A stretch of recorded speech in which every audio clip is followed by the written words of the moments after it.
东汉末年，我国尚未有科举，士子们晋升的资本便是高人名士的评语。南阳许绍兄弟明显于世，德高望重，常于每月初一对当时人物或诗文字画发表品评。只要经他们品题的人物，立刻身价升腾，天下知名。学子秀士趋之若鹜，时人称为月旦评。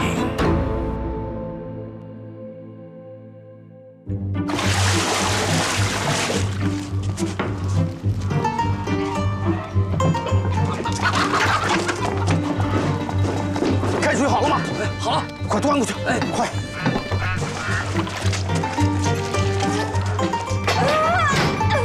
司马懿，给我滚进来！我来了。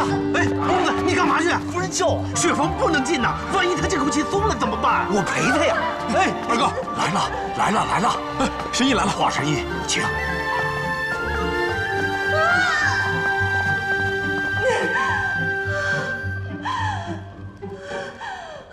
夫人，请把麻沸散喝了吧。爹。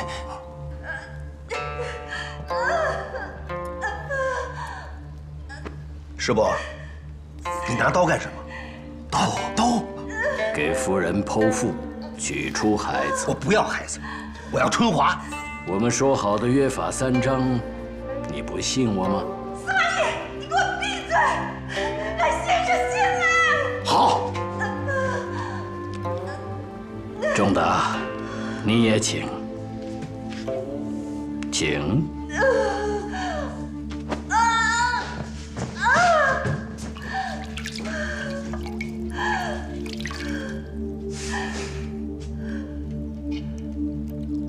夫人，夫人。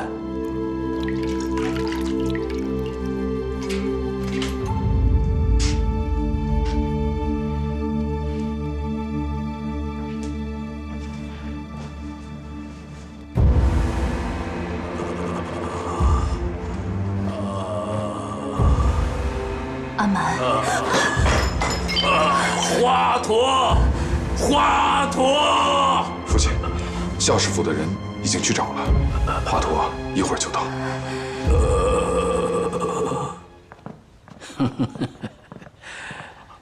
华神医，恭喜司马公，师伯，母子平安呐！师伯受累了，多谢华神医，多谢华神医，有劳师伯，有劳师伯。世上女子有夫人胆量者少见呐！哎，你们干嘛？闪开！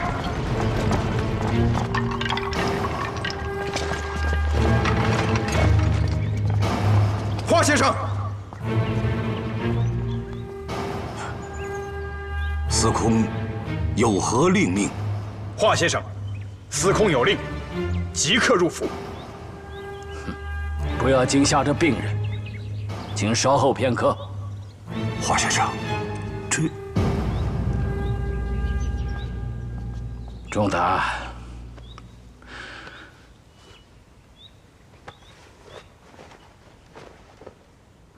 五禽戏现在留给你，你自己学吧。师伯，这是您一生的心血。只要能惠及于人，我也不枉费心血了。感恩师伯。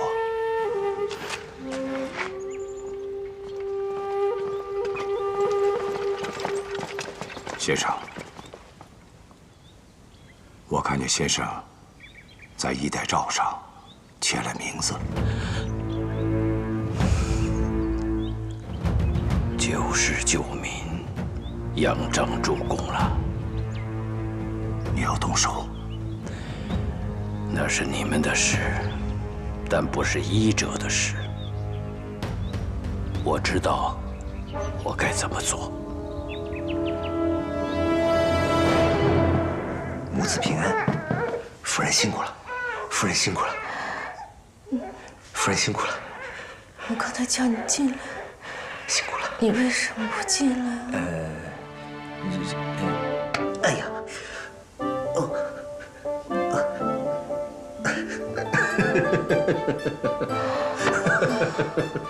吓着我，吓着我了，夫人，真的吓坏我了，夫人，吓死我了，吓死我了。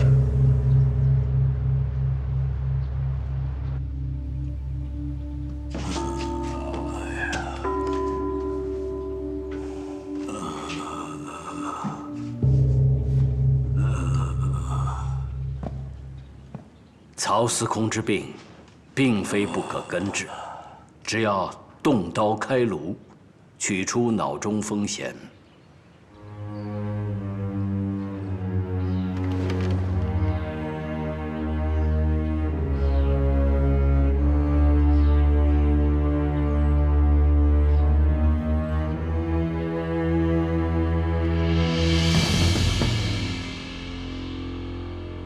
天下想取我项上人头之人，可不止你一个哟。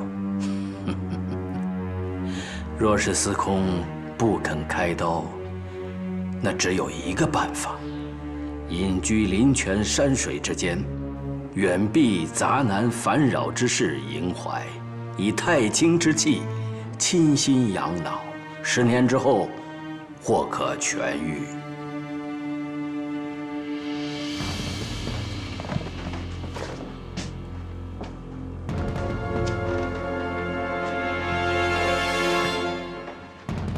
中原纷乱，诸侯并起，袁绍引兵100万南下，大战在即。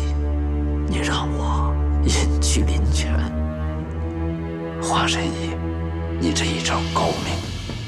医者父母心，草民是为救司空的命啊！救我的命啊！若我不肯隐居，华神医还要用什么方法医治呢？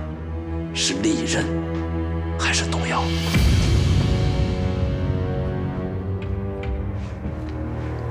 我早知许都有不安分之人，原来是这般手段。草民一世之职责，只知治病，司空英雄盖世，难道惧怕一支小小的医刀吗？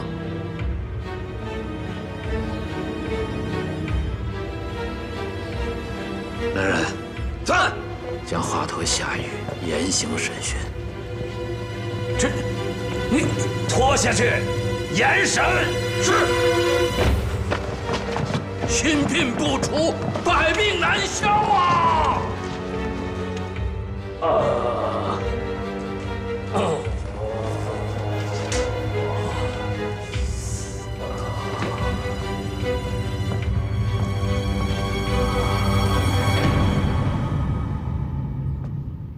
司空，华佗毕竟有神医之名，是不是？严查华佗教友，看他来许都见了何人，所为何事？司空保重，臣这就去查。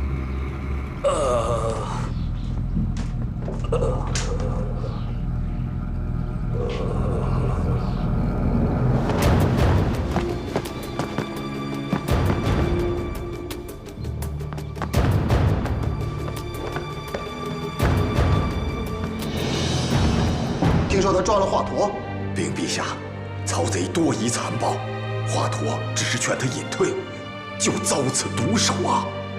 他要知道衣带诏的事情怎么办？他会杀了你们，他会废了朕的。陛下莫惊，华佗乃仁义之士，绝不会出卖陛下，靠不住的。将军，你莫忘了孝氏府那帮人刑讯逼供的手段有多么厉害。陛下。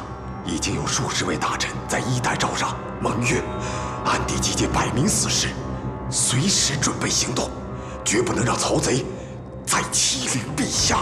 罢了，朕也不想再等了。将军，朕的身家性命，汉室400年基业，就拜托在将军手里了。将军，万不可负了朕。已查明，华佗入司马府乃是为其儿媳接生。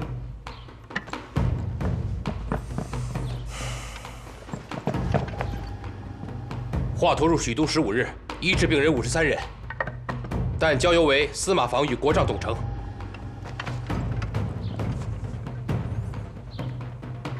这半日，董承还有什么反常的举动啊？报军师，董承1个时辰前进宫了。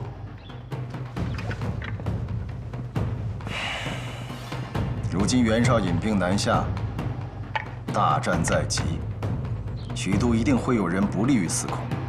凡是与天子、与袁绍相关之大臣，如杨彪、刘备、董承、司马防，就要严密查守。是。司空，华佗来许都后，交由的人只有司马防和董承。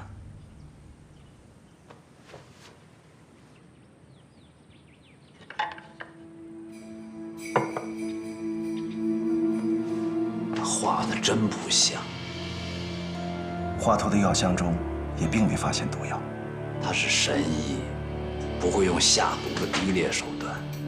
他要我隐退，跟那些想杀我的人目的一样。告诉满宠，审不出就斩。是。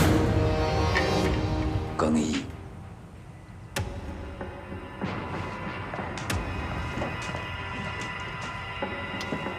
召集群臣。阿瞒，你还未痊愈。时不我待，华佗治病，我治天下。今天下若有无德有才之人放于民间，或国勇不顾，临敌力战，或文俗之吏高才逸志，或不仁不孝而有治国用兵之术，着令各郡守各举所知，不有所疑。司空这封求贤令，比例雄健，气魄恢宏，天下贤士看到，必然知司空求贤之诚，只怕连荆州、河北、江东的名士贤才也会慕名而来。司空，我大汉400年举贤之法，历来都是有德者居之，而这封招贤令公然招揽那些不仁不孝之人，这恐怕会鼓励那些急功近利的小人吧？什么是德呀？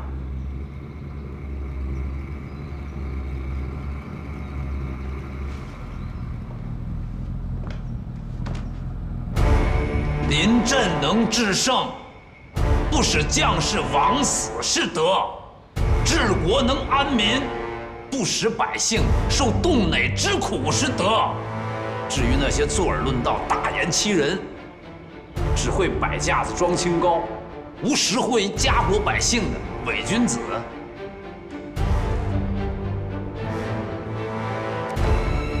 朝廷没有那么多俸禄养着闲人。我要的就是能治国用兵、平定乱世的有用之才。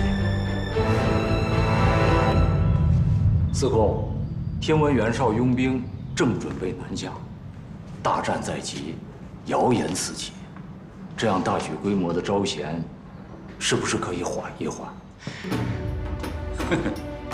我就是想让天下人知道，袁绍算不得什么，日子我们照样过，人才我们照样选。许都每月初1，可还有月旦平的风俗？有，自迁都许都以来，民生渐定。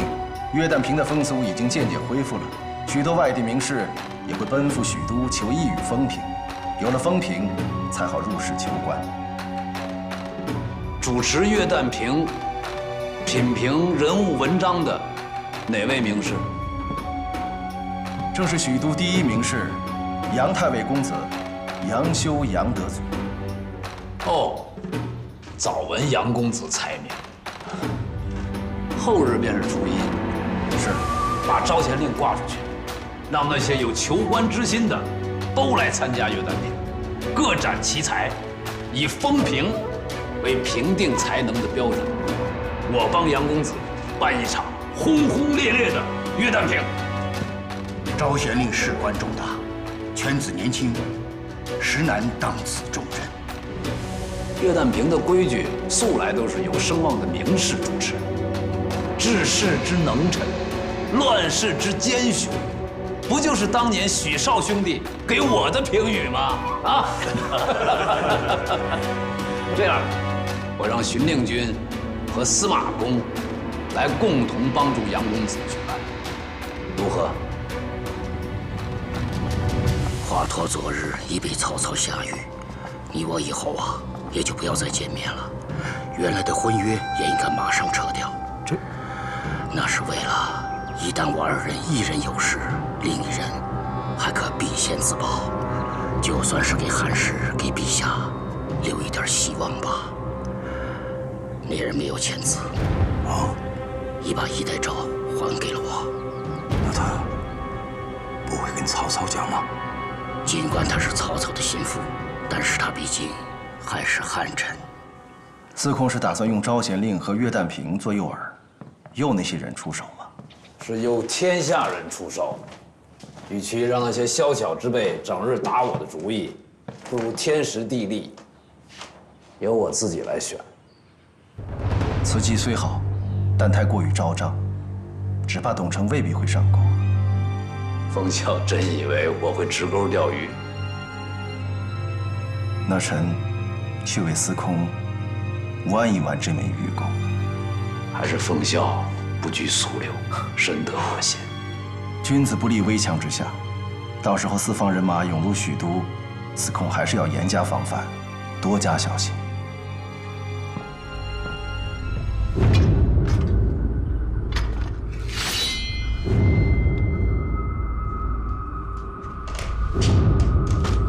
他们以为我司空做久了，这把剑就钝了。剑落下，与剑悬颈上，哪个更让人畏惧臣服？求死易，求生难。求生，就会生出畏惧。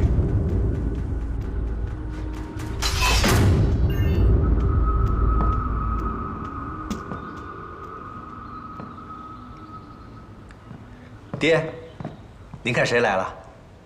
小侄徐庶拜见伯父。这不是元直吗？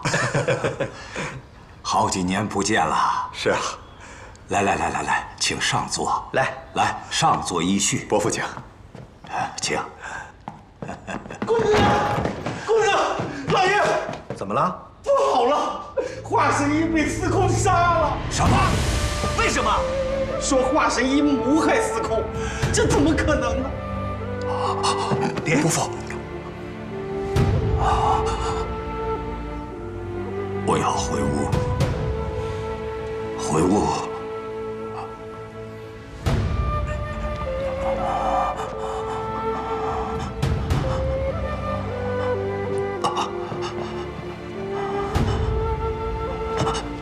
仲达，爹，这件事，家里的人就不要再提了，不提了。合适啊，爹。没事，没事。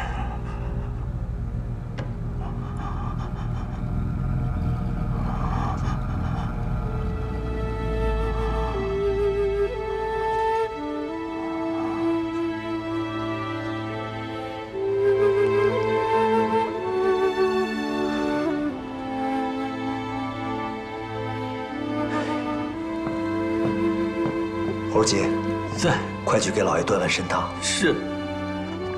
仲达，这若无华神医，我妻儿早已没了性命。这去司空府看个病，倒把命看没了。仲达，曹孟德疑心甚重，这许都的太平还早着呢。刚才家父眼中不止悲伤，还深有恐惧。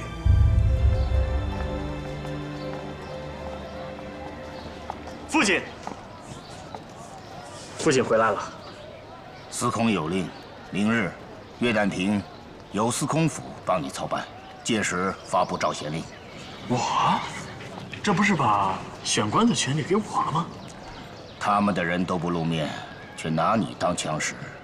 父亲，这许都的岳旦平是儿子重修的，自问没有人比儿子更适合主持。父亲您清贵高傲不错，可以得弄清楚，当下的政事乃是曹司空负责的。不要在我面前说这样的话。父亲，曹司空把华佗给处决了。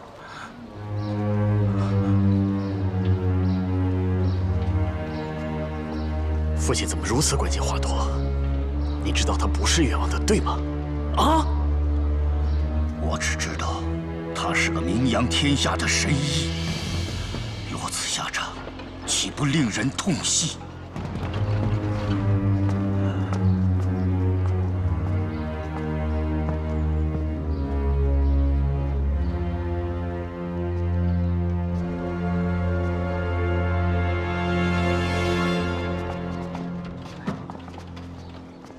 这是何物啊？哦，老爷让我们把司马家的聘礼都找出来，要退回去。好，去吧。哎，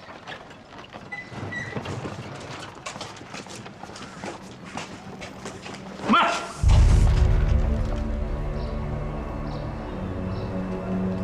按照曹操爱才的性格，他肯定要微服道场，司马公主持现场，我们的人便可安插在人群之中。摆明此事，我已经训练完成，只待陛下一声令下，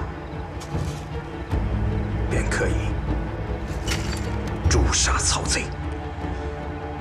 曹操奸诈多疑，他设立了岳旦平，而且亲自到场，他就没有重兵防范吗？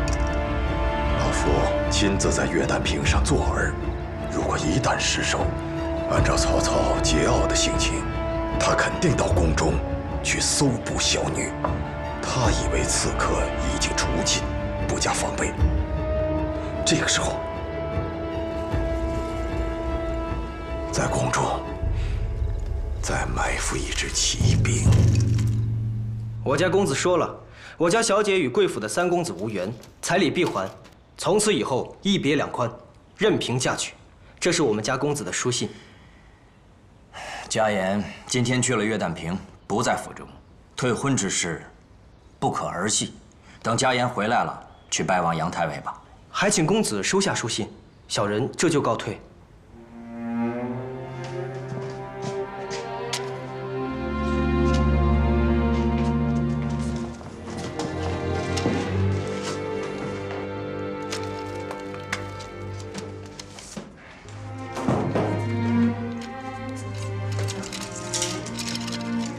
君家风旷达，二子以宫门秀士，纳草莽之野妇；三子以弱冠之年，甘庸碌于荼泥。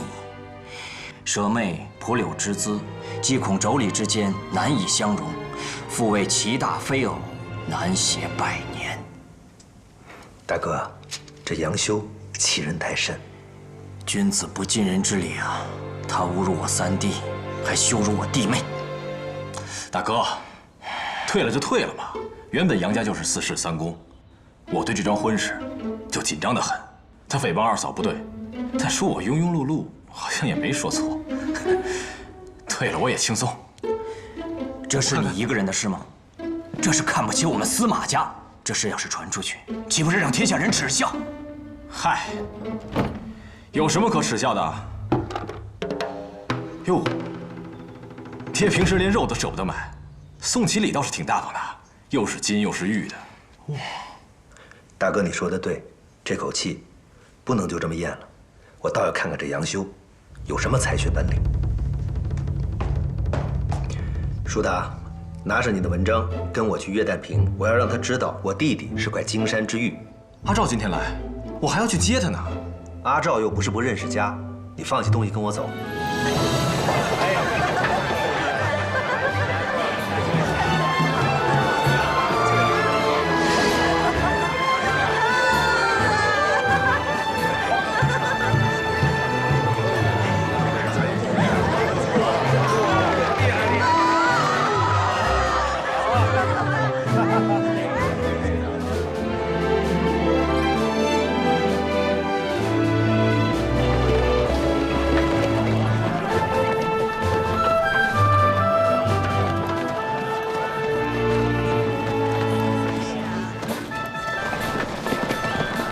今天人还真不少啊！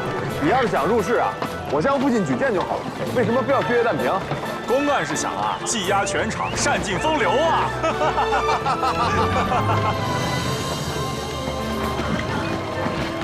撤！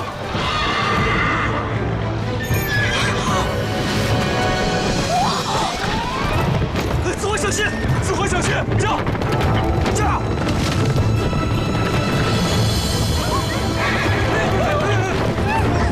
驾！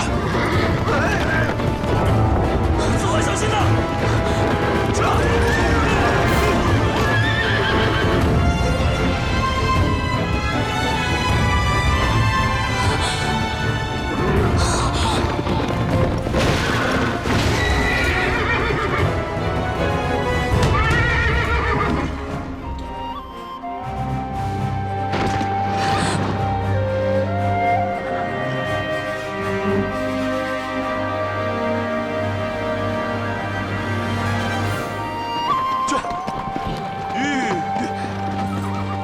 多谢公子相救，还好没有伤到你，姑娘，下次还是坐车比较稳妥些。不是我骑术不精，你知道我的马为什么而精吗？为何？是因为公子你身上太香了，我的这匹马呢，对香味儿特别的敏感。姑娘，是我身上的香包，拿着。得有得罪，保重。不敢，多谢公子。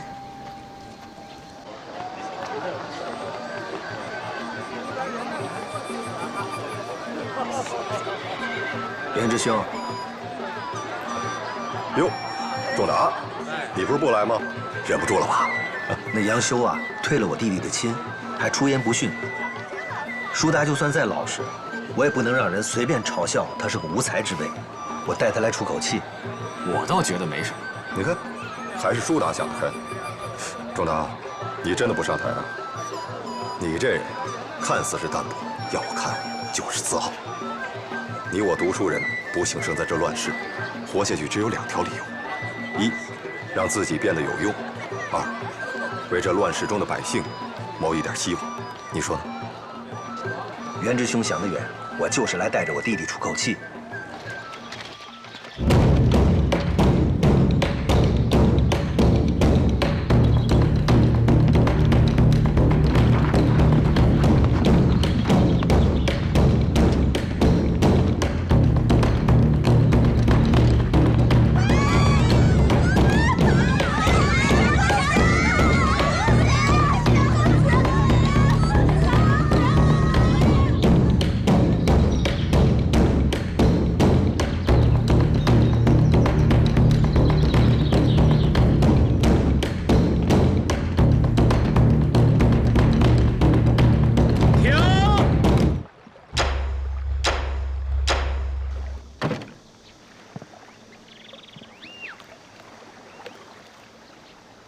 司空颁布招贤令，望天下才子踊跃自荐，为万民谋太平。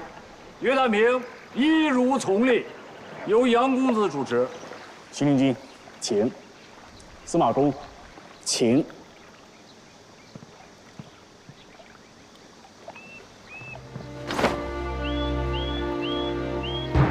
在下杨修，奉司空之命，恭迎四海名士。请。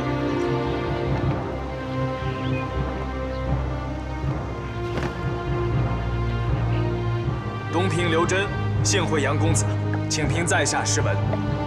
阁下的诗文，在下尽读过，不敢欺瞒，便如实评价。杨公子，在下平日诗文并未编纂成册，居然入了杨公子的眼。上至诗300汉古风，下至今日诸君之诗作，但出一首，在下知一首。不读天下之诗文，焉敢风评天下之君子？阁下的诗，思见公园，清新刚健，然气过其文，雕润不足。2等。这个杨公子，眼光的确精准得很呐。不知这评语有何根据啊？阁下的长处想必自知，但若问及短处，阁下诗不出山水，富不过风土，然用语多曲媚世俗，于当今世上，只能屈居二等。冒昧请教杨公子，杨公子评我为二等，那么一等是谁啊？也好让在下有个学习效法的门径。刘公子既然发问了，在下就多评几句。当世第一等诗人，当属曹司空与其子曹植。司空之诗，古直雄健，甚有悲凉之势，气吞江海，睥睨天下。曹公子之诗，骨气奇高，辞彩华茂，粲意古今，卓尔不群。此二君之诗，如人伦之有周孔，林语之有龙凤。若是曹司空登堂，曹公子入室，则阁下与王粲诸君，可坐于郎珑之间也。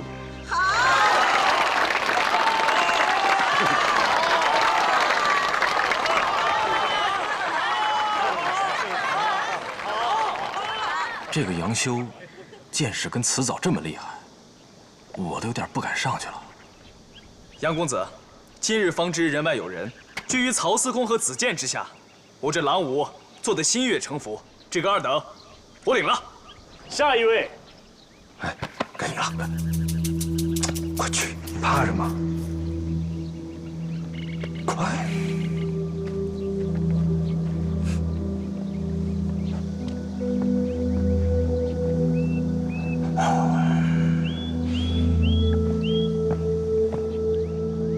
在下河内司马孚，特来请杨公子风评指点。原来是司马公子啊，幸会。请问您今天是要评论你的画作呢，还是文章呢？在下师从胡昭老师学经，写有《尚书六注》一篇，还请杨公子点评。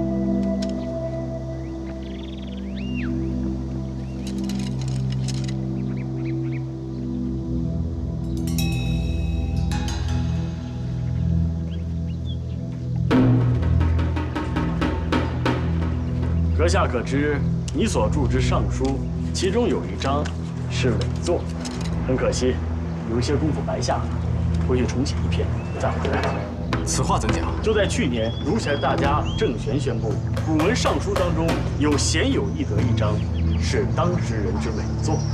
这鲜有易得作为尚书已久，岂能听一家之言就全篇废除呢？难道郑玄错了？三哥好样的，三哥好样的！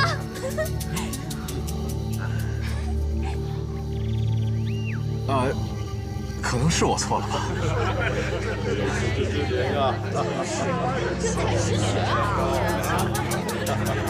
回去重新再用功吧。哦。郑玄就不会错吗？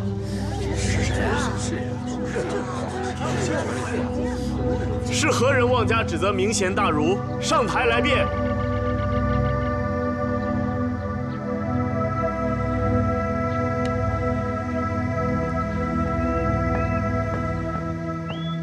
哥，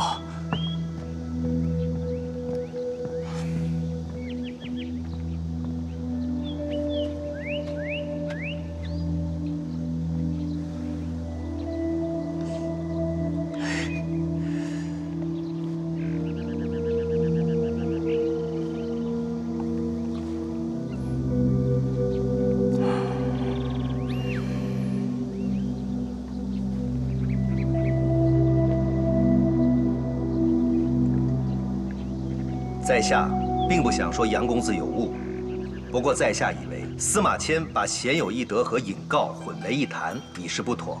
郑玄以引诰的丢失，便断定鲜有易得的丢失，就更显草率。公子，你既然上台来了，就把你的学识见解大声地说出来，在下与公子公正一论，也免得旁人说我以主持之事欺压于你。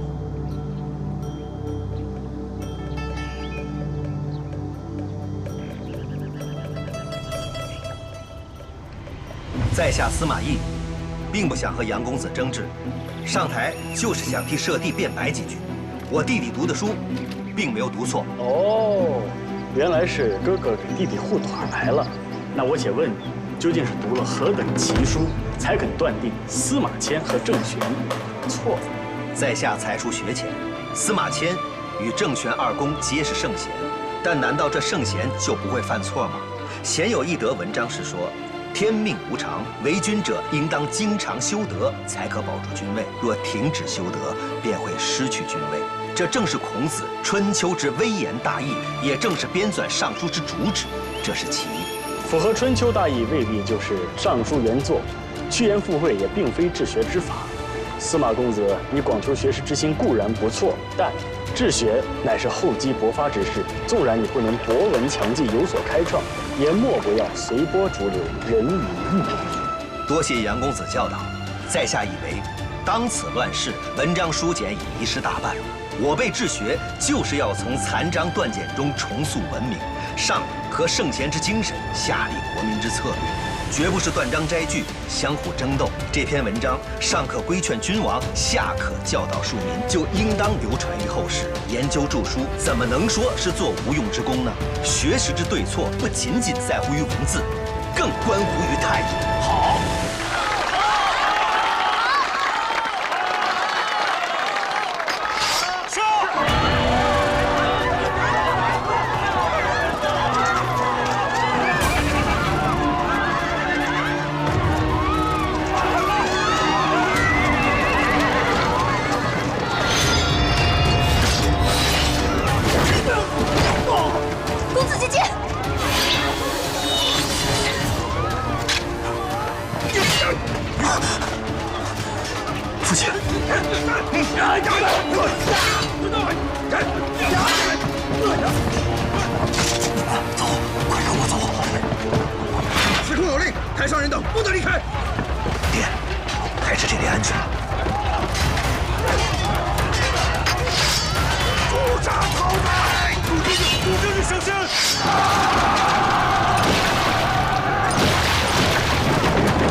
果然是你，如此甚好。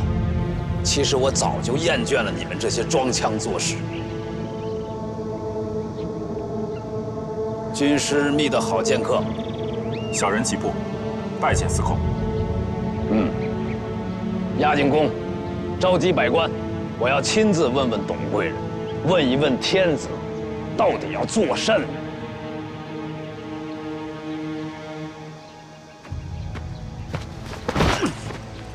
司空，请司空慎重，切不可冒犯了天子，会给袁绍等人留下把柄和口实。在出征袁绍之前，我就是要给他们一些颜色，让那些胆大妄为之徒、张牙舞爪之辈安生下来。此举可令他们投鼠忌器，让这些人在司空兴兵之际不敢再有异动。臣认为此举可行。哎，军师所言正合我意，此地就留给奉孝了。除了死的，受伤的也要严查。臣明白。司空，切不可伤之天子，贻人口实。他们设下如此局面行刺，令君就不怕伤了我们呀？人言可畏。令君知我一向不畏人言。子建，你先回府。是。这些人，跟我走一趟吧。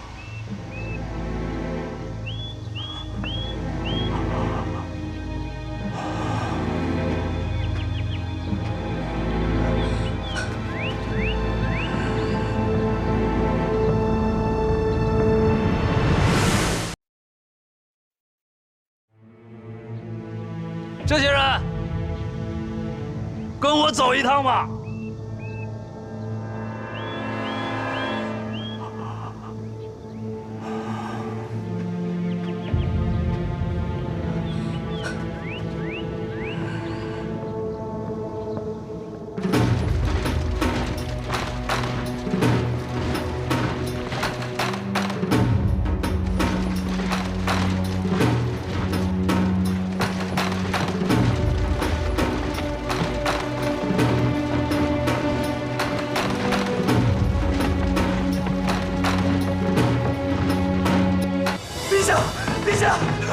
怎么样了？陛下，曹贼进宫了。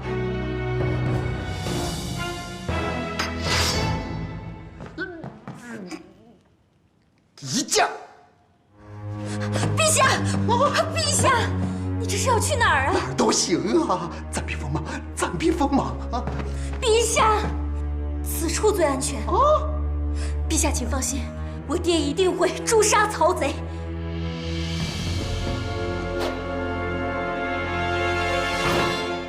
诛杀曹贼！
小心！虎！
儿臣护驾来迟，让父亲受惊了。不迟，正好，果然是我家黄须儿。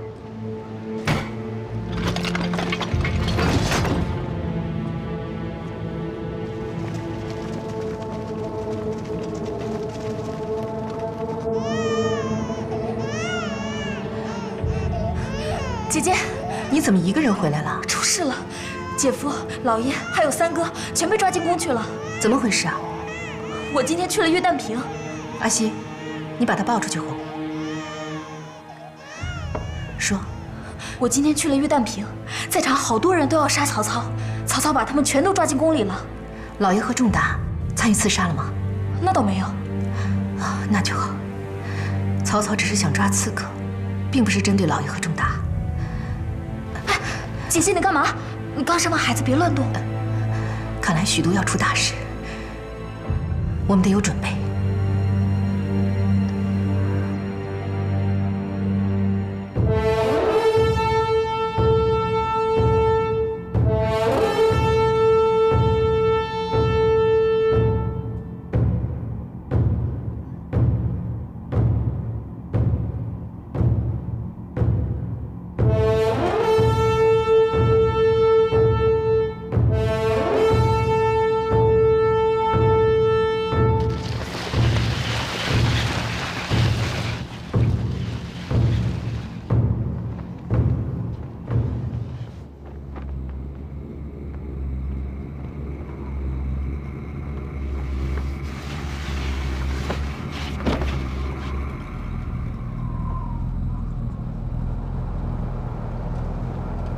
朝臣中还有谁跟你是同谋？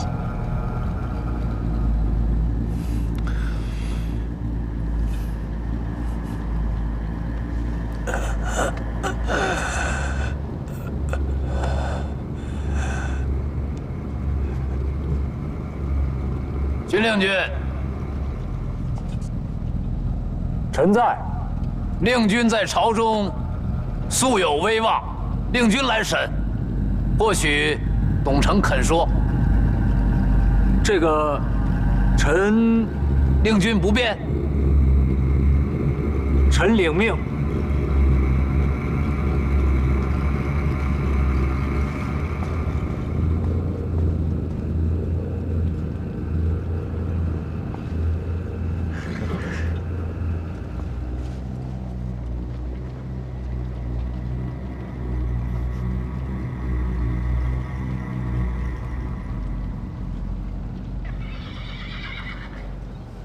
董将军，司空叫我问你，你可有同谋？所有的人都是和我单线联系，连陛下都不知道。你们就用刑吧，我倒要看看，是你曹贼的烙铁厉害，还是我董某人的骨头硬。董将军，他们与你同谋，一定订有盟书。盟约现在何处？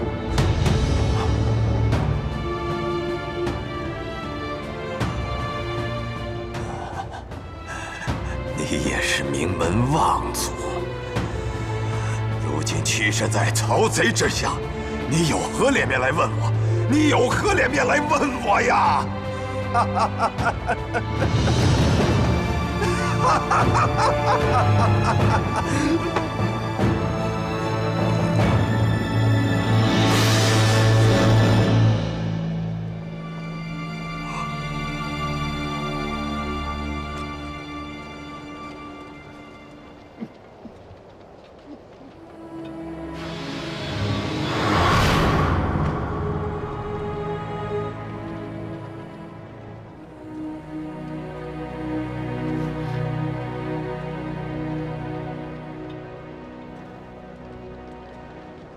禀司空，臣无能。董承他咬舌自尽了。令君素有洁癖，被此人玷污了衣裳，是我之过也。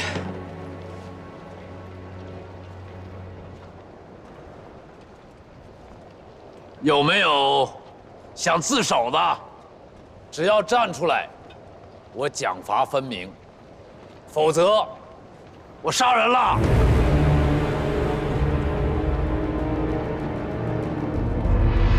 好，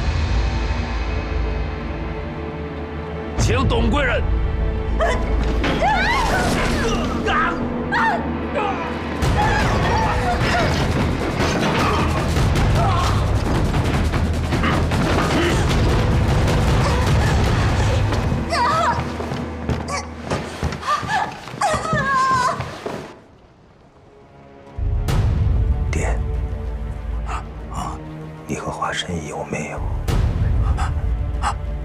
有什么？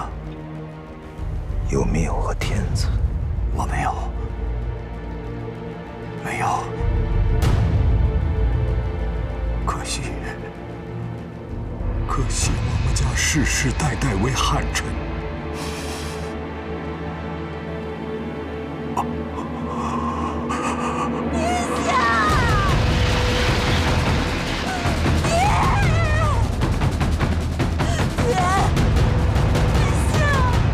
司空，救我！司空，你饶他一命吧。他肚子里怀了这个孩子，怎么说也是大汉的骨血。陛下，可还记得当年是谁起兵讨伐董卓救驾？又是谁从郭汜、李傕手中救出圣驾？是司空。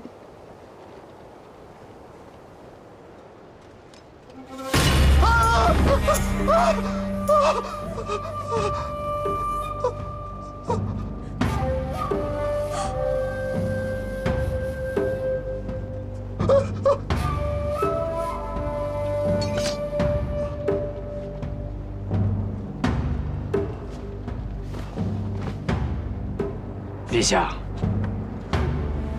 这把刀，臣曾经献给过董卓，是为了诛杀欺凌陛下、篡夺汉室的逆臣。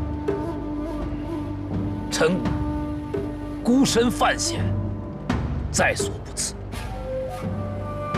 今日，陛下将臣比作董卓，就请陛下拿起这把刀，杀了臣。司空误会朕了。司空，那董承在宫外干的事情，朕一概不知啊。司空不要冤枉了朕。你是君，我是臣，天下只有含冤的臣子，岂有含冤的天子啊？拿起刀来吧，拿起来！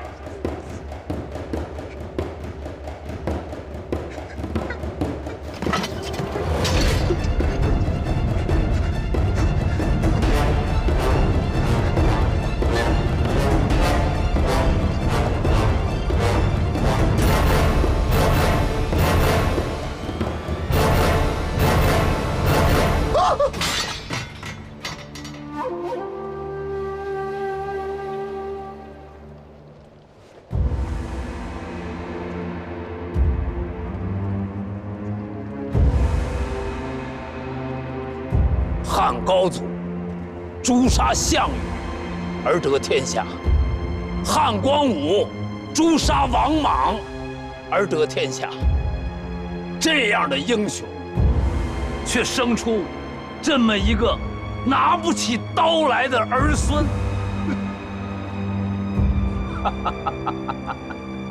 还有敢站出来的吗？那好。那就先从罪臣之女开始吧。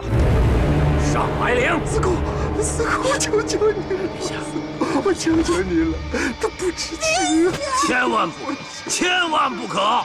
臣只想知道是谁跟董承同谋。我不知道啊，司空，董贵人一概不知，都是董承一个人干的。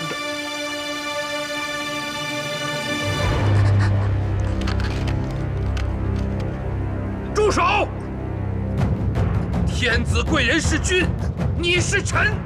曹操，你岂能以臣弑君呐？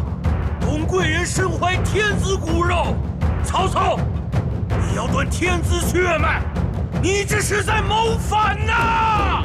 曹操，你如此行径，与董卓何异？以臣弑君，是为汉贼！哼，好，好。听诸位所言，我已经清楚了。在你们心里，我曹操已是汉室逆臣了。好，刀依然在这儿，上来，杀了我吧！来，上来，斩杀汉贼！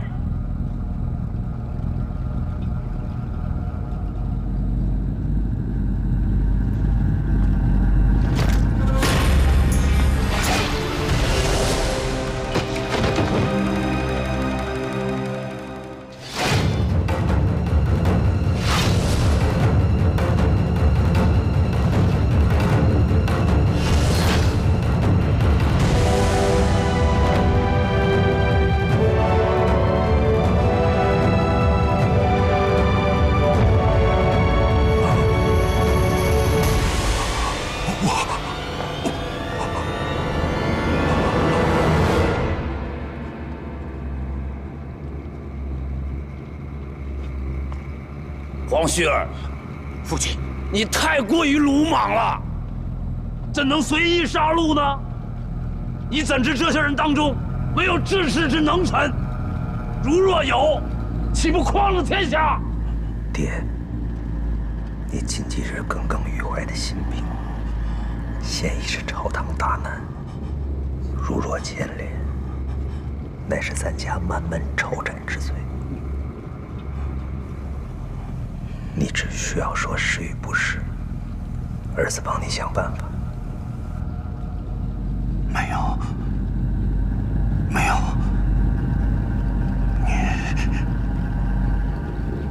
你什么都不要知道。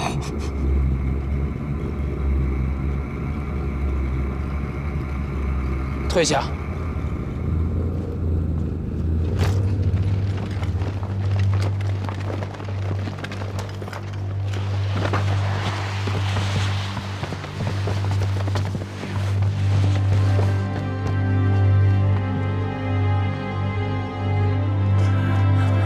不要上去，别让上去，完了。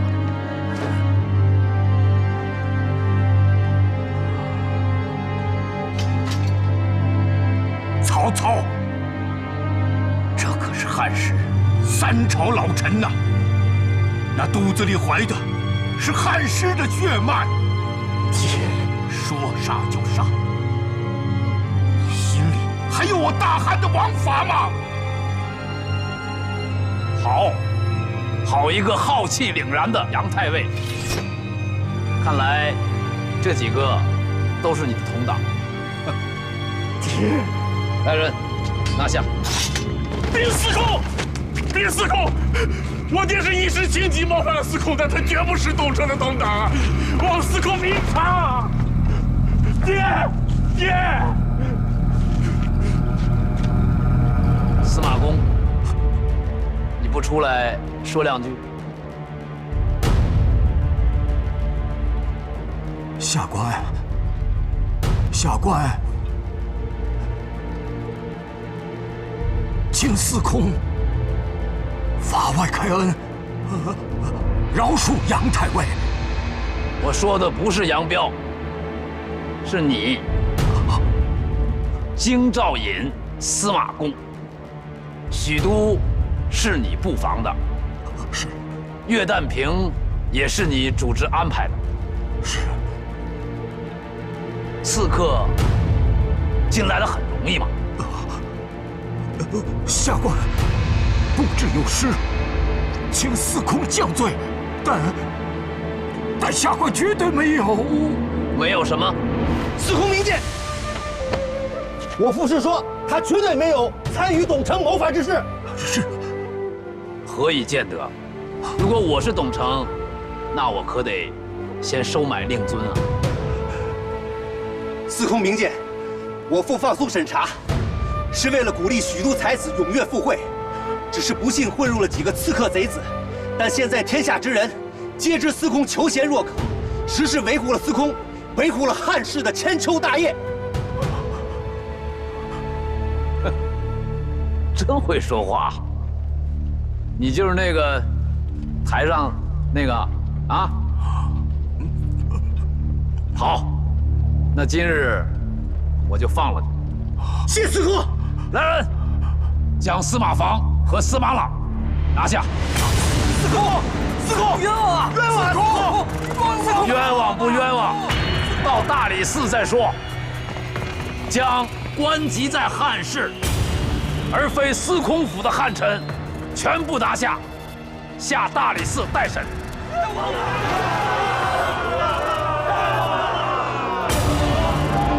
谁冤枉，谁不冤枉，就要看谁的家人先拿出证据了。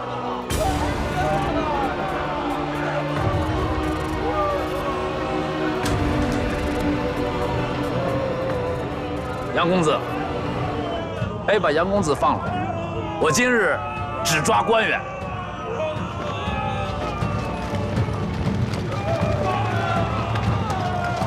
司空，冤枉啊！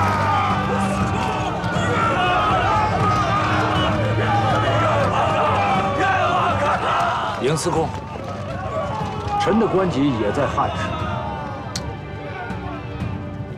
文若，你在与我说笑吧？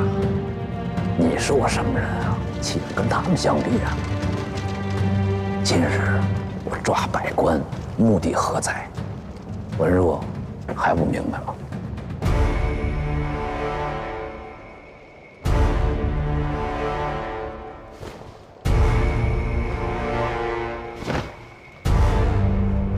陛下，臣无能，今日只能审到这里了。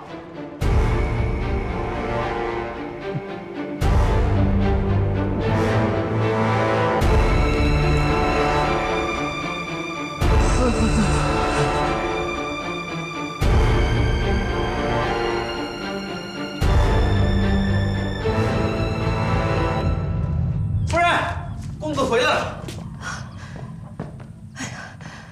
担心死我了！联合大哥被司空抓起来了，怎么会这样？许都出大事了！曹操当着文武百官的面逼死了董承，杀了董贵人，把所有汉官都抓了。这许都是要变天呢，现在该怎么办？得想办法把爹救出来。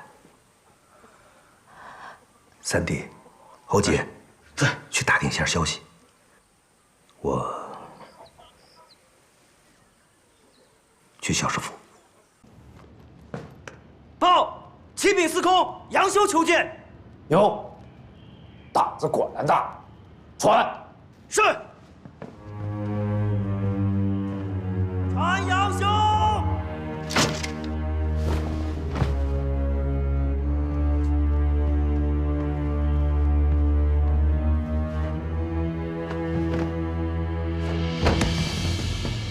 臣拜见司空。见我何事？在下有绝密之事禀告司空，还请司空禀退左右。荀令君、奉孝君、满腹君皆是我心腹。禀司空，臣父冤枉，臣冤枉，臣知道暗通董承袁绍之人是谁。哦，是谁？此人正是司马防。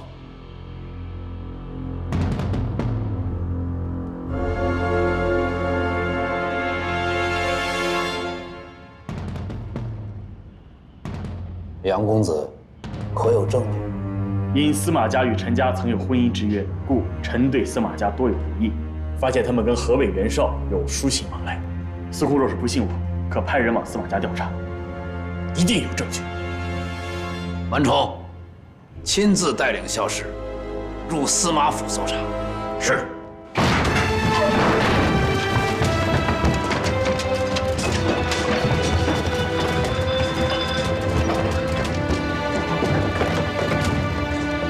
住手！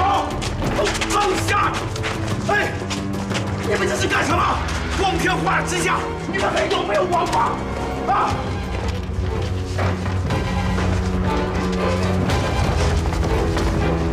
你们要这是打劫的话，强人金银财宝就行了。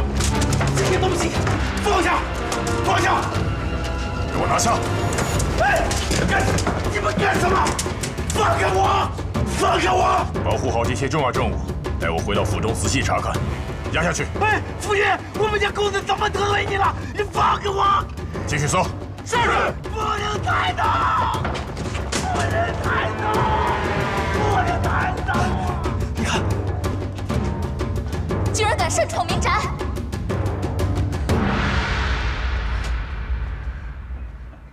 这位府君，我家老爷和卓夫不在，你们就不能讲些礼数？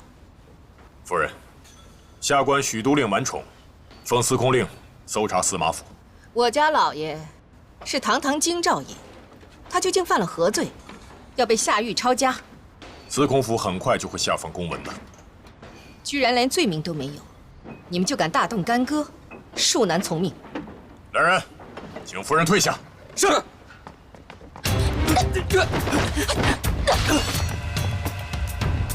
夫人好身手。马府君，放肆！司空好像不喜欢别人对妇孺动手。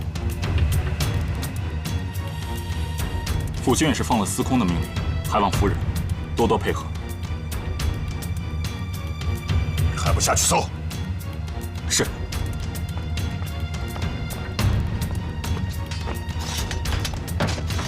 姐姐，刚刚那个人就是假意刺杀曹操的那个人。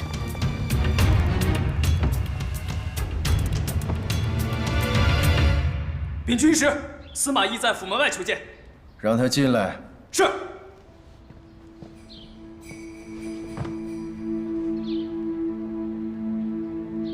草民司马懿拜见军师祭酒。你是怎么找到这儿来的？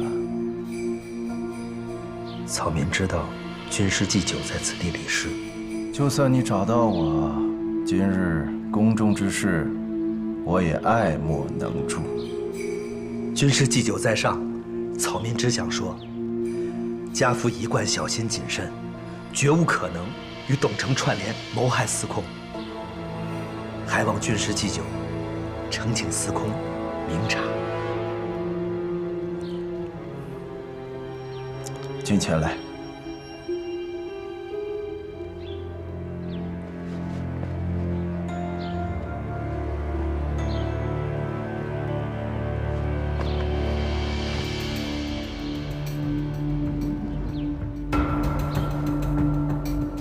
你知道司空为什么不抓你和杨修，只抓你们的父亲吗？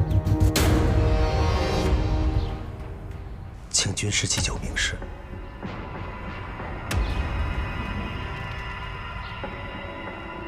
你是个聪明人，你应该知道司空到底想要什么。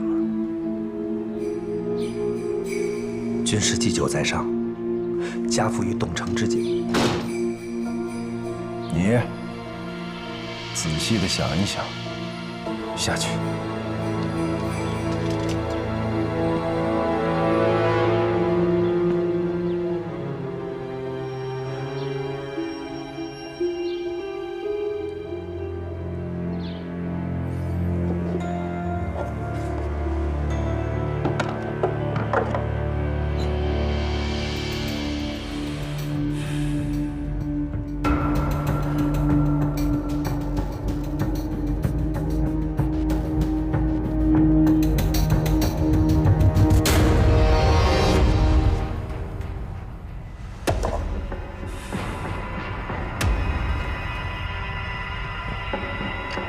满府君，何事啊？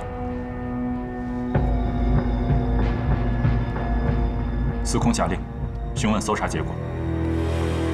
我知道了，你下去吧。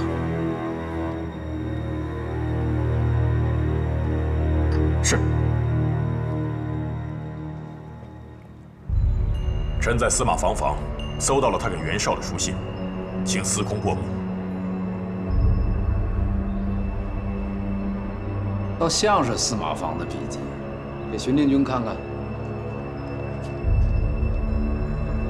臣对笔记已经做过比对，没错。将杨修带上来吧。传。休。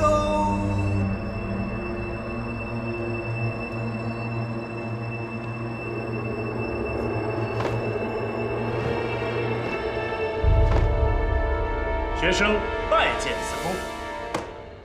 你早知道司马防串通袁绍，为何今日才说呀？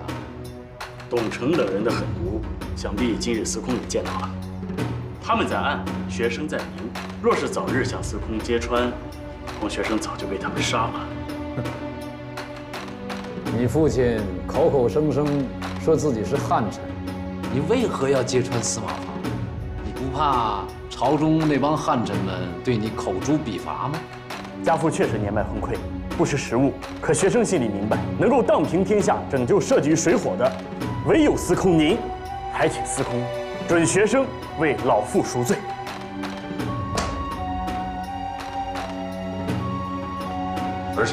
儿臣拜见父亲。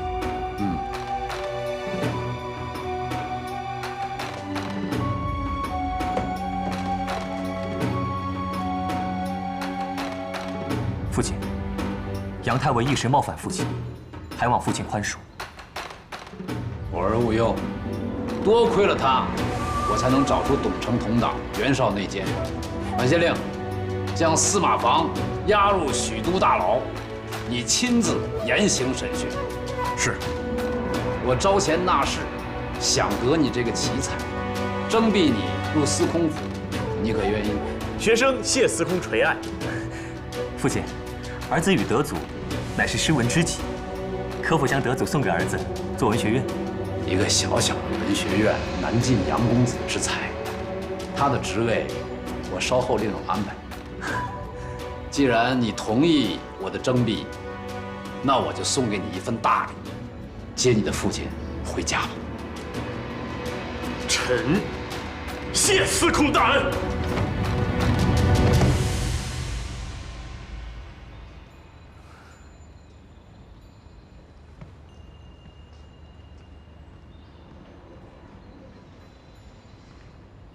父亲，此人聪明外露，未必可信。杨修才华绝世，二哥，父亲最喜欢才华敏捷之士，放着杨修这样的奇才不用，岂不是可惜了？子桓，你是不敢用他吧？父亲，我是担心父亲被他所欺。若论到用人识才的气魄，倒是子建最像我。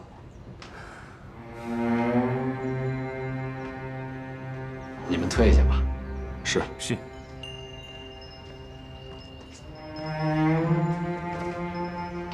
二位有什么未尽之言，说吧。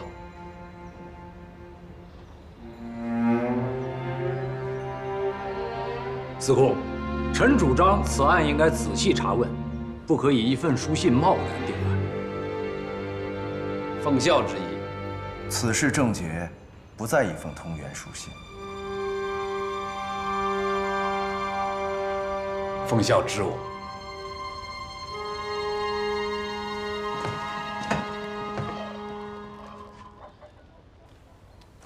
把所有东西都抄走了吗？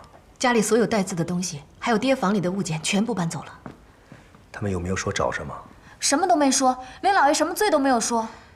犯罪的不是董承吗？怎么会连我们家也不放过？爹到底犯了什么罪啊？公子，好消息！什么好消息？我看见杨太尉放出来了，估计老爷也快回来了吧？那就是说，没事了。哎，老天保佑，应该不会有什么事儿了。我赶紧做几个拿手菜，等他回来给他压压惊。啊，去吧。二哥，二哥，你打听到什么了？爹被从大理寺转移到许都县大牢了。几个人转过去？就爹一个人。就爹一个人？对。这可坏了。怎么了？那杨太尉不也放出来了吗？许都令满宠，素以能审要案，手段酷烈著称。这说明爹的罪名跟所有人都不一样了。跟我去太尉府。好。我家老爷身体不适，院内都不见客，走吧。杨太尉与我父乃是至交，我父如今有难，太尉怎么可能不见呢？劳烦小哥再通报一下。纠缠什么呀？就是我家老爷说的不见，赶紧走，赶紧走。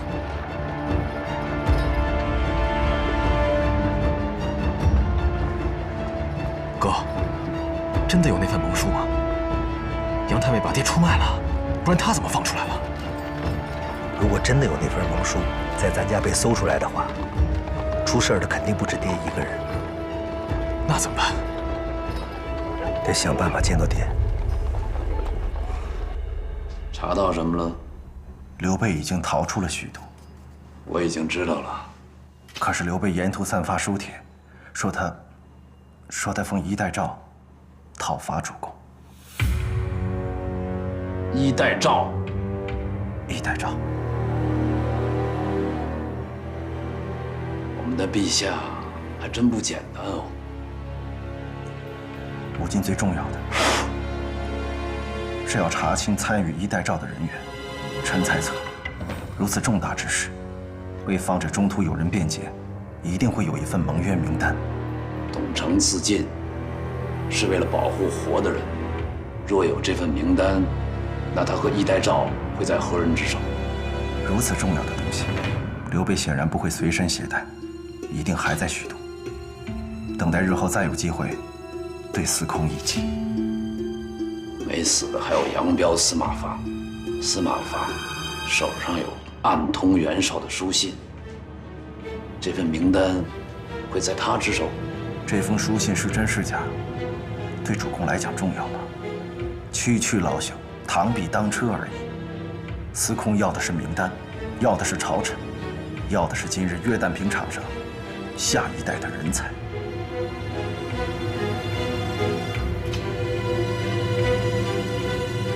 可如何查找那名单啊？关闭城门，几家汉臣一一搜查。主公，大海捞针，不如有的放矢啊！就在今日，司马懿来找过臣。你点拨他了？点到即止，剩下的就看他的悟性了。好，我等着司马懿翻出他爹的通档。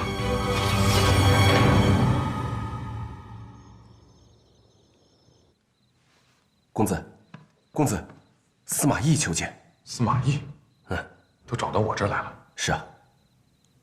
不见。公子还是好，我回话去。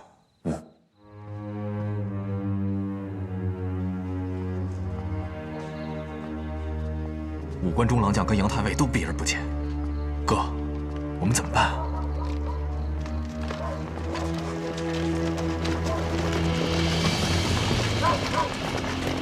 哎，你们干什么？让开！小手抓人！原来不止我们一家被搜啊！如果有一份盟书，应该还没有被找到。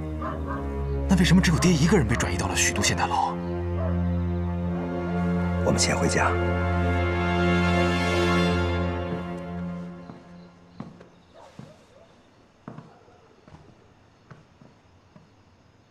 夫人怎么起来了？想到办法了吗？我只是想不明白，如果那份盟书没有被找到，那爹为什么被改了关押的地方呢？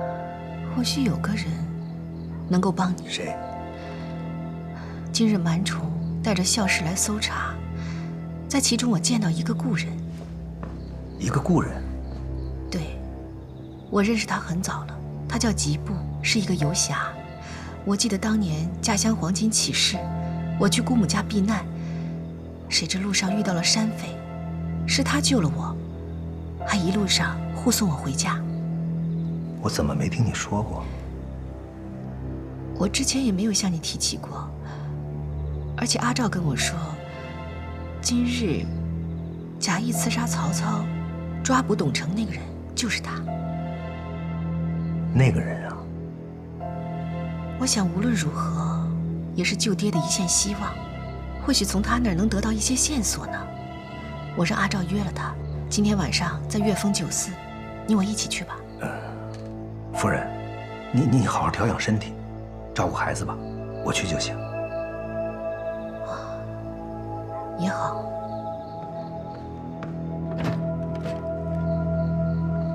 你带上这个，他看到这把剑就明白了。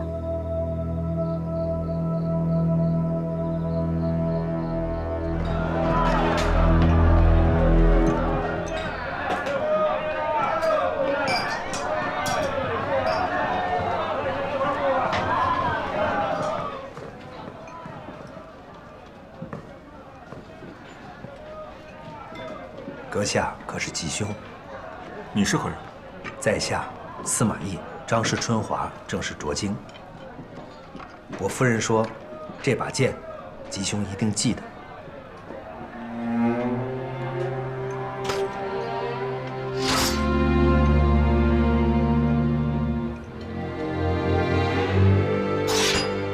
怎么只有你自己来？你夫人怎么没来？卓京产后虚弱，不便出门，所以让在下前来，代向吉凶请教。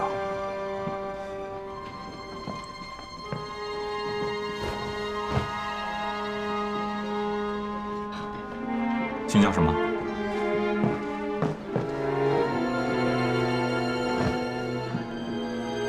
在下想问，今日校士府去我府公干，究竟搜到了什么？事关机密，我一个小小的校士，又怎么会知道？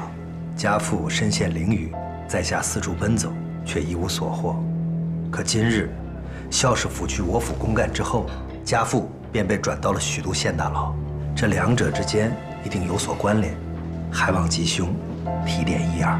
我也是刚刚入职校士府，恐怕帮不上公子什么忙了。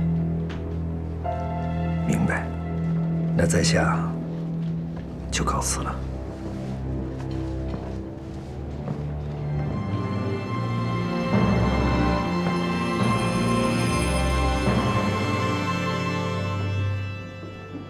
吉凶，在下忘了，我出门之时，夫人再三叮嘱在下，一定要问吉凶好。事关机密，我一个小小的校士，又怎么会知道？明白，那在下就告辞了。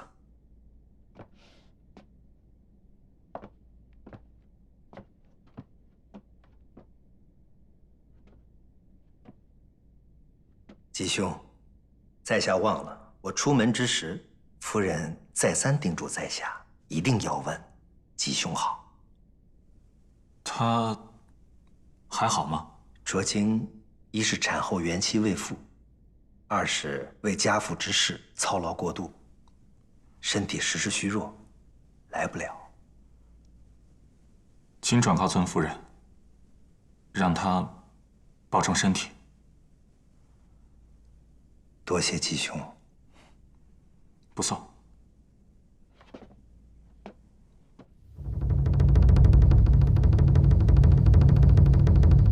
吉凶，吉凶，见。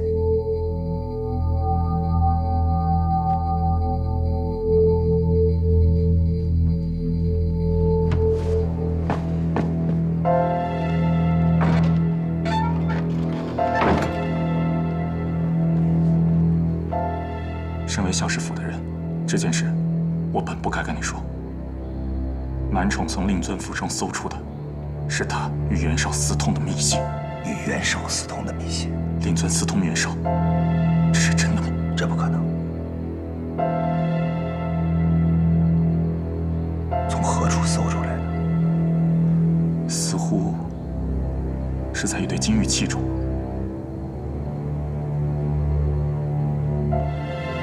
这其中必有蹊跷，多谢吉凶相告。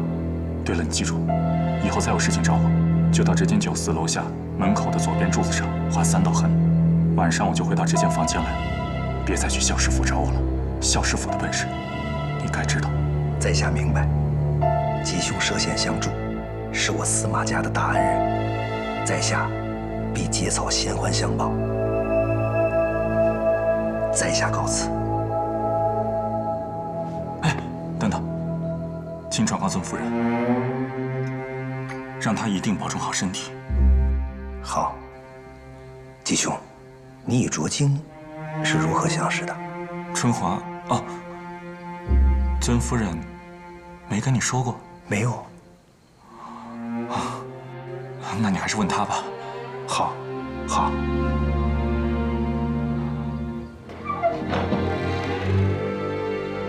哥，爹是不是私通袁绍？应该不会。如不出我所料，此事定是杨修所为。杨修聪慧，华佗死后，他就嗅出了风险。他认定杨太尉与咱爹参与了汉室与司空之间的争斗，假借退婚为由，把栽赃咱爹的证据放进彩礼里。岳旦平懂成事发，他立刻向司空邀功，用咱爹做替罪羊，救出了杨太尉。我还以为他就是看不上我呢。既然知道是杨修陷害，那我们可以给爹洗清罪名。杨修退回彩礼的时候，爹并不在家，他还能嫁祸于谁？杨修书法高超，他一定是模仿了爹的笔迹。况且，东西是在咱们家翻出来的，杨修咬死没在彩礼中见过。我们怎么救爹啊？那我去把他抓来，让他承认。事关他一家性命，你抓来他会认吗？那也不能平白被冤枉啊！对呀，哥，你不是说咱爹没有私通袁绍吗？爹没有私通袁绍，恐怕咱爹有更大的风险。杨修害爹，是因为要救他父亲。我断定，杨太尉定是蒙书中人。董承事发那天，咱爹的一言一行，我历历在目。如不出我所料，咱爹也是蒙书中人。这是满门抄斩的大罪。国家的话，现在我明白了。司空之所以放了我们，是为了让我们为了各自父亲的命，去找蒙叔，好为司空找出所有与他作对的人。可是爹现在还在大狱当中，肯定受了不少酷刑。要不咱们还是先证明杨修陷害爹，再去找什么蒙叔吧。杨修之难尚有计可解，但若手无蒙书之人交出蒙书，那就是朝堂大难了，爹定无可救。一点线索都没有，这么大个许都，怎么找啊？假使我们找到蒙书了，你怎么办？我当然不学杨修。我们当然不学杨修。他为了保全自己去害别人，可是我也是想不通，朝堂那么多的高官，就没有一个能够帮我们吗？我找过武关中郎将，可他不肯见我。武关中郎将，或许我可以去试试。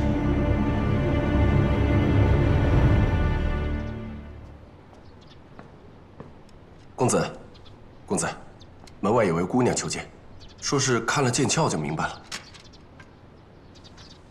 请她进来。哎，姑娘，请进来吧。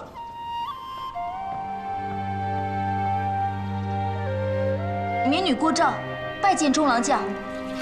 二度与姑娘晤面，才得知姑娘芳名，别来无恙。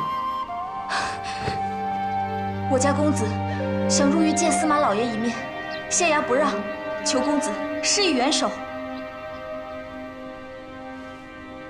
你是司马家的人？我的义姐是司马家二公子的夫人。是司马懿让你来的？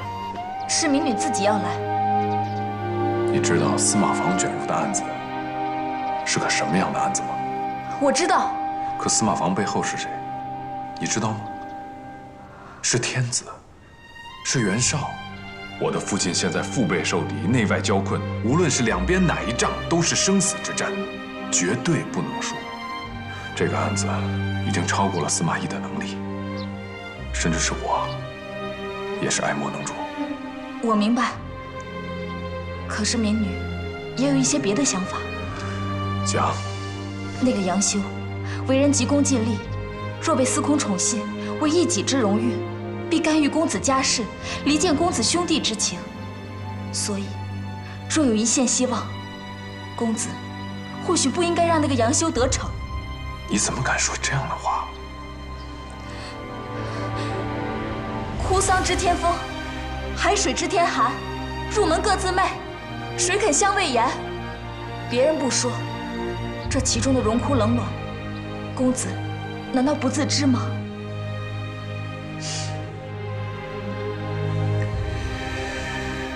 哭丧知天风，海水知天寒。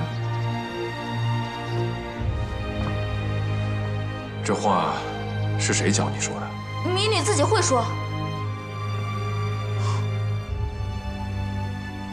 我父亲宠爱的是子建和冲儿，这府上人人皆知，他们媚我或惧我，没有人跟我说真话。既然如此，与其自欺欺人的回避，不如正式去争取。你说的对，我还能如何回避啊？我的父亲就像那泰山之巅的松柏，我出生在这样的大树之下，可以登高远望，一览众山，这是我的荣幸。可我也许永远无法超越它，无法正视这苍穹之美，这也是我的不幸啊！公子错了，青天就在公子头上，只要公子有振翅之心。振翅之心。告诉我吧，到底是谁教你这么说的？骗我，可是要受惩罚的。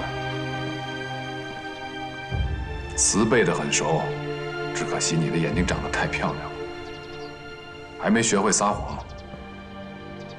是司马懿让你说的吧？我姐夫只想求公子给予帮助。你姐夫只是想揣测我的内心，这件事情我帮不了你们。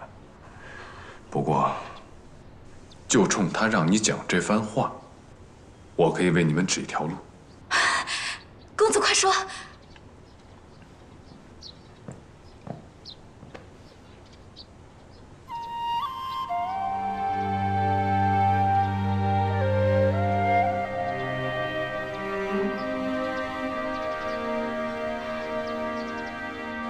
这2个字，切记要保密，回去再给他看。哎，我说了，保密，这是一个人的名字。至于能否奏效，就要看他的造化了。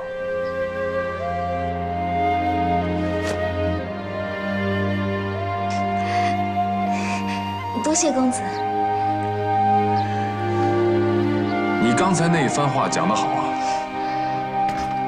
犹如快刀入心。民女不敢。我还得谢谢你呢，还给你。哎，保密。哦。哎，这不是我的。这是我的，以后拿着它就可以直接来找我，省去很多麻烦。多谢公子，后会有期。姑娘，请回吧。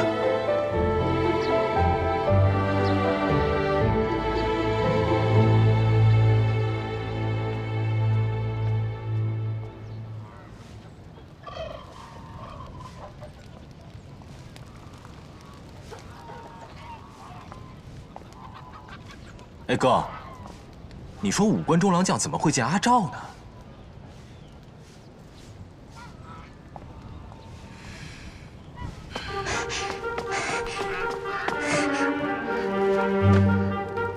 姐夫，姐夫，怎么样？五关中郎将让我给你带来个秘密。什么秘密？给你看。这是什么？他在我手上写了2个字。字呢？我写给你看。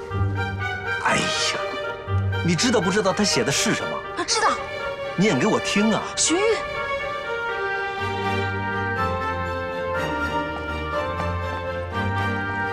侯杰，有药吗？公子怎么了？我没事。我问你府里有药没有？有给夫人和女眷们治病的益母草。益母草，治什么？治女人的病。男人能吃吗？华神医说了，男人吃了有多大碍。熬，谁吃啊？熬。你还攥着干嘛呀？他在吃你豆腐。哦。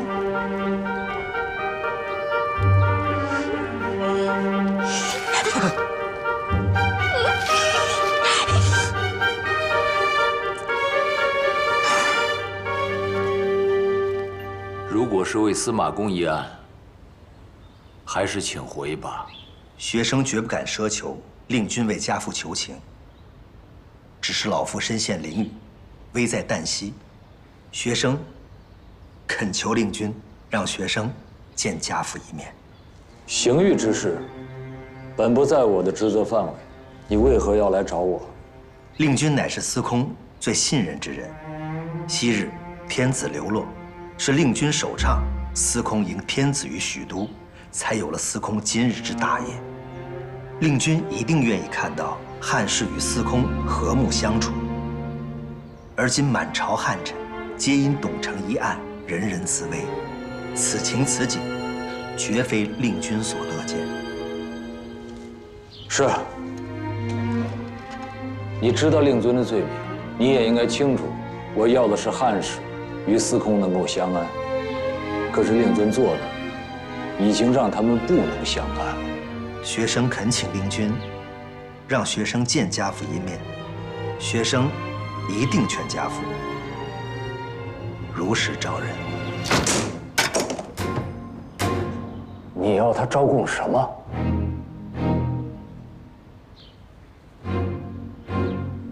学生会对家父说，如有冤情，切莫屈打成招，以免牵连太多无辜。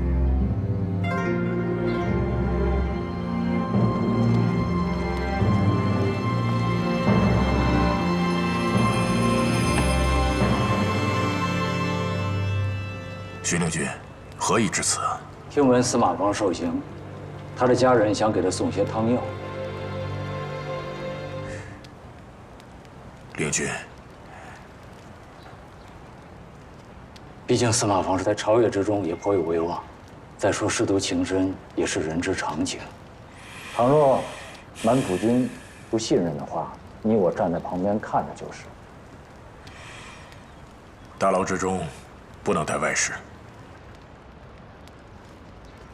满府君在上，家父有心痛之症，又在牢中，家人不放心，让学生送了些汤药，还望满府君通融。走。是。谢夫君。是。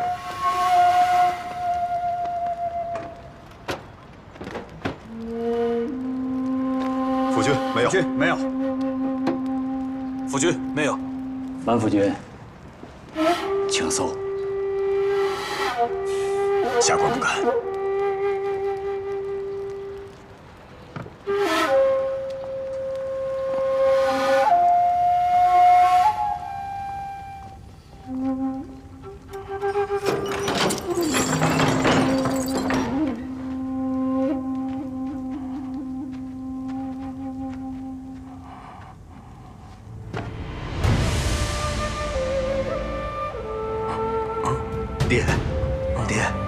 爹，您怎么样？爹，你怎么来了？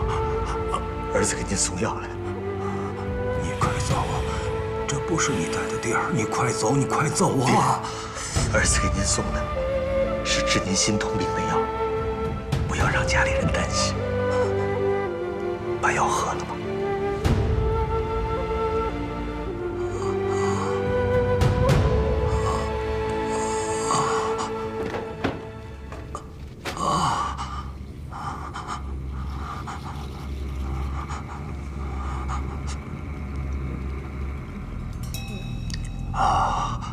这几日，您心痛病可曾反恶？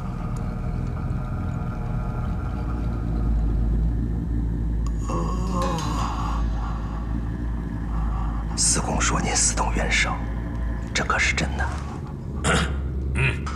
我没有。你怎么能这么想你爹呀？我没有私通袁绍，没有。没有就好，爹。切莫屈打成招，儿一定替你伸冤。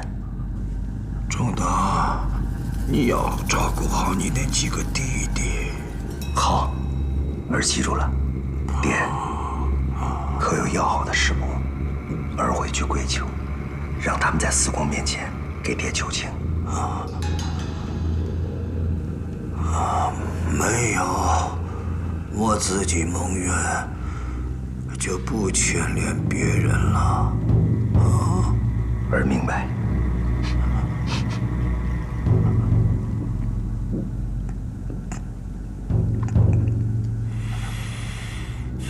仲达呀，仲达。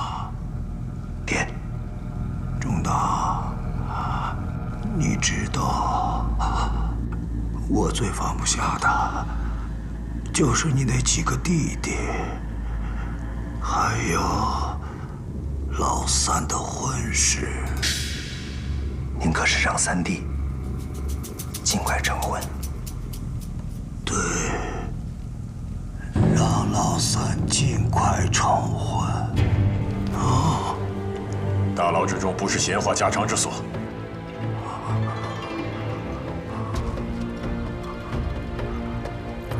满夫君，我爹年迈，万望慎行。带司马懿出去。是。爹，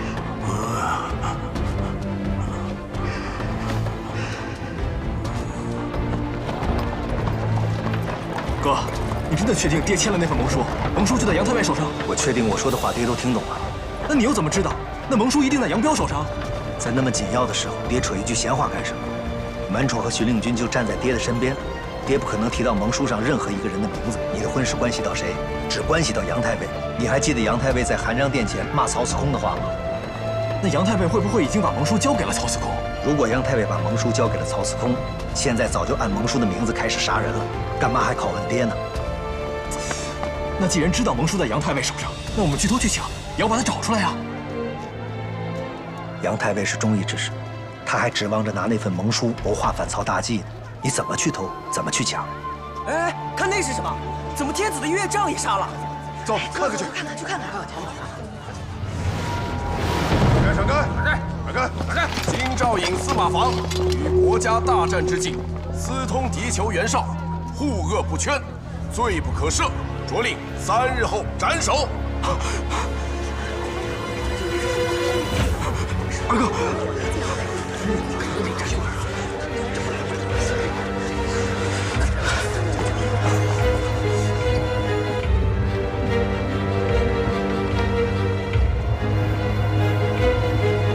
站住！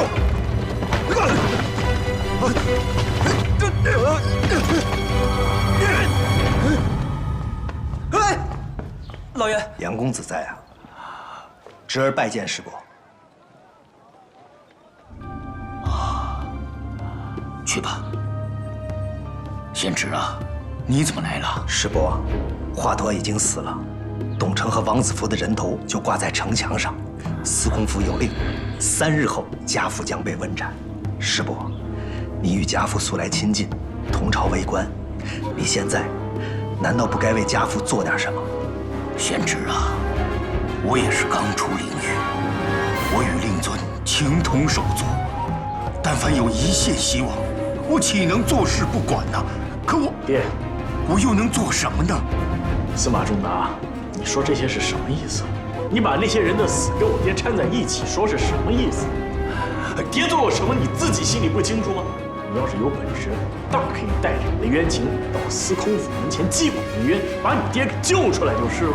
杨德祖，一朝老臣与我父皆身陷牢狱，唯你父独坐堂上，这其中缘由，你不是不知道吗？师伯，朝父卵魄，休戚与共。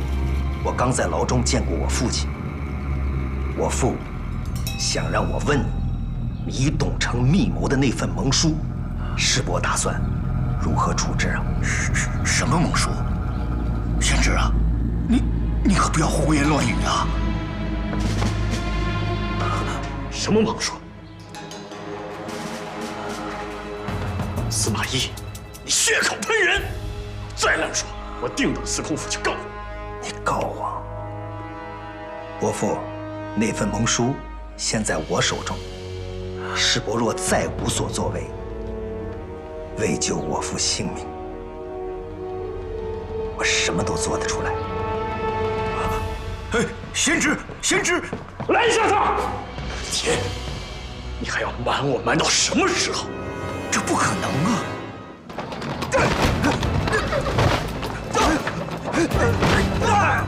快走！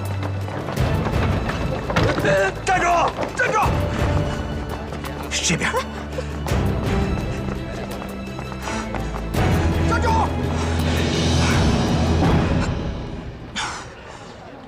哥。书就在杨太尉手上，如果拖下去，落在司空手里，就大难临头了。我刚才当着杨修的面，跟杨太尉说，我知道蒙书就在杨府，并且我说，我已经把蒙书从杨府里偷出来了。我走以后，杨太尉一定会去查看蒙书所在，就算他还犹豫不决，杨修一定会毁了那东西。那爹是不是安全的？那杨修陷害爹的事怎么办？杨修是个聪明人，他过不了多久就会明白我是怎么知道蒙书下落。我要赶去徐令君那儿，把后面事办好。你赶紧回家，照顾好孩子们和你嫂子。好。哎呀，那边。哦。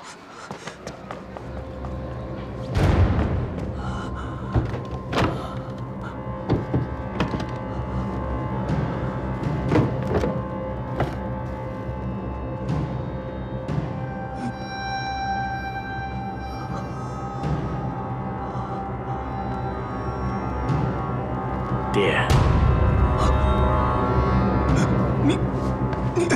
别，儿子，儿子，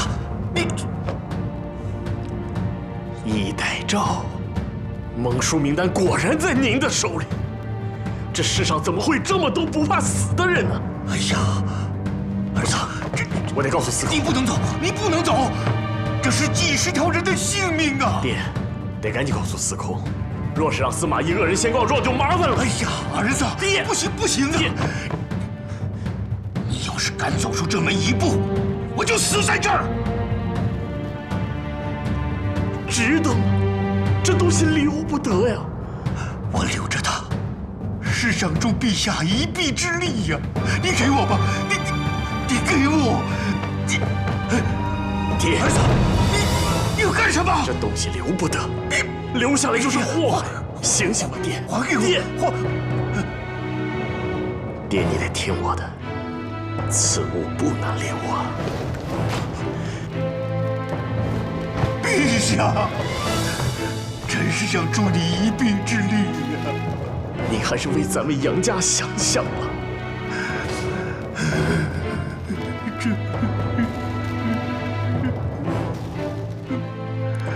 司马懿怎么知道这一代诏在您的手上呢？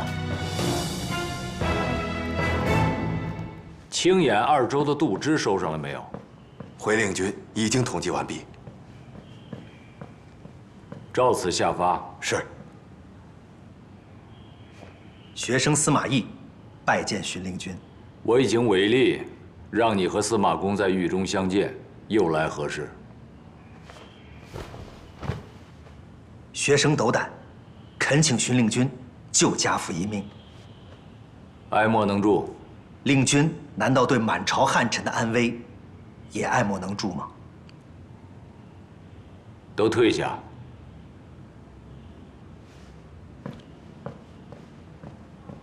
你刚才说满朝汉臣，什么意思？学生说的是蒙书。什么蒙书？杨太尉深知令君一心向汉，难道没有拿蒙书请令君共赴汉室吗？看来你是救父心切，跑到我这儿来口无遮拦、胡言乱语。我应该让文吏轰你出去。学生深知令君对司空一向忠诚，绝不会在蒙书上签字。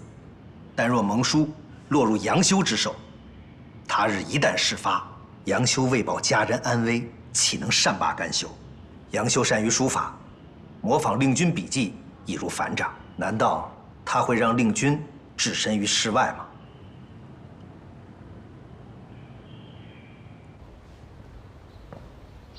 报！老爷，公子，司马懿去了尚书台。下去吧。是。荀彧知道了。爹，什么时候你不能瞒我了？我曾经请他加入，被他拒绝了。这司马懿怎么会知道这些呢？爹，你可真是！万一司马懿为了救父，逼着荀彧出卖你们，你们就全完了，杨家也完了。荀彧不是这样的人，生死攸关，岂论人品？司马懿，他知道的太多了。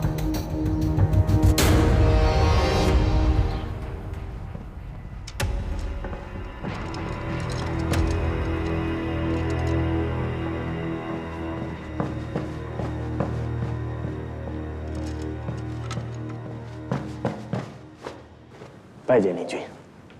杨公子驾临尚书台，有何见教？令君，司马懿何在？要找司马懿，应该是去司马府。令君大难临头了，你我不要卖关子。何故发笑啊？我真的不懂，你们为什么突然关心起老夫的安危来了？我们？看来司马懿来过了，想必他是知道了蒙叔的事情，想以此威胁令君帮着救他爹。是，可是我让他回绝了。难道您不怕他向司空告密吗？您虽然不曾在盟书上签字，但您知道，汉臣意图对司空不利，您却不报。司空知道了，恐也难相容于你呀。杨公子，我跟随司空多年，经历了无数的风浪和波折，彼此的了解，恐怕常人无法得知，所以此事不足以要挟到我。令君坦荡荡，可司空生性多疑，君子不立围墙之下。看样子是杨公子都替我谋划好了。令君你深谋远虑，难道还需修为你去谋划吗？只是我们要保住这个秘密，保住这盟书上所有汉臣的命，唯独死人是不会把秘密泄露出去的。令君再约他一次吧。公无渡河，公敬渡河。渡河而死，岂奈公何？这渡河之人，乃是执迷不悟，怨不得旁人。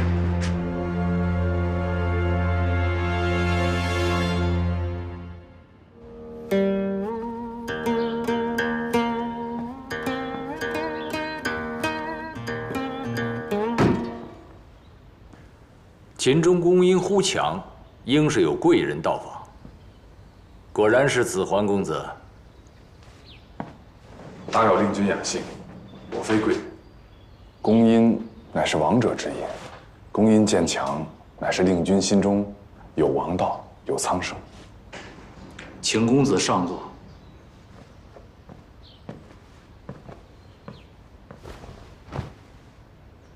刚才公子从曲中听到了什么？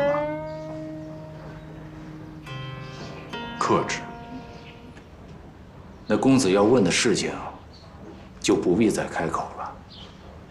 烦请公子牢记2个字：克制。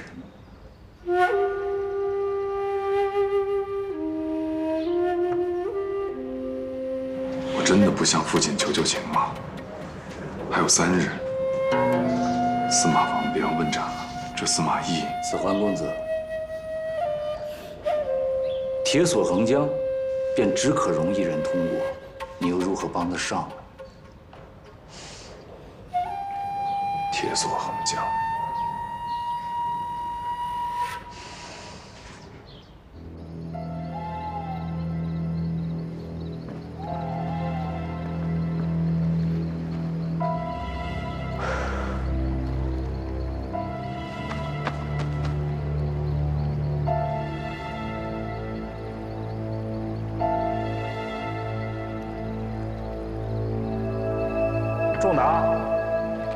仲达贤侄，哎，快啊！仲达贤侄，哎呀，您可来了。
钟大兄，你别怨我，你我的爹只能活一个，我要走的路你走不了，而我今后也无路可选了。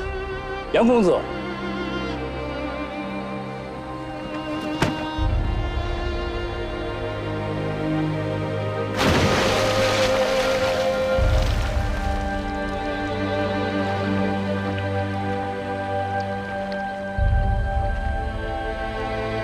此处不宜久留，省得夜长梦多。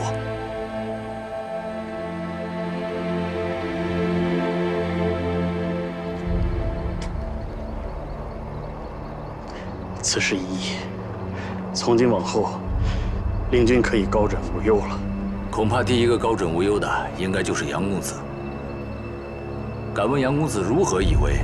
从今往后，我会一直庇护着你。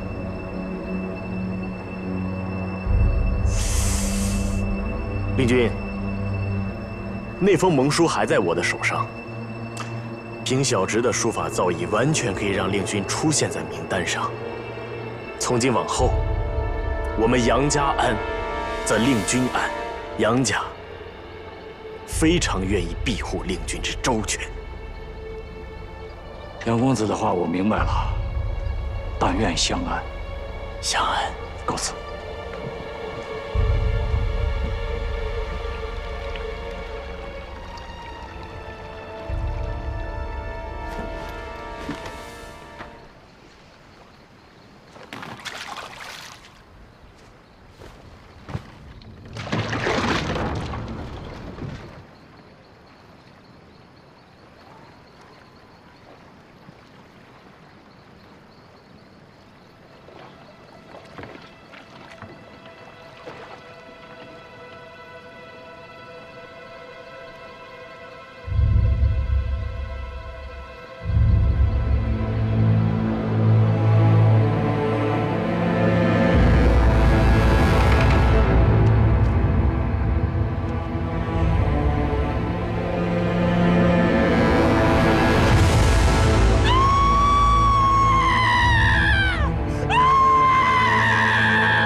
公子，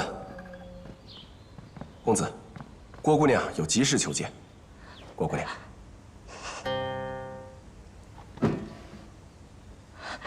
你怎么了？出什么事了？钟郎将，我们实在是走投无路了。我们家二公子已经失踪1日1夜了，而明日老爷就要问斩，求求你，求求你请司空暂缓刑期吧。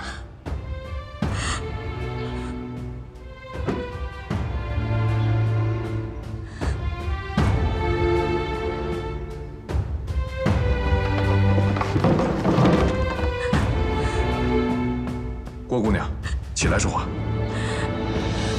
告诉我，到底是怎么回事？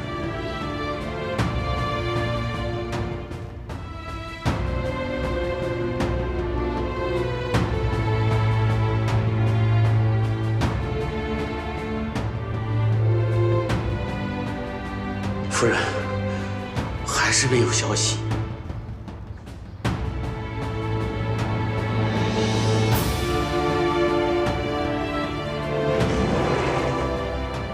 侯吉，把这个拿着。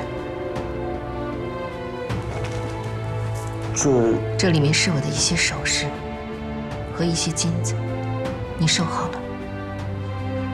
夫人，您这是要赶我走啊？家门不幸，如今自保也尚不可得，日后怕是不能庇护你们了。趁着司空还没株连下来，让他们都散了吧。夫人，猴急的跟在司马家，夫人要将我连根拔起，这就是要了我的命啊！夫人，请原谅我这一次不能听您的了。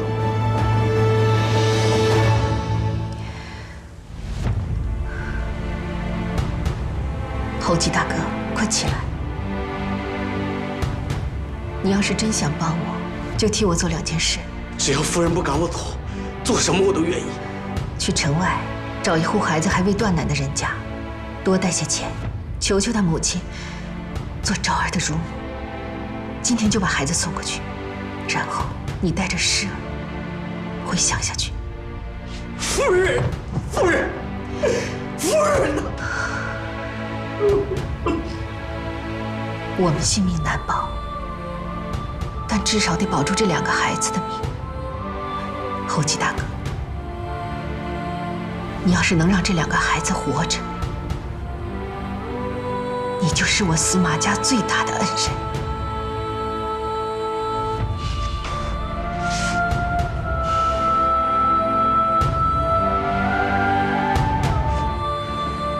公子，你在哪儿啊？公子。大哥大嫂，这里有些财物，请笑纳。哎，公子，这可使不得，这就一口开水的事。这使不得呀，夫人。使不得呀。大哥大嫂别客气，收下吧。实不相瞒，家中遇到一些事情，如若能够一切平安，后天我就来接他。倘若后天我要没有来，恳请大哥大嫂将这个孩子视如己出，把他养大成人。夫人放心，我们当自己的孩子养。这是我给他缝的一些衣服，够他穿2年了。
星汉灿烂，明日必是艳阳天，杀人的好日子。报！司空，杨彪的老儿疯了，他说他来自首。我料到今天晚上不会安宁，没想到第一个来的是他。让他回去，他不值得我一见。司空把刀悬起，这些人都坐不住了。杨彪此来是想掩饰更大的人物，司空可以再等等，好戏还在后头。你不是有话要说吗？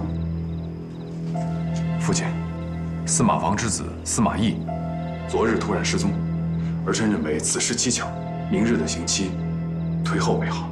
司马懿失踪与你何干？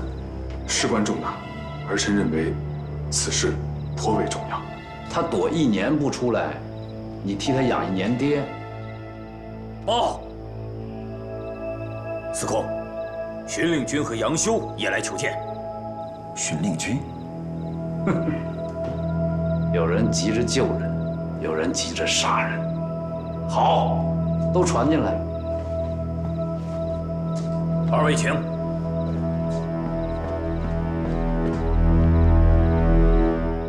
拜见司空。臣拜见司空。令君所来何事啊？禀司空，明日要斩司马防，上奏天子招示百官的表文，臣已经拟好，只是供状之上司马防仍没有签字画押。臣请司空，供状还要不要给百官看？令君身为尚书令，总领百官，心中有多少大事？这一纸供状何须烦恼？百官要看供状，是不是觉得司马防死了冤啊？臣绝无此意，处事不周，打扰司空，臣告退。哎，令君来的正是时候。既然令君对此案也颇为关心，明日斩司马防，就请令君做监刑官。这，令君是君子，君子远离庖厨，是否不愿亲临杀伐之地啊？臣随司空沙场征战多年，早无此境界，领命就是。杨主簿，所来为何？臣恳请司空明日准臣陪同监斩司马防。因司马防是臣举发，近日对臣的微词颇多，臣请亲临刑场，以示问心无愧。杨主簿果然非常人也。好，我岂能辜负了你的坦荡？明日便让你做荀令君的副手。父亲，退下。是。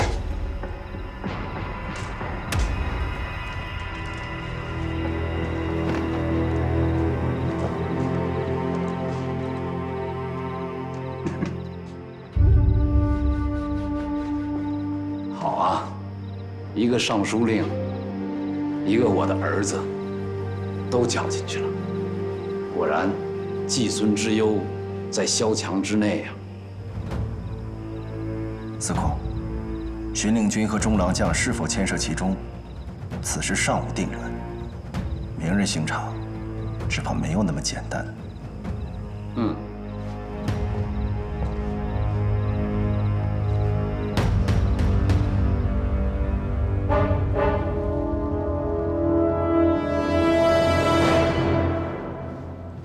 令君，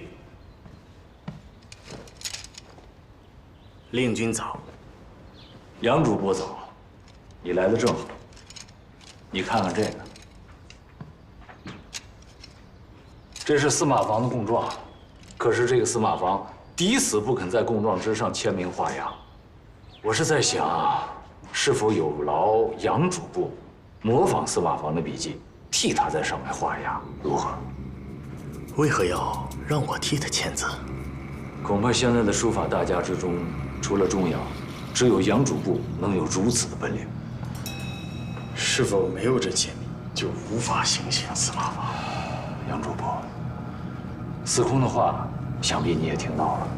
司空为何要我前来见着？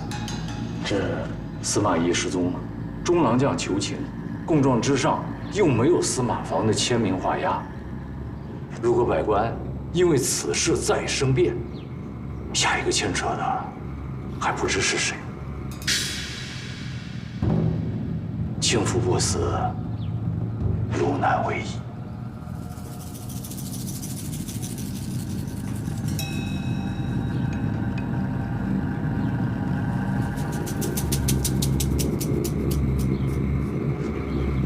杨主簿，杨主簿就不希望这颗人头早点落地吗？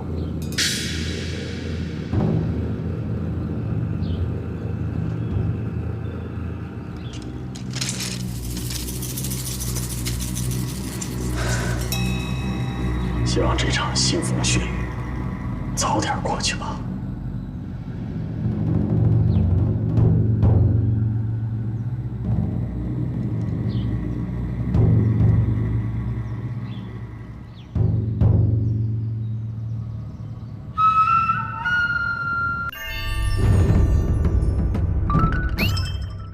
公子，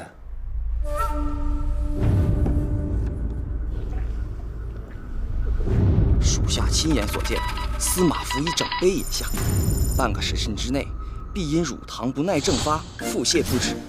司马府定然今夜写不完奏谱，新政必然无法呈现给陛下。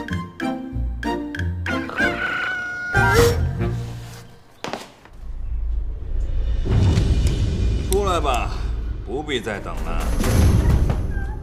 汝等雕虫小技早已被我识破，我喝的是伊利舒化奶，无乳糖，更营养。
劫囚车，胆子不小啊！你们草菅人命，还指望我们跪着等死？全部带到刑场，禀报父亲之后，另行处置。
参见巡令军，犯人已验明正身。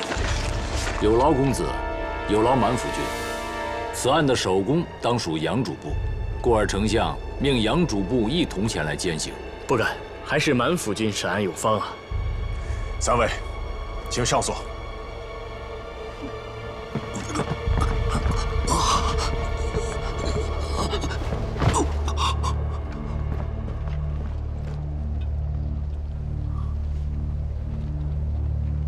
犯官司马防勾结袁绍，谋害天子，反纪昭彰，罪不可赦。今日斩！启禀司空，启禀令君，家父冤枉，冤枉啊！谁在扰乱刑场？拿下！曹民愿替父领死，家父冤枉，还请司空查明家父的冤情。是杨修陷害家父的。徐州令，你闭塞言路，忘情陈情，就不怕司空将你的罪吗？青青子衿，悠悠我心。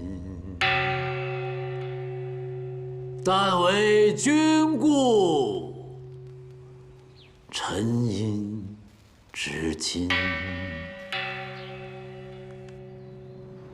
司马房的人头落地了吗？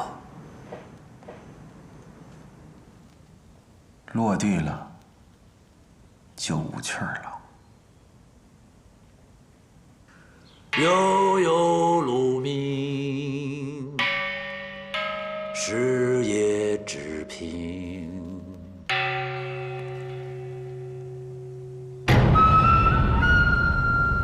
徐令君，时辰已到。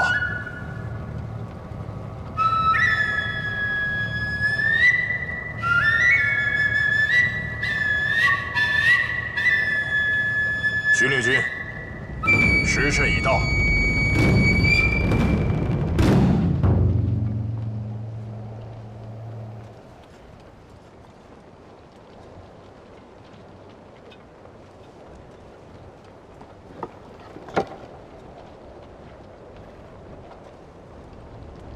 斩！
带他上来！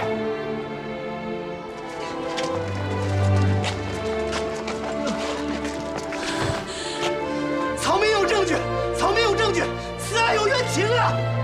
在下何人？曹民乃司马房之子司马懿。诸位，这司马房有8个儿子，每个儿子都来闹一下，这刑到了晚上也刑不了。他就是周文王有百子，只要证据确凿，也难逃这一刀。杨主簿，不妨听听。曹民有证据，我父冤枉，请诸公明察。有何证据？我父供状上的画押便是证据，我父供状上的签字，乃杨修模仿我父的笔迹，亲笔所书。荀令君，可有此事？确实，司马房双手受刑，无法书写。杨主簿精研书法，擅长描摹他人笔迹。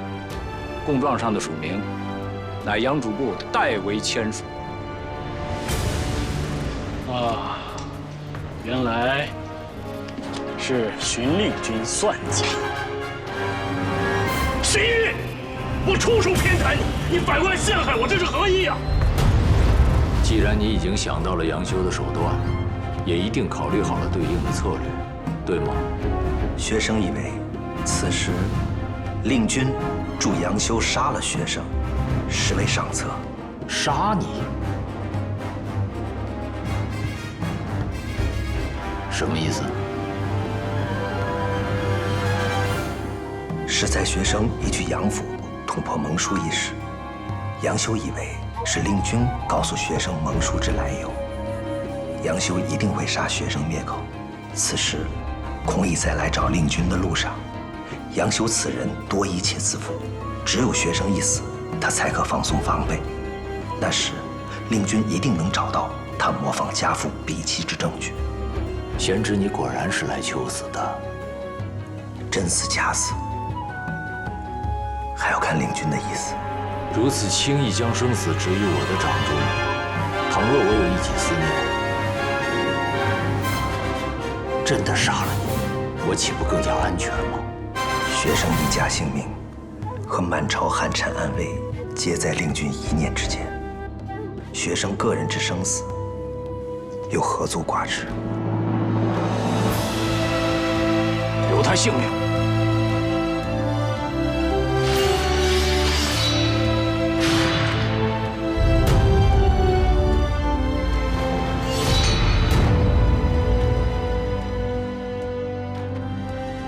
在下此事做完之前，千万不要让我夫人知道。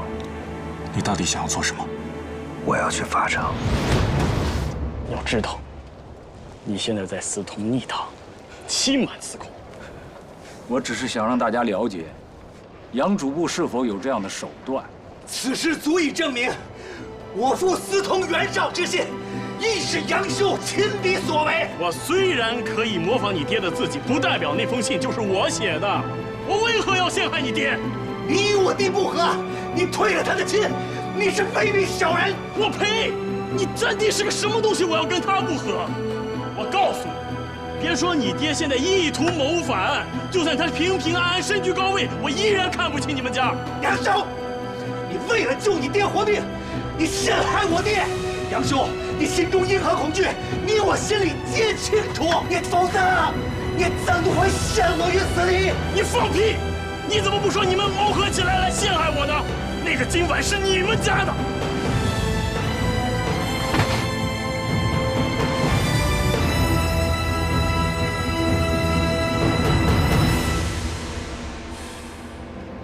杨主簿，你怎么知道那封书信从金碗中搜出？我从司空府偷听的。杨公子，这个细节连司空都不知道。我只是说，在司马家的器物中搜到了这封书信，既未写于案中，也未告知朝臣。周郎将、徐令君，你们知道吗？不知。那就是我记错了。我听办案的衙役说的。不巧得很，下官有一个恶习，素来胆小多疑，对一些重要物证都要屏退下人亲自搜检。我在找到金碗之时，恰巧身旁并无他人。此事足以证明，除满府君一人之外，这世上再有之书信下落者，便是书写之人杨修。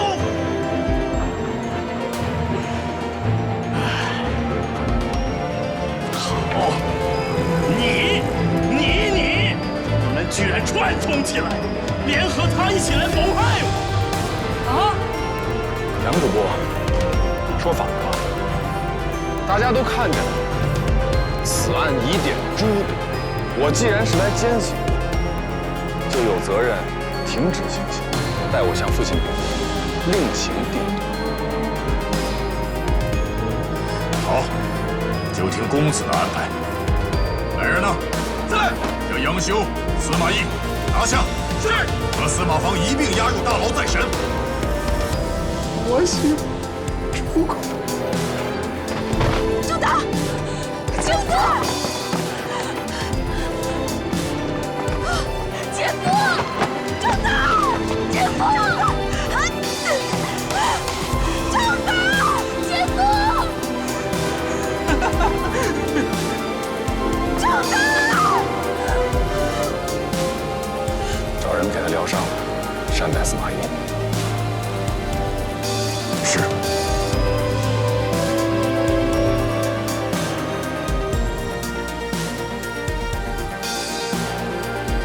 这两个老废物生出了儿子，要各有高招啊！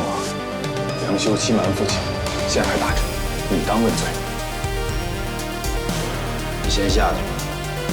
父亲，下去。是。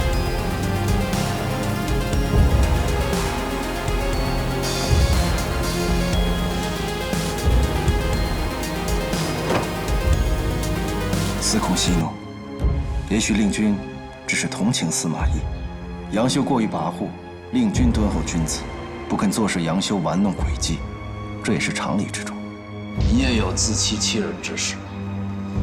胡军师，你我荀令君，皆非寻常之人，又岂能常理夺之？其实我对荀令君知之甚深，最早让我奉天子以令诸侯的，就是他。在他心里，永远都会有天子的。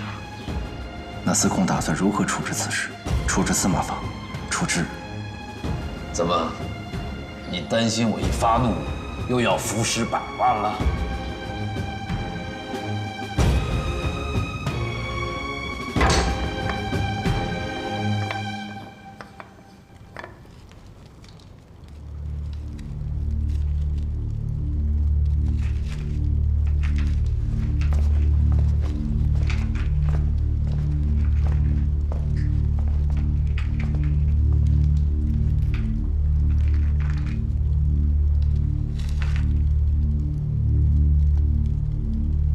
令君来了。是。想到法场之上，公子或许还有未尽之言，过来看看。开门。是。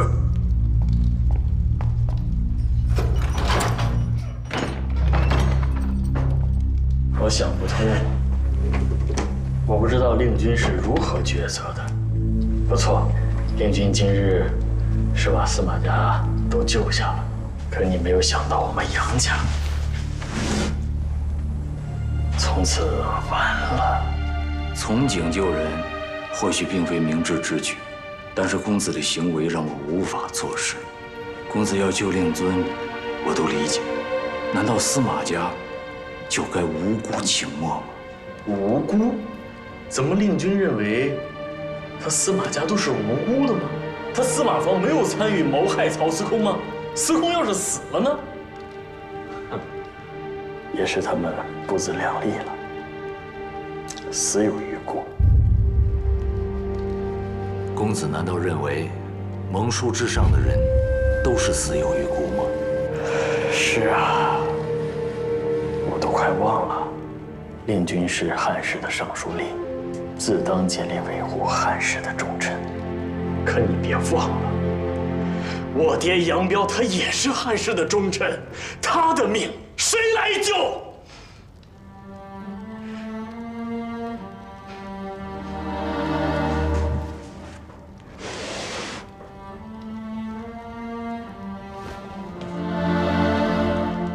公子，汉室为一帮肱骨老臣，筋骨俱碎，在以命相守，因而我敬重令尊杨太尉，一如我敬重司马光。公子，为何不替令尊想想呢？我就是因为替他想，所以极力的想要匡正他的错误。他家父跟你一样，逆骨不化，效忠一个连刀都拿不起来的皇帝，昏庸无能。良禽当择木而栖。你以为司空他为何赦了我爹？因为我选择投靠司空，那是因为我的雄心勇力符合他的志向。所以该心生畏惧的不是我，是你。的确，你才华横溢，满腹经纶。可是你应该明白，进取易，平衡难；杀人易，救人难。你以为靠你的聪明才智，可以执掌棋局于掌骨之间吗？其实不然。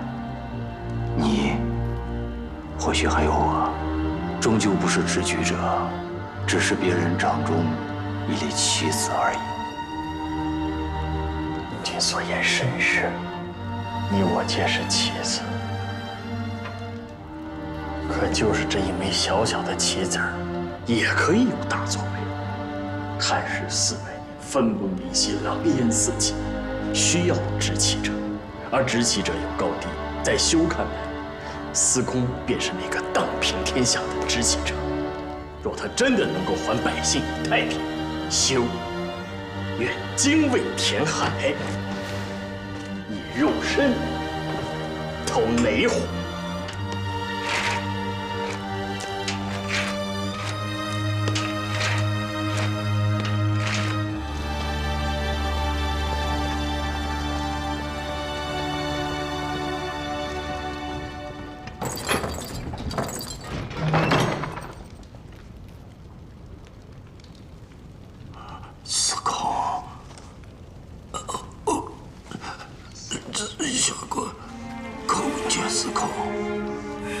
司马公，对不住，此次案情太大，牵连了司马公，让你受苦。好在令郎已经为你洗刷了冤屈，伤得重不重？还能不能走？来，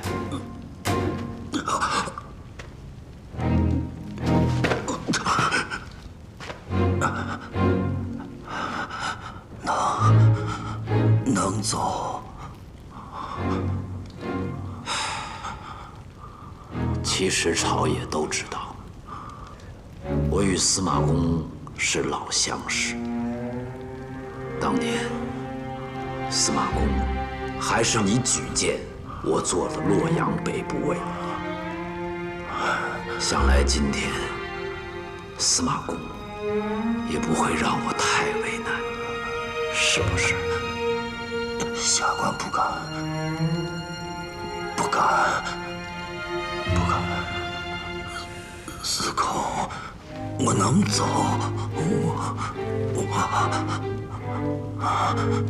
忠臣出于孝子之门，将司马公子及司马家人一块放了。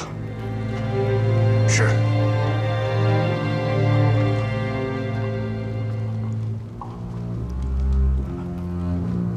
谢陛下，谢司空，谢。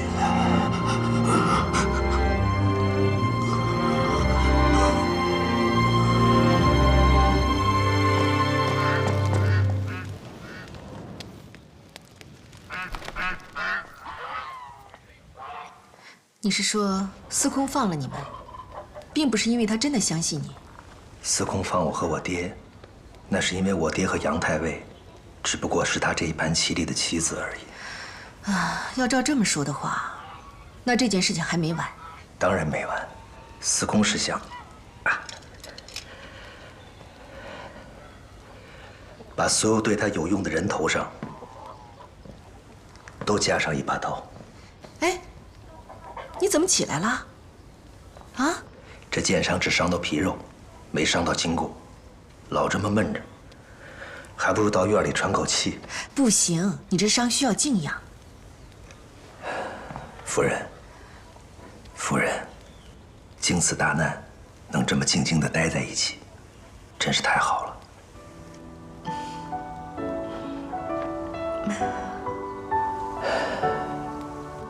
夫人受苦了。夫人，我这次能救了爹，还要多亏你那位吉大哥。你跟你那个吉大哥的经历是那个……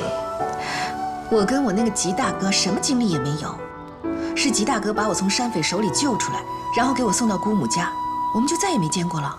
哦，对对对，只是我问他，他总是支支吾吾的。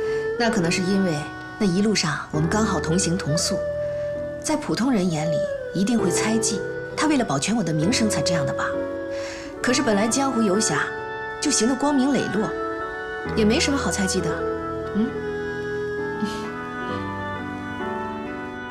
我当然知道夫人光明磊落，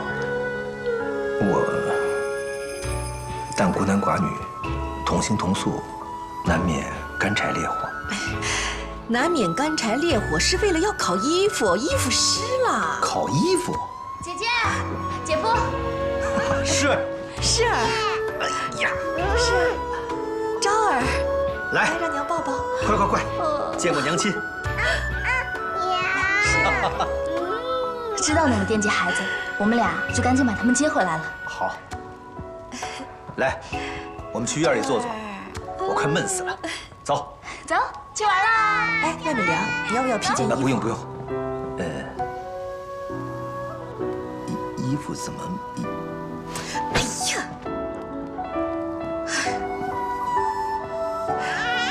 昭儿，笑啦！你长大了，将来可不能像你爹那样啊！哎，令君，我早就说过，你无需对我行此大礼。臣自知有罪。令君帮我查清一案，何罪之有啊？臣一直怀疑杨修陷害司马妨，但因为手上没有证据，不好妄加揣测，于是瞒着司空诱供了杨修，臣有欺主之罪。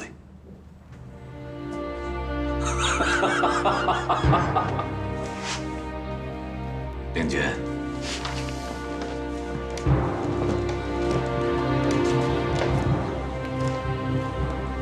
令君，你跟我就不要说那些哄别人的客套话了。我给了令君绝对的实权，也就要给令君绝对的信任。宛若民间夫妻，互相谁没个小秘密、小心思，但临大事，则能同甘共苦，肝胆相照。不独夫妻间该如此，你我之间亦该如此。司空如此信任，令臣惭愧。令君，此事你做得十分漂亮，我不再追究。我已经赦免了司马妨一家，有统称王子服即可人头，足以立威。威立过了，该加恩了。这昭告天下的诏书该如何写？就请令君费心思。司空，司空，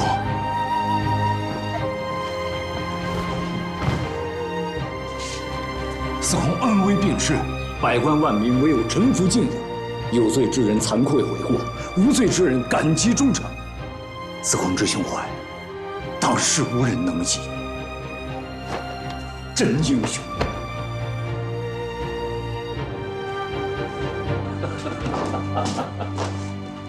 令君，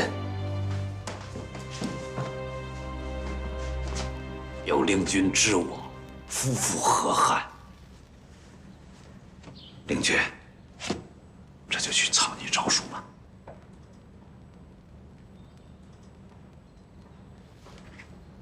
哎，司马懿其人，令君觉得如何？静水流深，臣尚看不透的。好一个静水流深，倒和令君有几分相似。司空的话，臣明白了，这就告退。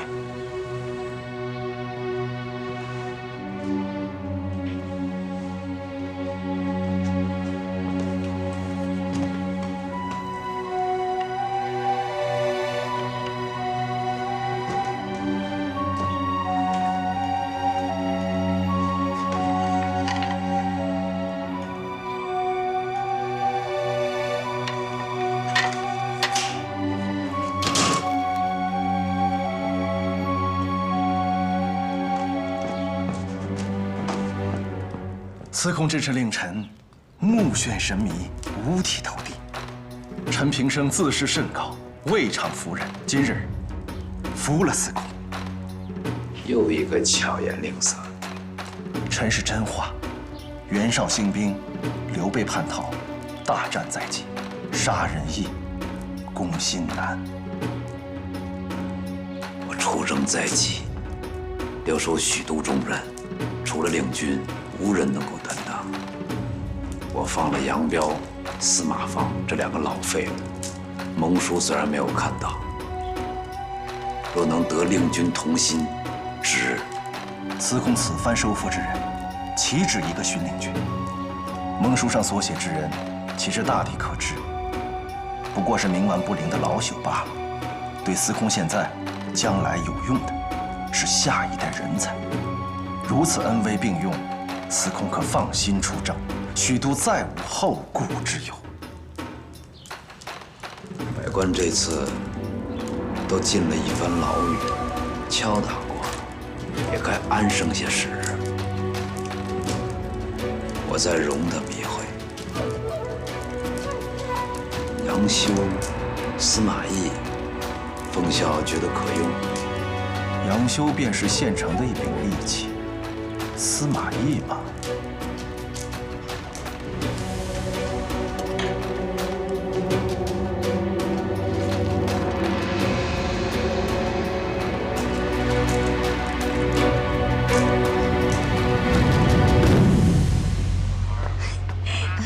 诗儿，诗儿，吃点茶。干嘛呢？来，让小姨陪诗儿玩。来，小姨陪你玩好不好？夫人，下回这种事让侯姬做就好了。你看，你挑挑。我不累。来。哎，阿赵，你去看看你姐夫的药好了没有？我想着呢，快了，放心吧。哎，来，诗儿你小心点啊，别伤了自己。选好了吗？这个呀。好。司马懿。哎，这位公子，我们家公子伤得不轻，确实不方便会客呀。先自己玩吧。草民拜见中郎将。拜见中郎将。快去穿好衣裳，就算是惩戒，也要衣冠整洁。侯瑾，对，引中郎将去正堂。是，将军，快请。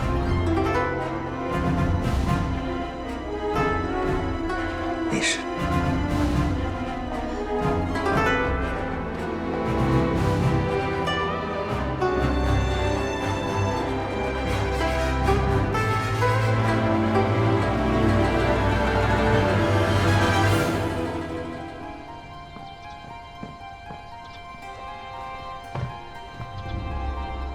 草民拜见中郎将。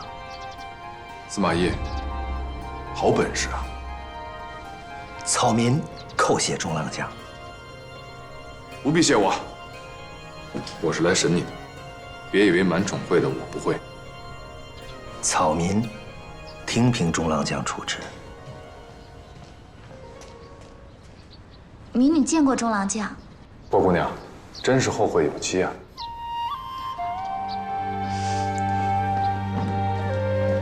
民女给中郎将备了些米酒，请中郎将暖暖身子。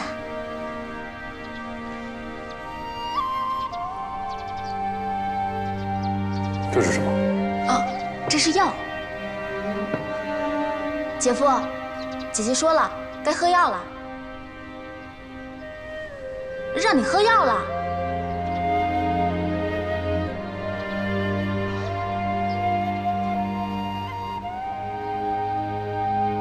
伤未痊愈，药不能停。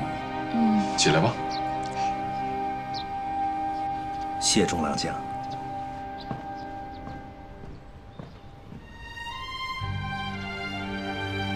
我审你，你也得先有命受审。谢中郎将。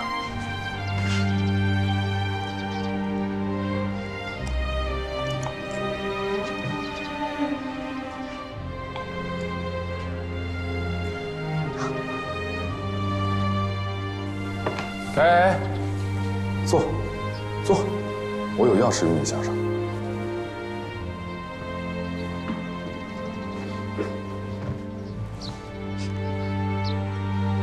那中郎将，民女先告退了。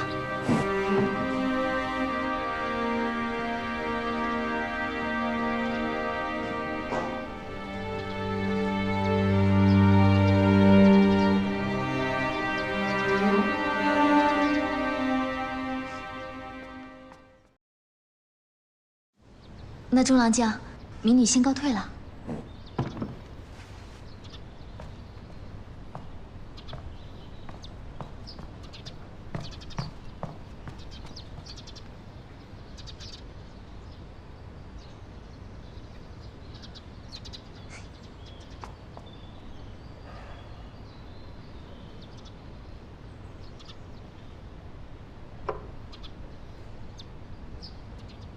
荀令君为何要帮你？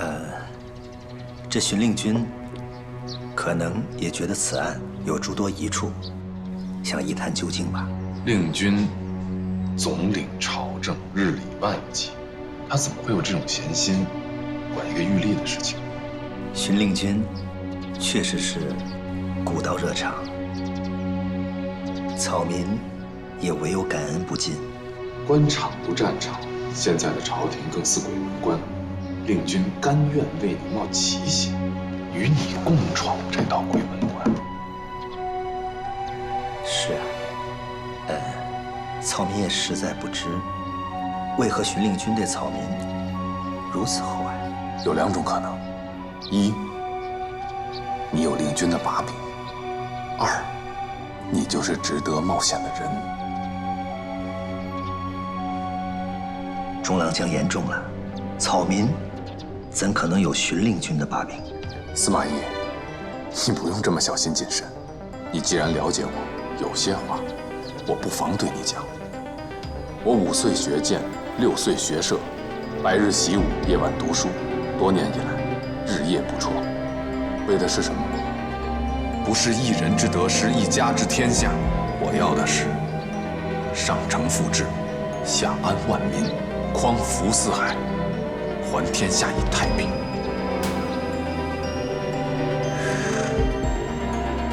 这些事，子建做不到。中郎将志向高远，让人万分敬仰。只是草民不懂官场之事，这件事恐怕是帮不了中郎将。你是真不能还是假？是不是只有把男主交来，你才会说实话？草民惶恐，草民实在不解中郎将之意。司马懿，你抬起头了。你现在一味推诿是什么意思？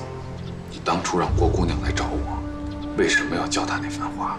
你许我青天凌云，让我振翅高飞，现在不干正事，莫非你是在利用我？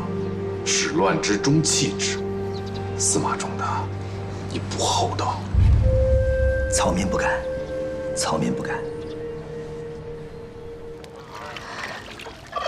他们到底在聊什么呀？聊这么长时间？不行，我得去看看。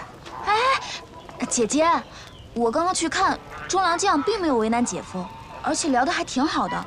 我们再等等吧。那也不能聊这么长时间，你姐夫伤还没好呢。哎，水开了，水开了。哎呦！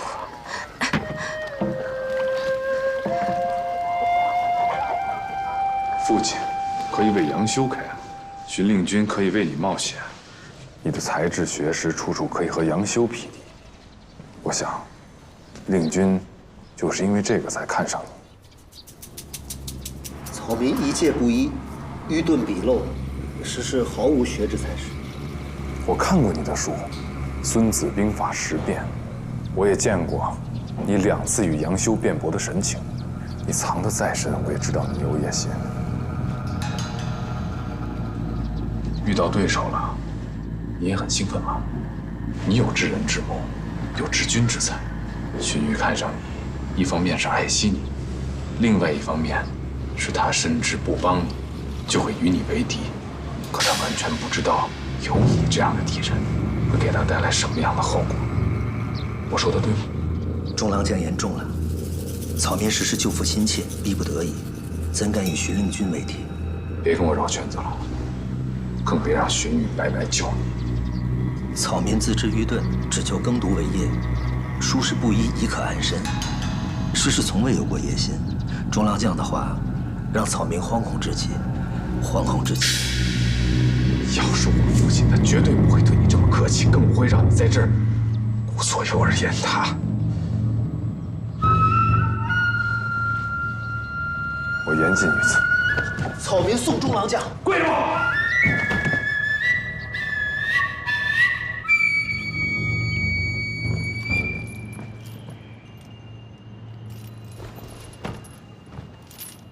罪臣拜见司空。我已经放了司马芳，你可知道？臣知道。臣陷害司马方，罪该万死。你都认罪了，那我该如何发落你啊？司空可否给臣一个将功折罪的机会？司空即将出生袁绍，臣乃袁绍外甥，可为司空尽一份绵薄之力。你也知道你是袁绍的外甥，那我怎知你不会暗通袁绍，诈降于我呢？以司空之英明，定可知；以臣之明敏，怎可投效必败之袁绍？真会说话。不瞒你说啊，你的手段、才智和野心，我十分赏识。要真杀了你，还真有点舍不得。罢了，给你这次机会。来人，在松绑。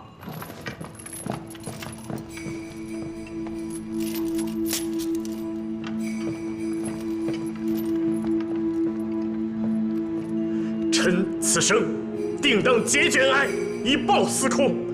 肝脑涂地，在所不辞。哎呦，小点声。要让袁绍相信你在危难之中投奔于他，你的罪名不得不罚。下去，到满府君那儿领账50，主簿的职位，等我打败了袁绍之后再还给你。你可愿意？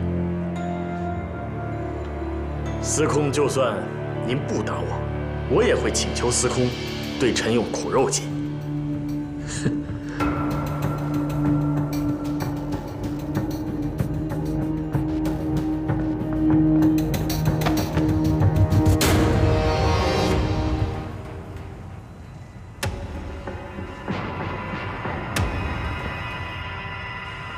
拜见父亲。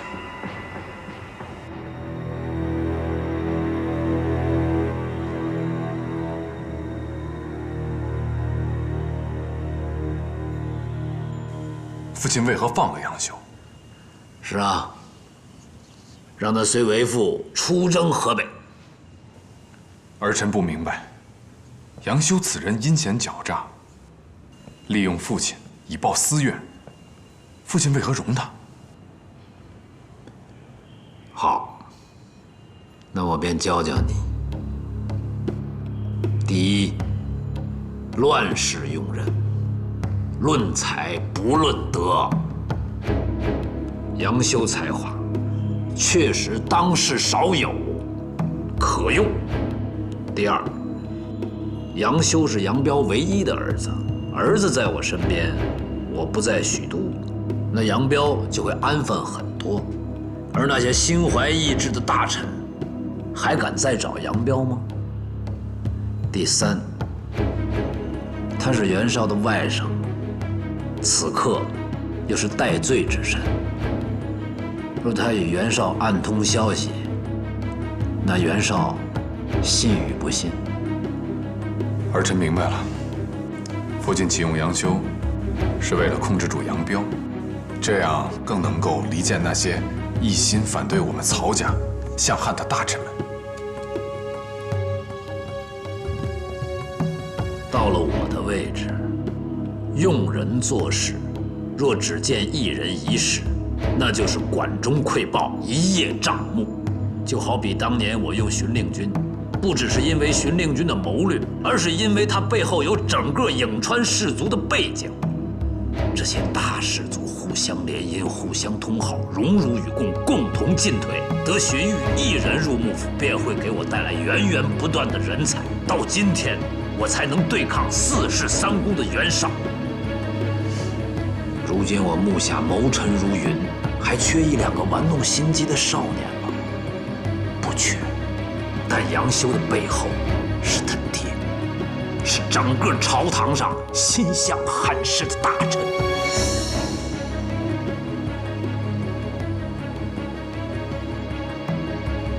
父亲英明神武，捏住了一颗棋子，就控制住了整盘棋。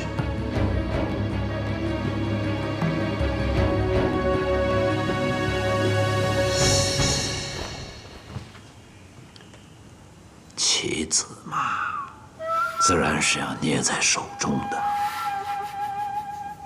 且看是他用了我，还是我用了他。父亲，如若启用了杨修，再启用了司马懿，岂不是更好？一方面可以笼络司马家，另一方面可以让司马防与一众反对我们曹家的大臣离心离德。这样，没有了杨彪，没有了司马防，他们是无法兴风作浪的。你早就见猎心喜了吧？只怕你想控制的不是司马家，而是杨修吧？父亲，一味对杨修这样的人加恩，只会让他更加贪婪。如果给杨修找一个对手，让他们动，让他们怕，让他们对父亲的些许恩典都会感恩戴德。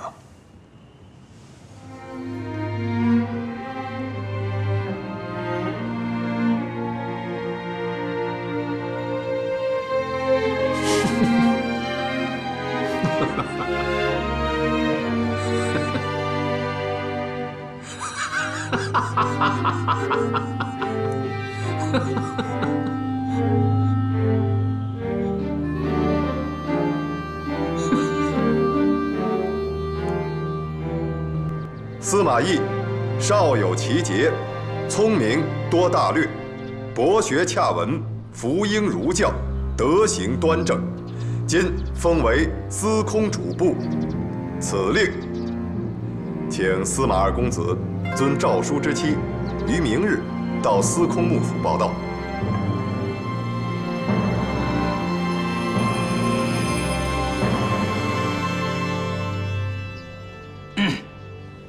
年轻人没有见识，受宠若惊。明日一定去，一定去。司马家八达的名望，下官早有耳闻。恭喜贤坤仲，恭喜二公子。他日同府为官，还望多多提携。不敢不敢。告辞，告辞。仲达，宋长史。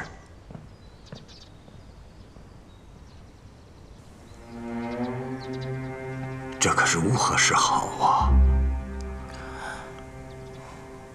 哎，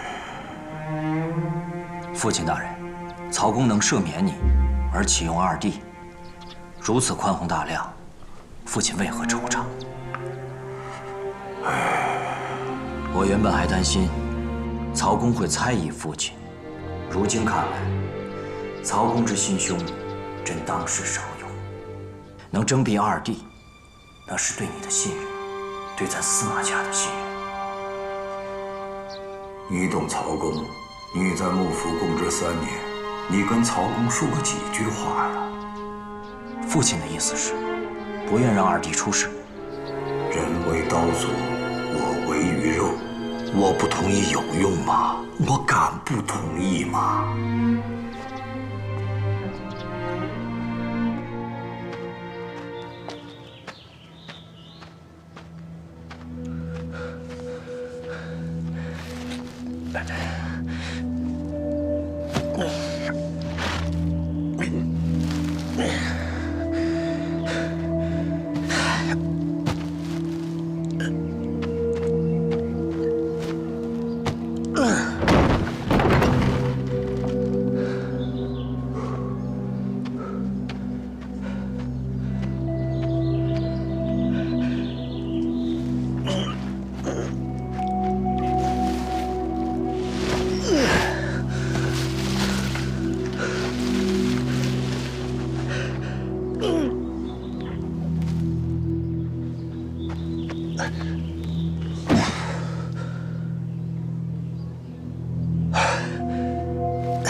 二哥，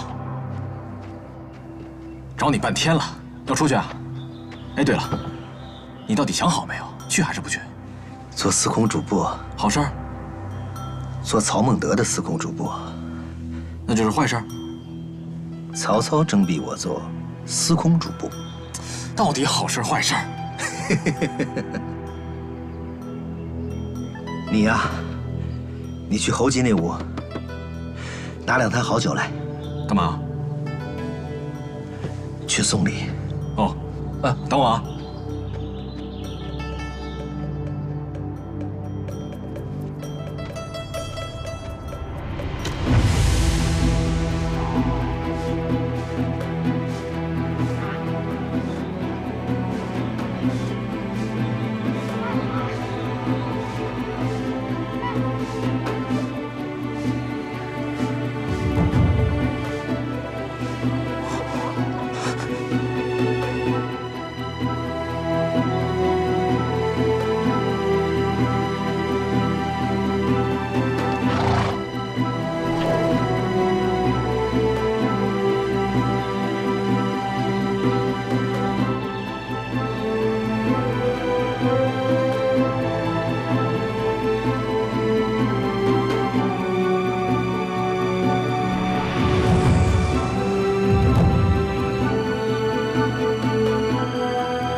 多大的事情不能面对，非要压伤自己的腿？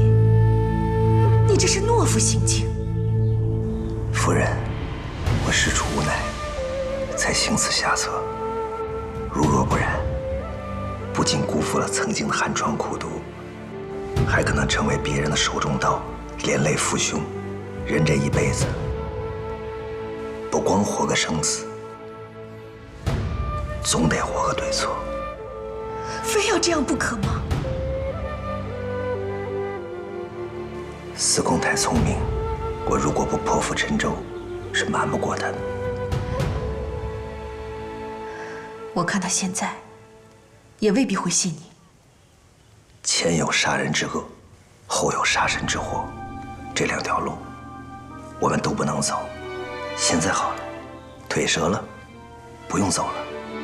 司空也万万不会在众人面前为难我。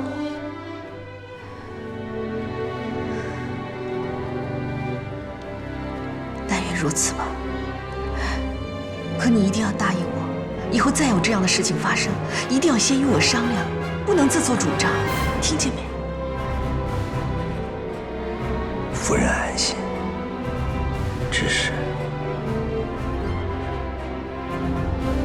只是孩子还小，不知道我以后还能不能站起来，可能要有劳夫人。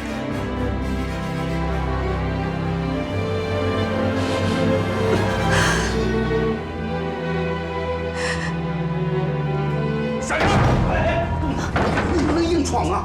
司马懿师，你够狠啊！就用这个来报答我！中郎将，即使你是中郎将，我们夫妻的房门也不是你说闯就来闯的吧？夫人，暂且回避，我与中郎将有要紧的话要说。把药喝了。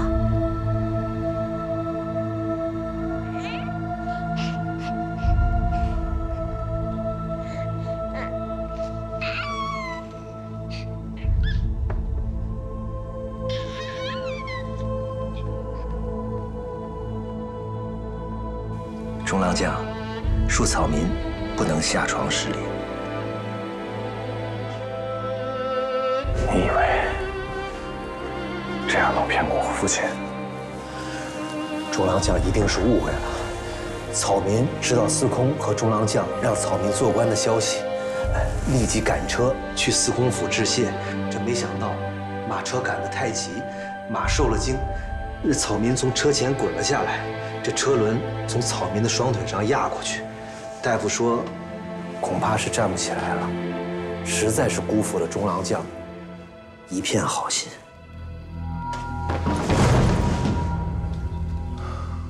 公子怎么可能骗中郎将呢？司马懿，你骨头可真硬啊！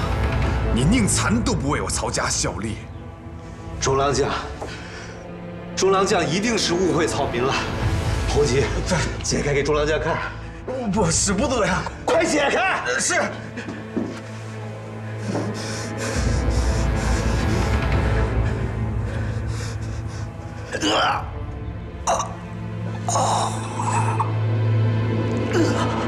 殿上，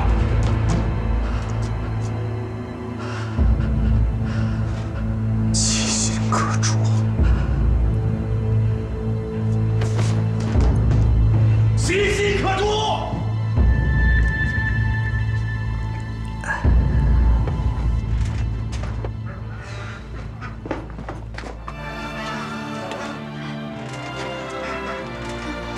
中郎将，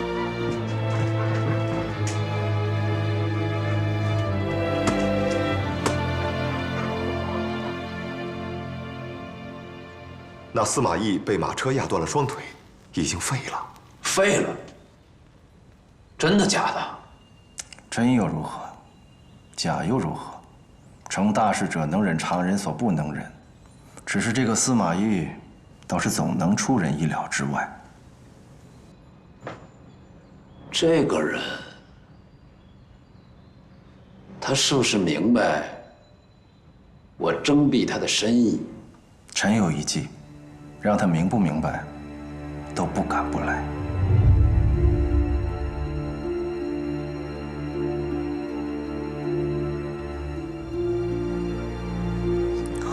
仲达，大哥，大哥有事啊？朝中疯传你暗通袁绍。大哥说仔细些。袁绍兵为官渡，正在招兵买马。有人说名士崔琰对你颇有好感，欲请你去河北。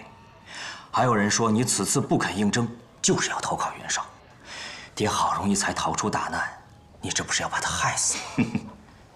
什么时候了还笑？大哥，这袁绍比曹操如何？我压折了自己的双腿，都不去帮曹操，我何苦要去帮袁绍啊？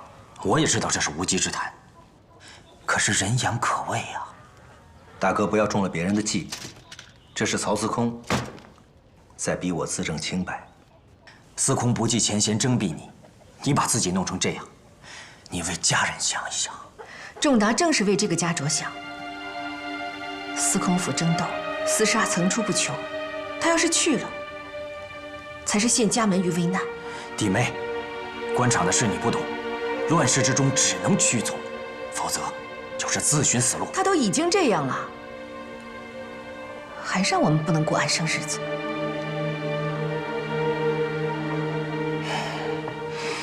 大哥，我知道，你曾经为了全家人的性命，迫不得已屈从于董卓。你这是在讥讽我？小弟不敢。那年，董卓杀仲卿，烧洛阳，若不是大哥跟董卓的长子长得相似，讨得董卓欢心，给咱们全家留了一条活路，现在咱们一家人骨埋何处，也未可知。仲达，别说了。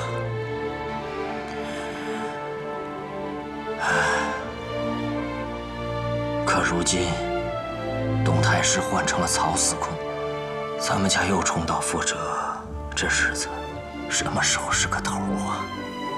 大哥，那个时候我还小，帮不了大哥。现在想想，都觉得惭愧。现在轮到我了，大哥放心，我绝不再让爹爹陷入危难，也一定保全家人平安。春华，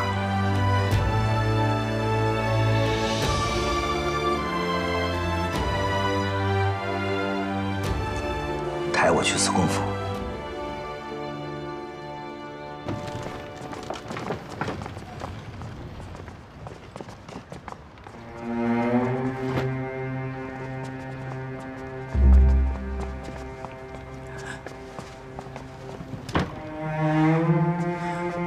司空院属司马朗，司马懿到。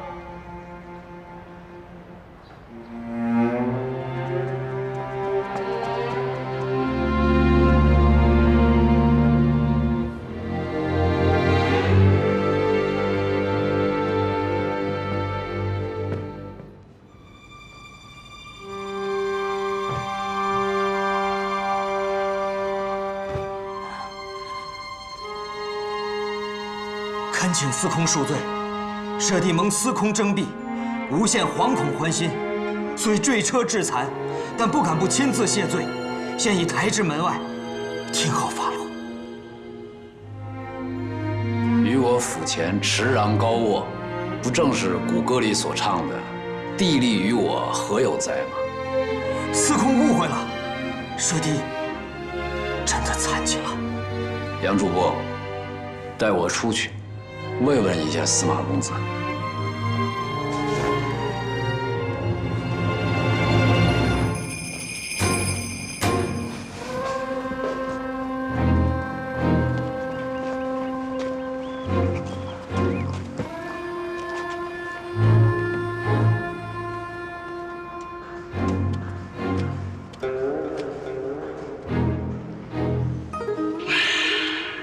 雕虫小技。就想用这招去欺瞒司空。主簿啊，何来欺瞒二字？难道杨主簿还忌惮一个废人？我忌惮你。其实我觉得你无需赔上这2条腿，因为我也不会让你进司空府。现在倒好了，你弄巧成拙了，这司空也让你给得罪了，这不是自寻死路吗？拆开。是。杨兄，你别欺人太甚。夫人，难道你的夫君没有告诉你，做戏要做全套吗？夫人，这是主簿分内之事，不要责怪于他。拆开。是。别碰我夫君，要拆也得我来拆。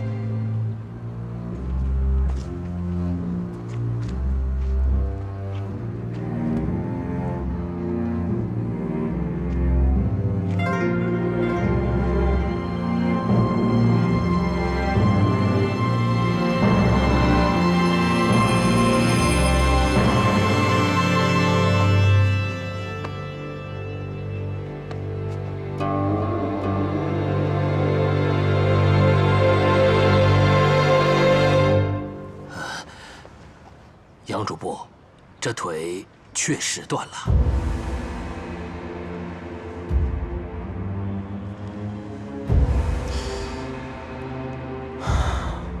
是断了，不是废了。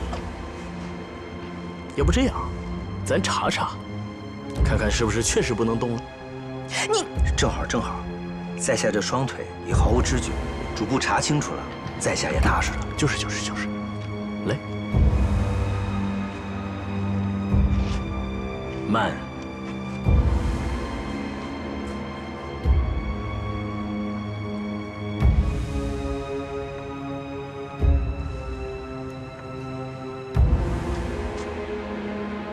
哎，父亲在这儿。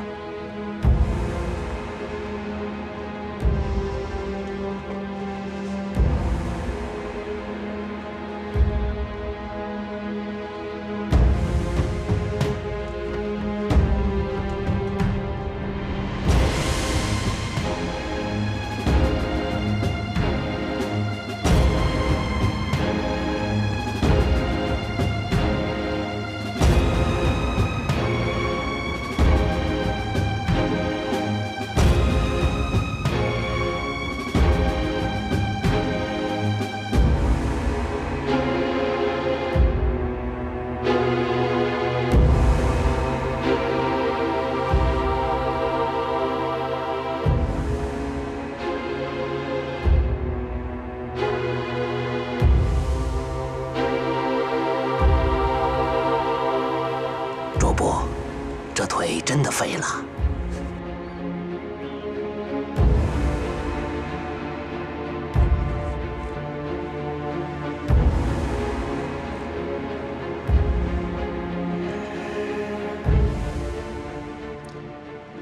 我平生最恨与愚蠢之人为友，更恨愚蠢之人为敌。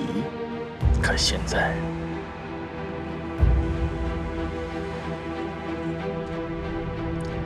你有资格做我的敌人了。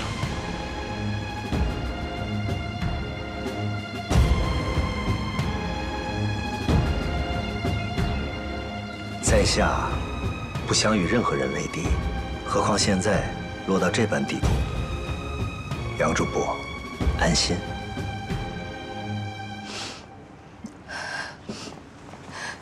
这小子够能忍的，何苦？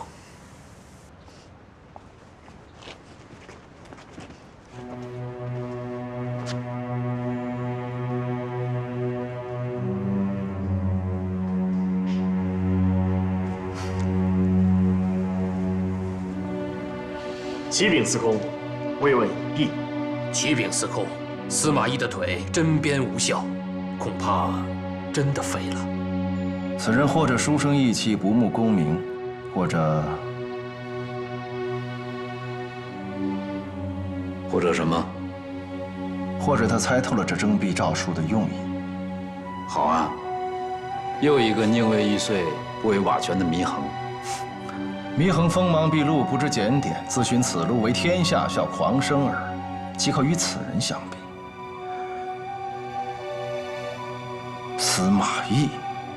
司马懿有才，但臣自问尚能治得住他。司空，不妨出彩，以待来日。杀了他，天下倒要笑我杀了一个废人。我倒想看看他能忍到几时。司马郎，在。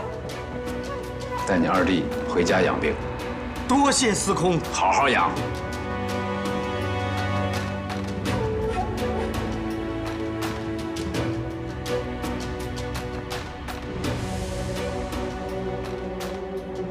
岁月如云，非我思存。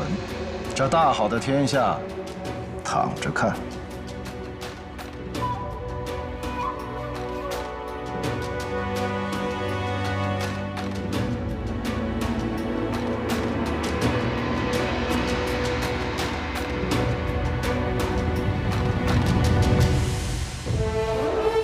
建安5年，袁绍出兵攻打曹操，曹操举兵亲征，两人在黄河岸边的官渡展开了关于中原霸主的最后争夺，史称官渡之战。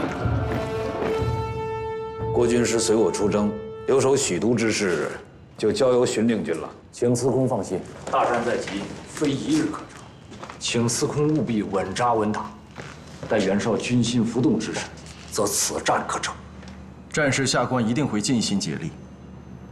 令君也请放心。我倒不甚担心战事，近几日我一直在想一件事情：我的几个儿子年纪渐长，二位处子中，谁可当大事？此乃司空的家事吧？是家事，却也是国事。二位若有忌讳，可以写下来。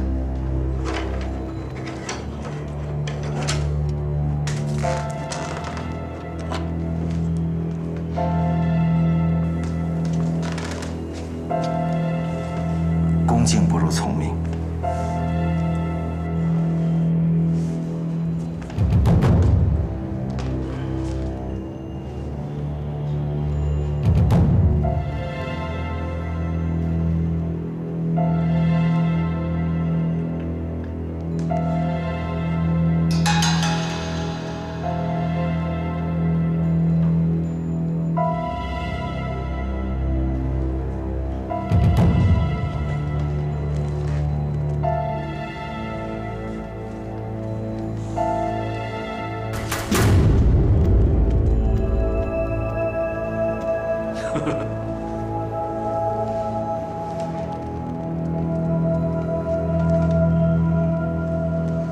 意思我明白了，二位先去城门准备吧。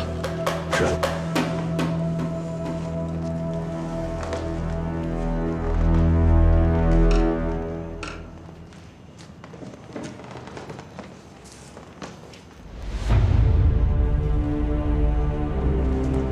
臣拜见司空。校士府呈上司马府图卷。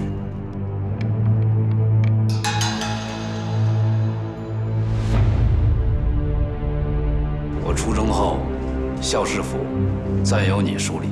是。司马懿若装病，格杀勿论。是。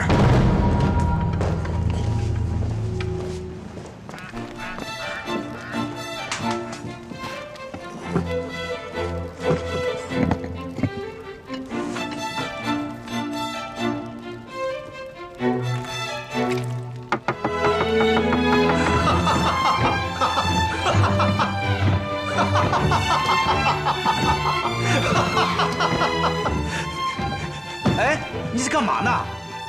多危险呀！赶紧退下！哎，侯吉啊，只要再让我勤加练习，用不了多久，我就能自己推自己了。你看着啊，不要服我。别！公子，你先尝尝我做的好吃的。先掉头。啊！又是五味婆啊！你尝尝吧，这回的五味婆跟以前不一样。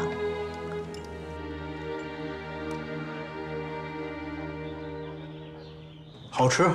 今天早上我突然想起去年冬天腌的腊肉条了，我捞出来一看，我吃的是豆腐，有果香味儿。哎呀，公子，你这舌头真是五味舌呀！这个果香味儿啊，主要来自于汤汁儿。先把骨头砸碎了炼汁儿，然后呢放上豆豉，大火1个时辰，去掉浮沫以后下盐，再把这个葱白捣碎了以后加入花椒、大料，还有陈皮。这道菜我要做不好，实在对不住你跟那头猪。哦，不是，没有你，光有猪。掉头。哎，好。下厨教我去做。别！我担心你要是再学会这道菜，以后就很容易困于床头跟灶头了。你看我现在这副样子，困在那儿怎么了？我跟你去厨房学做菜，帮助夫人照顾孩子，虽然没什么出息，但快乐自在。给你再换个大夫吧。上一回你吃了药以后，腿脚不灵便，精神也不好，吃错药了。你才吃错药了。二哥，袁绍大军兵围官渡，曹公要亲自出征了。地图，推我过去。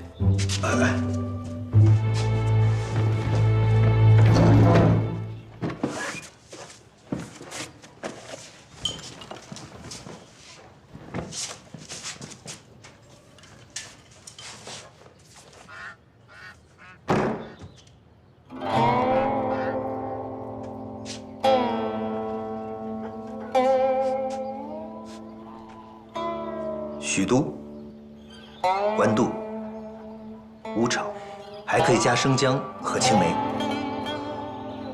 袁绍倾巢而出，操着国旗。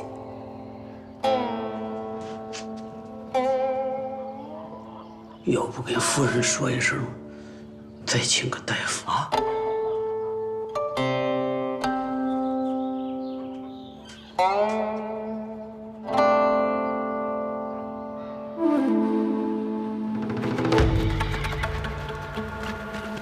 停！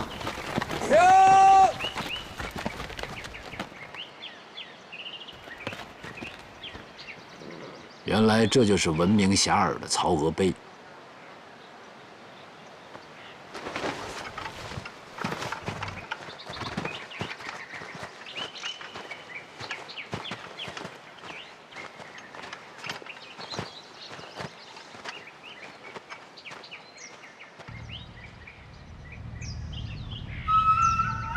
黄卷、幼妇、外孙、鸡舅。蔡邕提这几个字何意啊？主公解否？臣已解。此碑，你先别说，你让我再想想。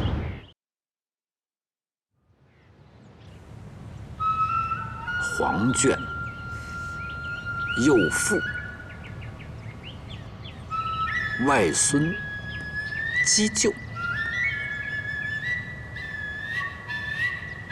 蔡邕提这几个字何意啊？主公解否？臣已解。此碑，你先别说，你让我再想想。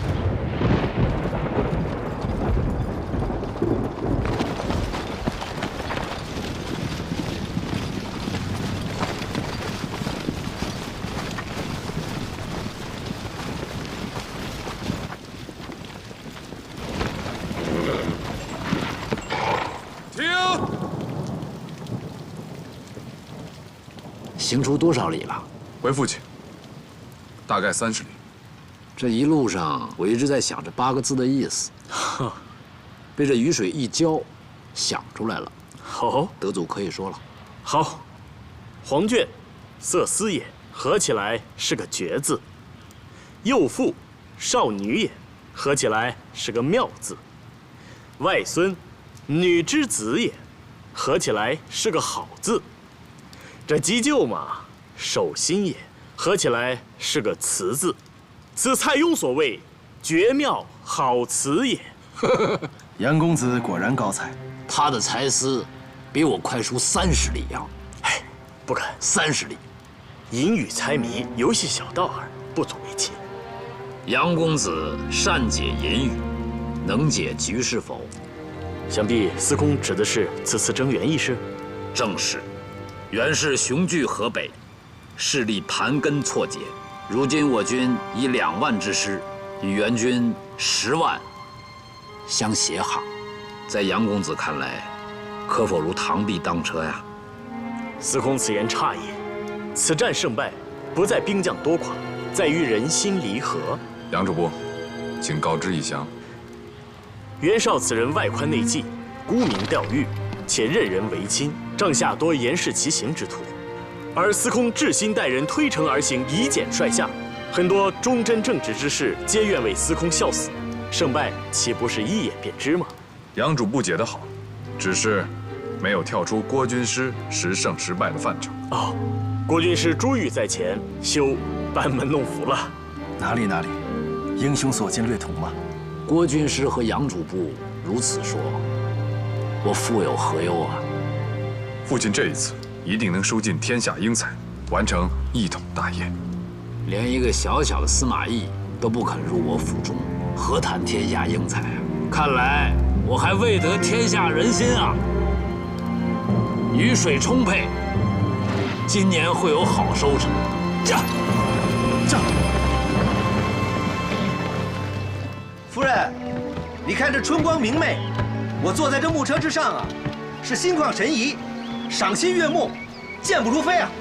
待我一骑绝尘，给夫人探探路。你慢点儿，别掉水里了。夫人，这几日公子心情大好，饭量也见长了很多。等明年开春，咱们再请个先生给他好好看看，说不定这腿就能治好了。你还不了解他，他心里有什么事都不会表露出来的。他要是表现难受了，不是让我们更难受。夫人，说实话，我真是不喜欢许都这个地方。当初老爷要是不升官，不带着咱们离开乡下，该有多好！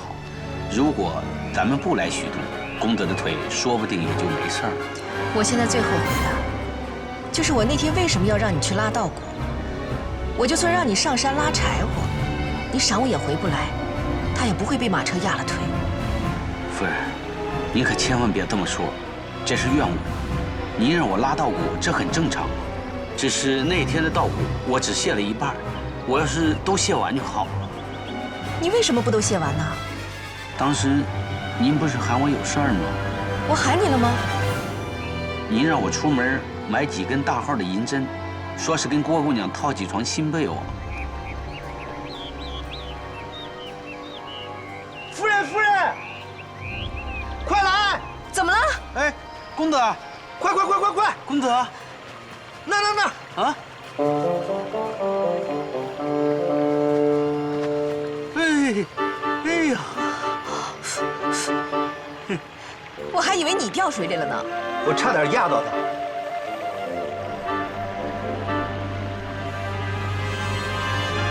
你怎么了？没事。夫人刚才说起你的腿，她说那天要是让我赶着车进山装柴的话，就不会。不急。夫人，要是钻到这牛角尖里，那我们还活得出来呀？这源头啊，那要从我小时候说起了。如果小的时候，我就教三弟好好读书，尤其是那篇鲜有一德。三弟如果把那篇文章学好，他就不会在月旦屏上被杨修问得哑口无言，那我就不会上月旦屏和杨修斗嘴，那样曹丕就不会看上我，曹操也就不会征辟我，我也就不会是现在这个样子，可我就不会碰见他了，对吧，夫人？切莫心猿意马，辜负了这大好春色，啊！我们就管他叫心猿意马。侯吉啊，在，回家找个盆，把他养起来。好，从此以后啊，我司马懿再也不单枪匹马了，我们二马并肩驰骋，回家吃饭。哎，公子，咱们还是驷马难追吧。好，驷马难追。来，坐好了，小心点。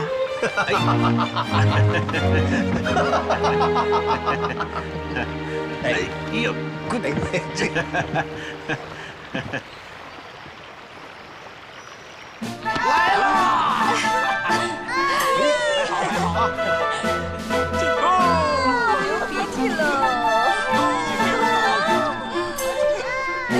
夫人，三弟是老实人，阿照会看上他吗？老爷，阿照一直漂泊，来吧，还是想要有个家的。爹，就等您了。好嘞，老爷来了。按照您的吩咐，都准备好了啊。那咱们就开始。好。昭儿，昭儿，哎呦！哎呀，好样的！哎呀，好样的！哎呀，当年师儿抓的就是笔呀，2个儿子，将来诗书传家，这也不如我河内司马家的门楣呀！好，来，哎，小心点儿，又去玩棋了。爹，又抓棋了？抓棋，抓棋倒也行，可就是别黑白不分呐！哎呦！撒嘴！饶你爹！这个坏小子！心上安所念，但愿恩情深。愿为尘蜂鸟，双飞翔北林。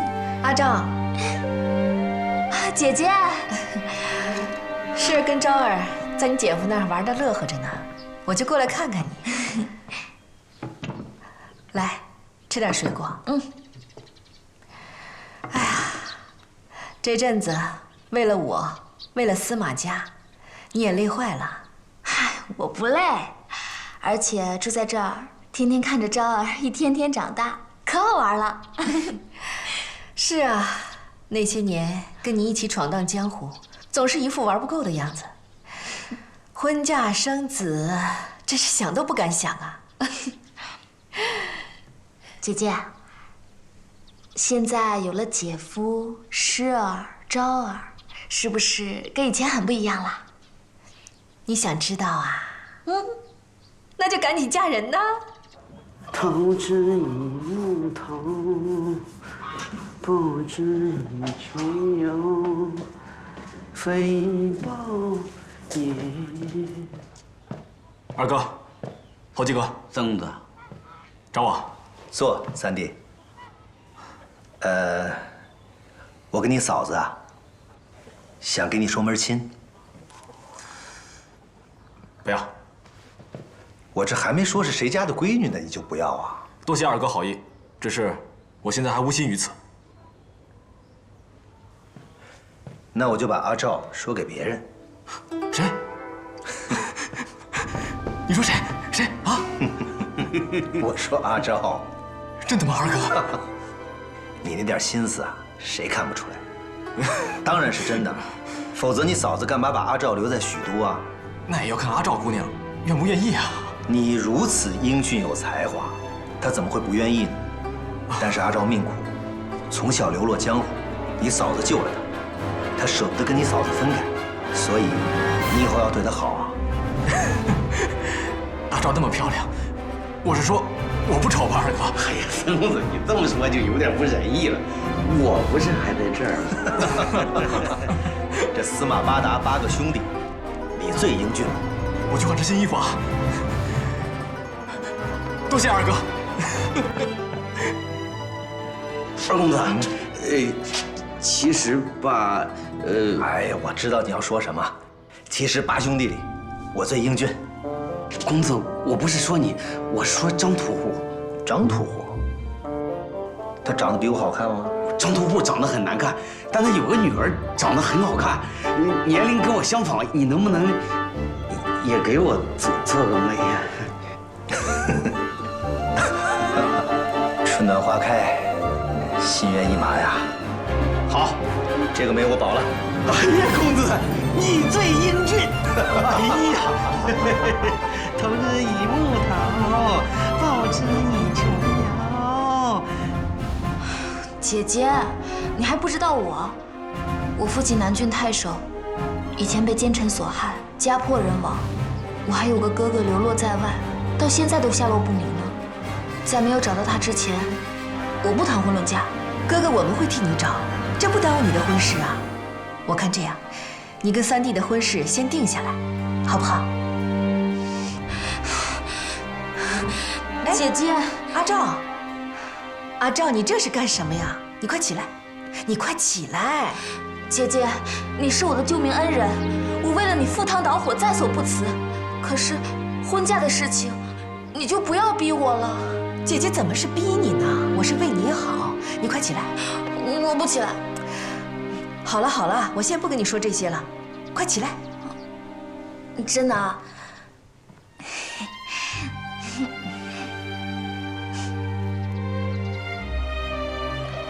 心猿意马兄，你能不能让一下？你虽然爬得慢，也好过我这不能走的。你总不能日日在家中如此横行。说你呢？你们在聊什么呢？跟他聊一聊家里的规矩。你跟阿赵谈得怎么样？阿赵那儿得再缓缓。还缓缓？我都跟三弟说好了。他说他要找不到他那个失散多年的哥哥，他就不嫁人。这叫什么理由啊？这就是个借口。我觉得阿赵应该是有意中人了。不会吧？他整天大门不出，二门不迈的，除了三弟，他能有什么意中人啊？我刚进门的时候，听到他在念首诗：“心伤安所念，但愿恩情深。”这可麻烦了。怎么了？这是五官中郎将的诗。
你是何人？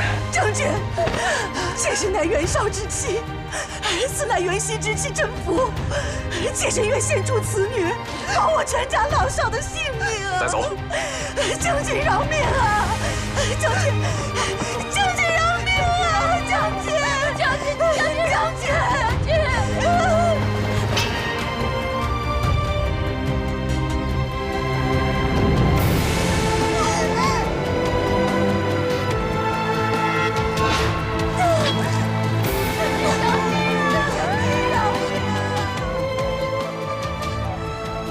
袁熙已经弃城而逃，丢了你的夫君，为他殉情，有何意义？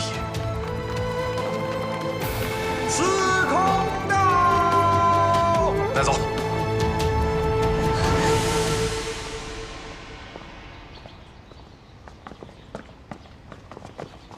儿臣拜见父亲，府中人等全部缉拿，此乃袁熙之妻甄宓。哦，我儿早到了。是。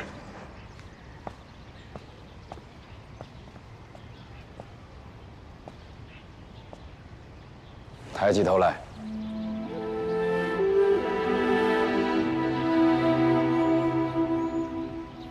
袁熙有妇如此，逃走时竟然舍得遗弃。妾有3件事求司空。说。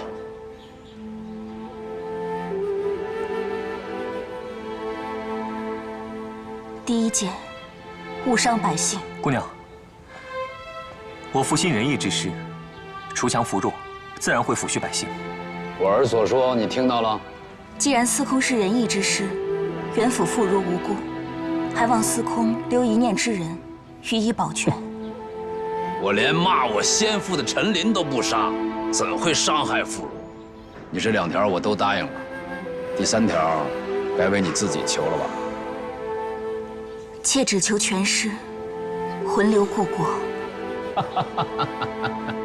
虎天之下，莫非王土；河北中原，如今一体，何必拘泥此地？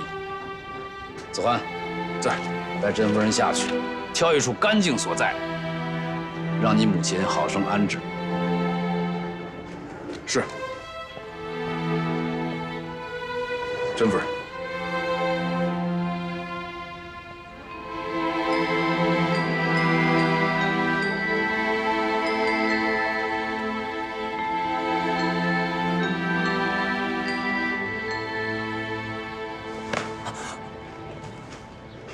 往前走20步，过湖心亭，作诗一首，念给为父听。是。君王理应贤，不吝千金币。从容滨景台，清池映华薄。诗是做了，你还没走呢，往前走20步，快！是父亲。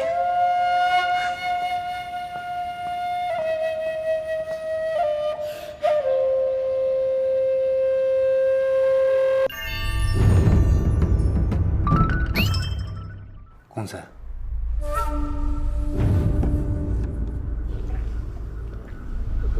属下亲眼所见，司马府已整杯饮下，半个时辰之内，必因乳糖不耐症发，腹泻不止。司马府定然今夜写不完奏谱，新政必然无法呈现给陛下。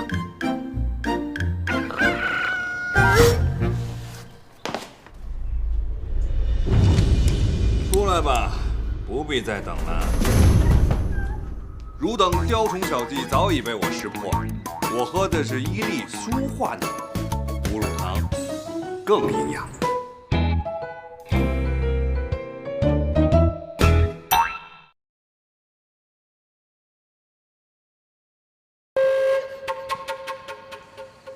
啊，对了，夫人，你洗洗之前，把庄内匹马的盆儿放在地上吧，它最近长个儿了，我怕它掉下来。你放心吧，他比你聪明，伤害自己的事情他才不会干呢。哼。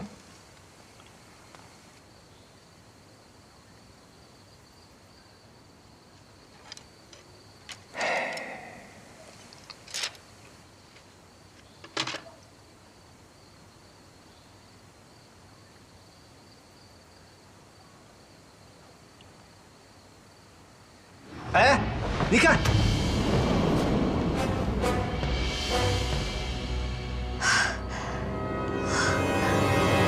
没事儿，我看着呢。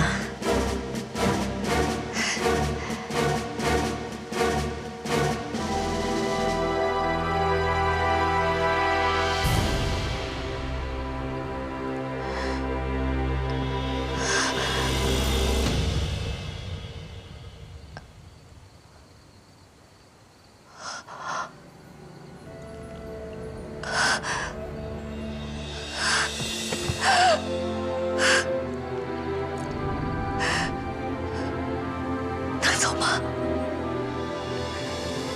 我试试。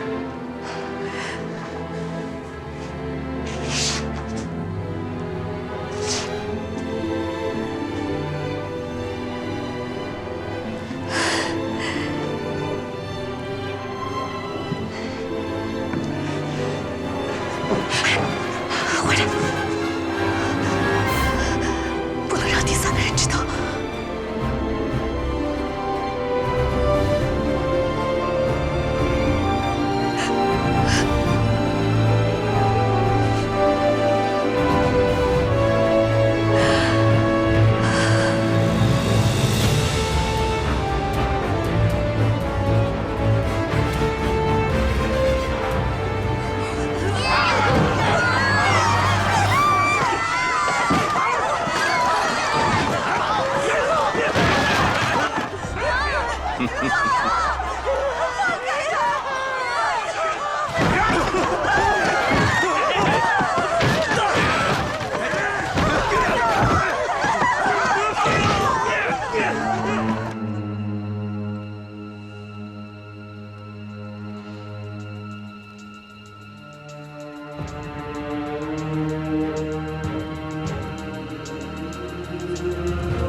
哪儿来的兵痞？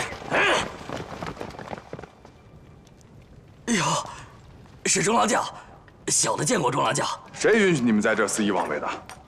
中郎将，这不都是老规矩了吗？改改吧，带着你们的人离开这里。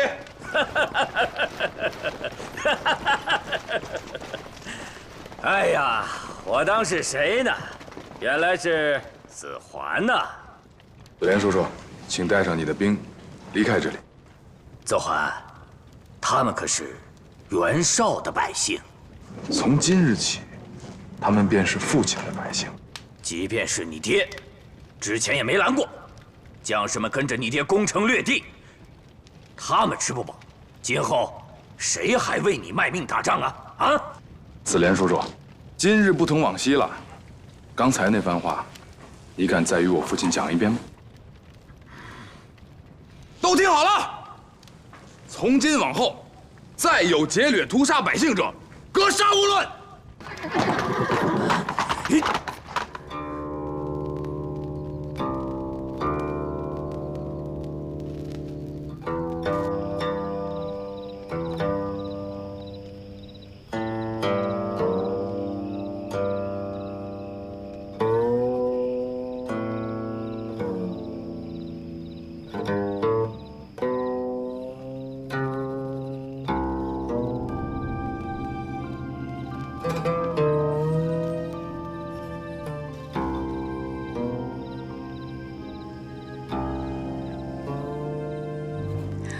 叶兰操，原来姑娘还是知音呢。公子为何在我门前抚琴？城中正在清查严戒，偶尔会有杀伐刁斗之声。我怕姑娘害怕，故而抚琴，以伴姑娘清梦。罪妾身为俘虏，生死皆掌控在他人之手。姑娘放心，我会保护你，绝对不会让任何人侮辱伤害你。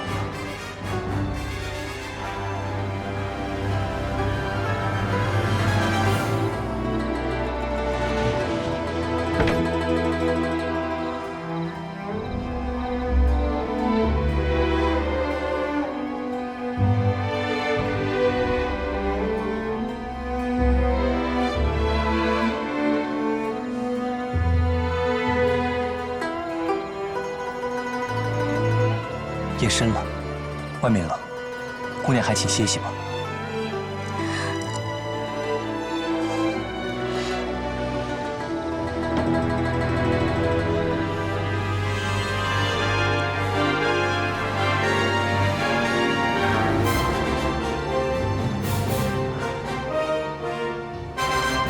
6月6晒红绿，别人家的夫人晒的都是衣裳，到咱们家晒的全是你的书。咱们家跟别人家不一样，咱们家的书比衣裳重要。哼，那好啊，那你光着，出门穿书就够了，还穿什么衣裳啊？夫人说话小心，这是在院里，小心让下人听见笑话。哼，我怕谁笑话？你也是，这书都要晒太阳，你还撑把伞，小心再把雨给招来。我又不属龟，怎么会把雨招来？我们怕晒黑，对吧，心猿意马？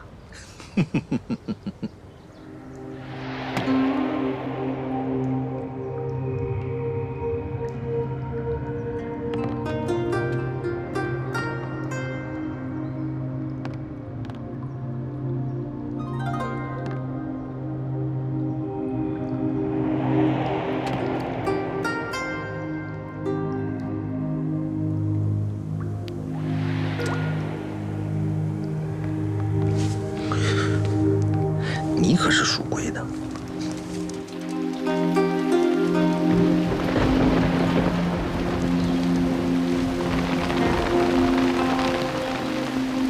夫人，夫人，下雨了，收书啊！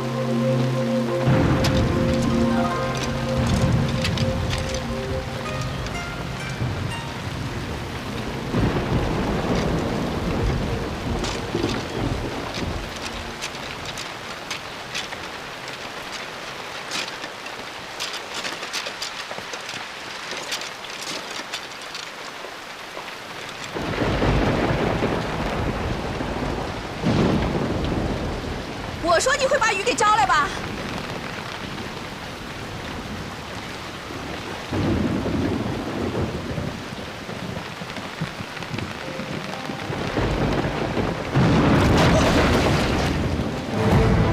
你在这待着。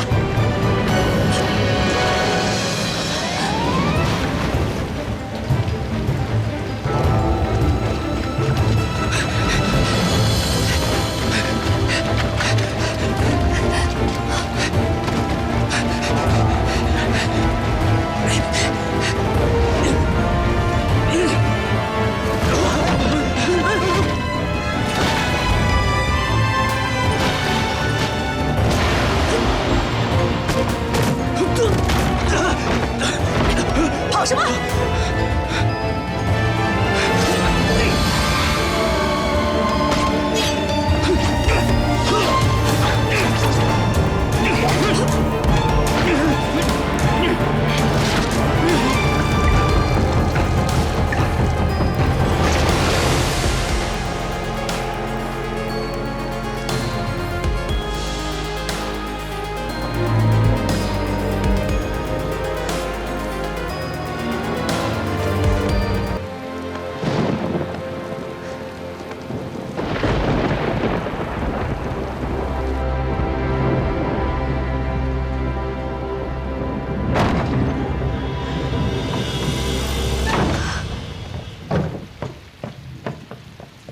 夫人，怎么样啊？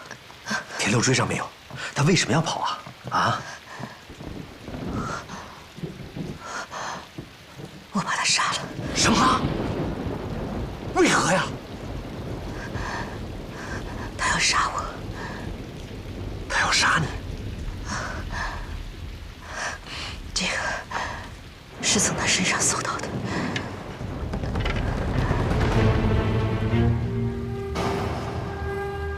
他在画我们。吃。他莫不是萧师傅的人？夫人，祸事了。为何？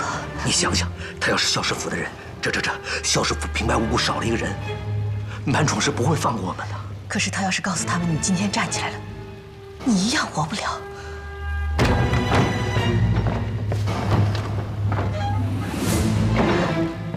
吉布大哥，我看到了。这，偶尔。你看到什么了？狱中的事我都看到了。田六就是萧师傅的人，萧师傅已经监视你们1年多了。司空临走之前交代过，如果查出你是装病，格杀勿论。吉布大哥，事关我全家人的性命，在下求你了。放心吧，尸体我已经处理过了。这件事，你们谁都不知道，就当没发生过，懂吗？懂。还有，你拒绝司空征辟，司空已经动了怒，你好自为之吧。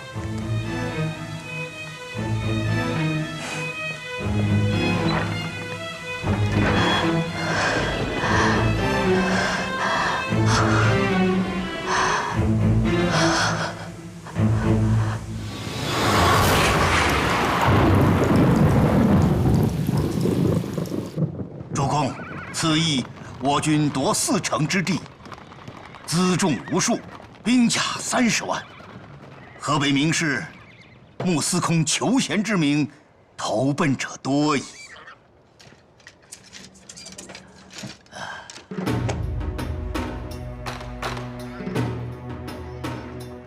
河北果然人才济济。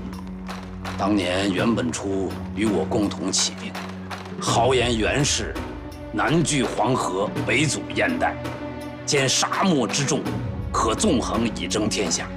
战此天时地利人和，却身死国灭，如何不让人唏嘘啊？袁绍有才而不能用，文善而不能纳，外宽内忌，好谋无决，该有今日之败。袁绍咎由自取，百姓却是无辜。传令下去，尽免河朔之地，今年租府。主公宽仁，臣这就去办。末将曹洪，请见司空。进。大哥，抬上来。将军，这是何物啊？这是朝中大臣谋逆的铁证。大哥，这是我军中官员与袁绍私通的信件，我刚从袁绍府把它查抄过来。这帮家伙以为咱们没有袁绍兵多，就投敌。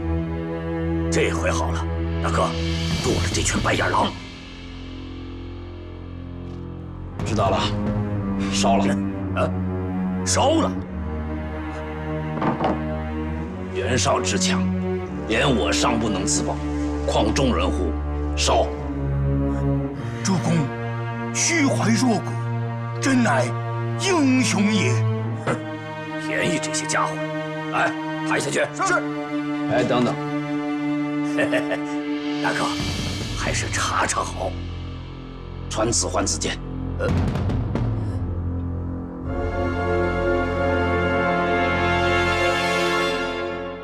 这是朝中官员暗通袁绍的密函，你们都说说，该如何处置？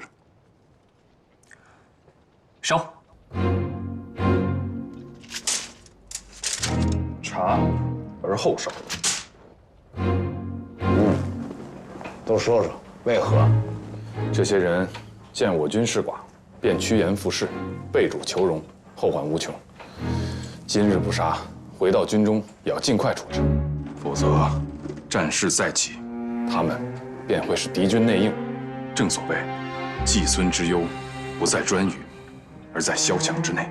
二哥，小弟以为不然。你二哥说的没错呀。父亲，儿子以为父亲不是继孙，也就不必担心萧墙之乱。这些人会投靠袁绍，那是因为袁军重，我军广，他们审时度势，趋利避害，自然会留其后路。而现如今父亲平定河北，气吞中原，放眼四海豪杰，有谁能比抗啊？他们肯定会明白局势，会对父亲忠诚的。父亲的敌人还有东吴和刘备，他日必有一战，怎么能用这些手鼠两端的小人呢？孔子尚不赞同以德报怨。子建，你别忘了，袁绍是怎么败的，就是因为许攸的背叛。二哥，大战之后，正是广布福泽、收复人心的时候。河北人才济济，有很多人跟着袁绍反对过父亲。如果把这些人都给杀了，那袁绍的手下又该如何处置呢？肯定会引得人人自危的。战场上厮杀堂堂正正，总比那些背后的小人要磊落。二哥教你一句：敌人可以用，叛臣不能用。父亲处置衣带诏一事，不是也没追究参与的人吗？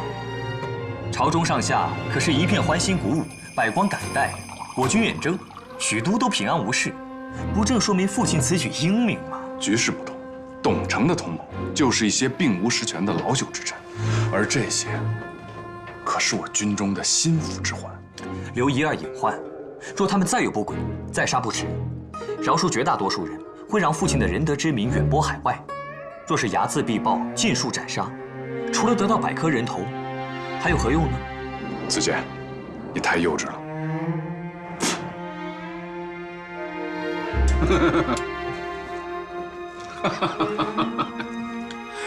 你两个的意思，为父尽知了。为父有点喝多了。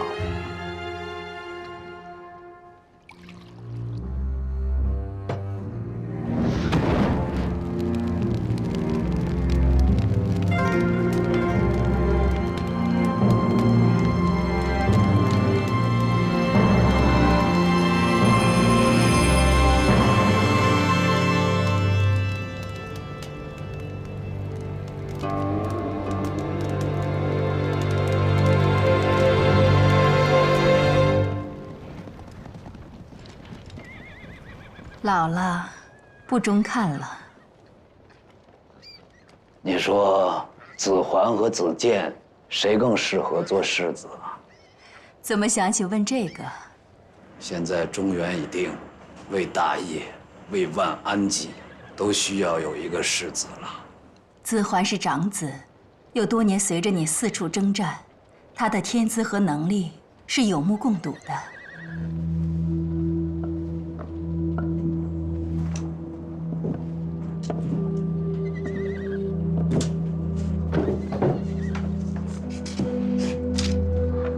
子桓聪锐明敏，但太重心机权术，难以容忍。一统万方，我要的是兼济天下之才。那子建呢？子建才学府绝，旷达豪放，有磊落之心，仁德之气，这点我已心向往之。只是太过单纯，我怕他驾驭不了那些人性鬼欲。子建年少，你若喜欢他，可以把他带在身边，慢慢教导啊。要何等气魄，何等志向，何等坚定，才能将这分崩离析的天下重收一统？这两个儿子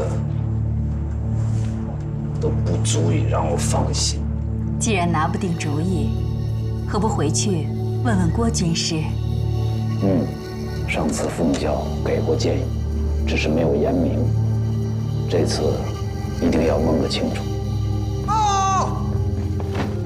郭军师与柳城并围，备马。是。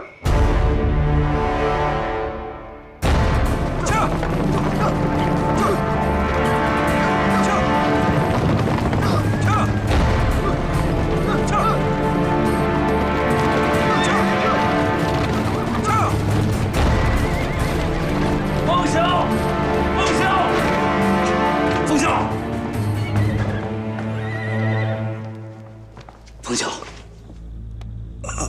主公，怎么了？之前不还是好好的吗？主公，臣一直在等你来，方能咽下这口气。不可，冯晓，我们刚刚打下河北，我还要与你平定天下呀。臣平生从不信天命，今日方知，仁义终究不能升天。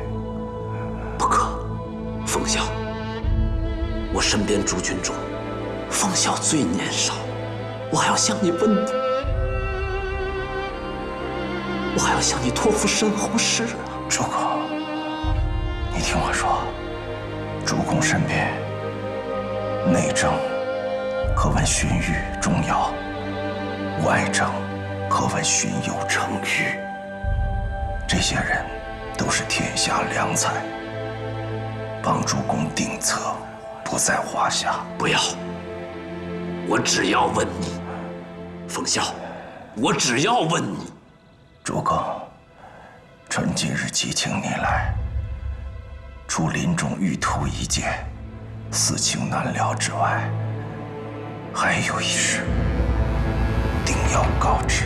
说，什么事我都能做到。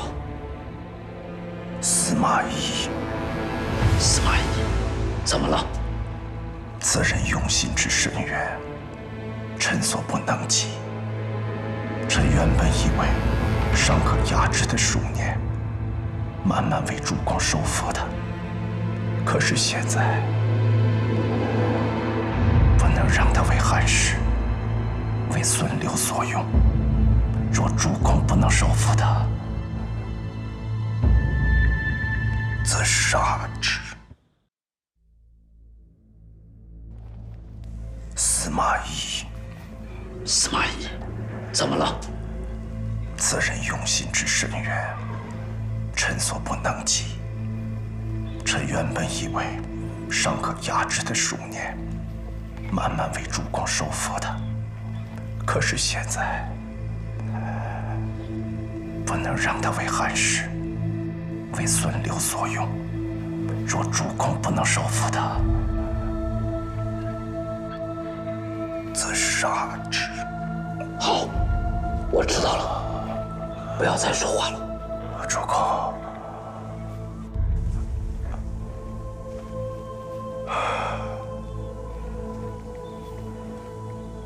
不能再同主公饮马黄河，醉酒高歌了。若主公念及臣时，可以依旧泪滴，需好酒。好酒，当然是好酒，我有的是好酒，要天天与凤晓饮。去，把我的医官请来。是。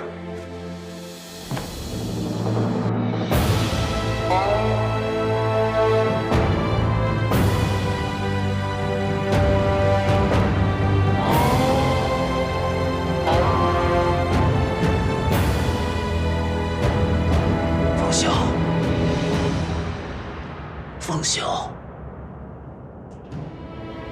凤晓，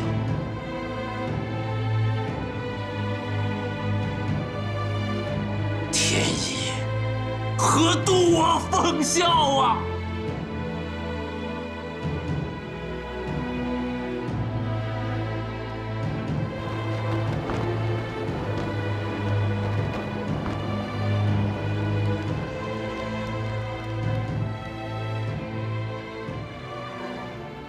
儿子还望父亲珍重身体，不必太过伤心。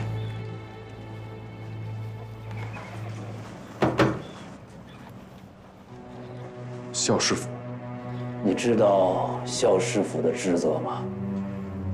儿子知道，萧师傅负责监察百官，侦缉奸佞，并且肩负保护父亲的重任。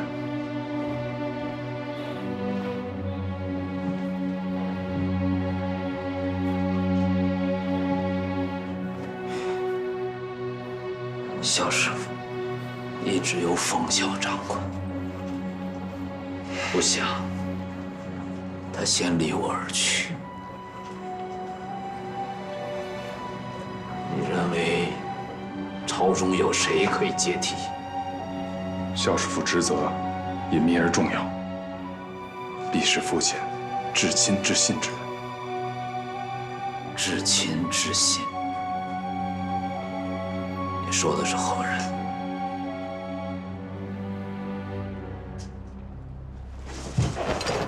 父亲若相信儿子，儿子恳请自荐。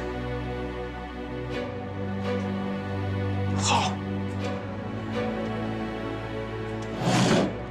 这块令牌就给了你，但是我有一件事情交托，你一定要谨记。请父亲下令。冯晓临终说了一句话，那个司马懿能用则用，不能用则杀。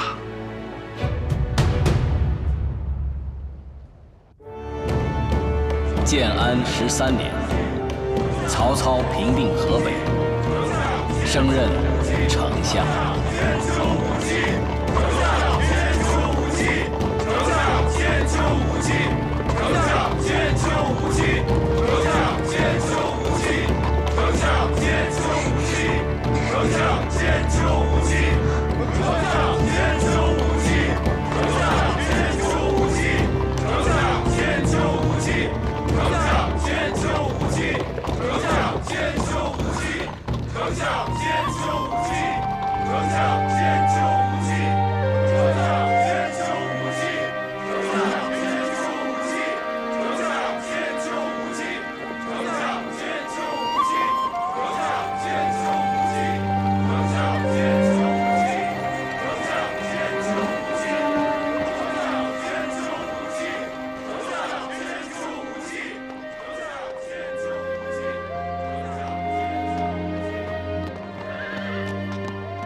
郭姑娘，郭姑娘，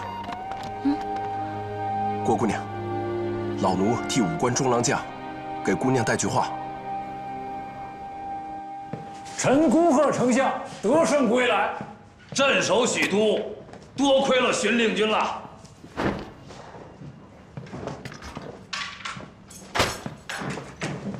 故征战外期间，许都安否？一切平安。故在剿灭袁绍时，查抄出百官暗通袁绍书信100余件，都是哪些官员？孤不知。不知，故将那些书信一火焚之。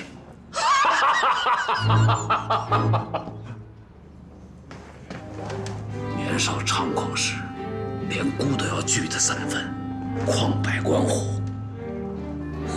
丞相宽仁大量，驭人之法，一定会令百官明感恩德，恩威并用。这一招是荀令君教我啊，岂敢！所以孤宽恕百官。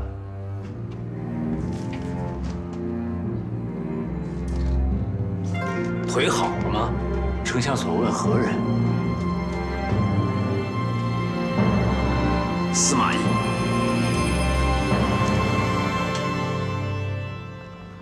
你那幅画都画了2天了，也没看你画出个名堂。你画的到底是谁啊？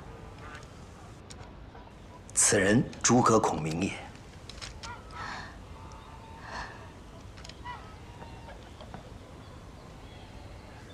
这就是你常提起的卧龙？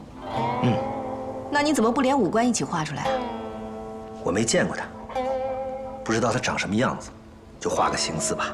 你想成为他那样的人？天下谁不想成为他那样的人？卧龙凤雏，天下谋士供养之。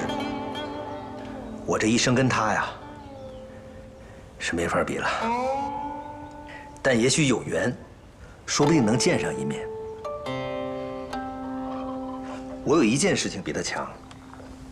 什么？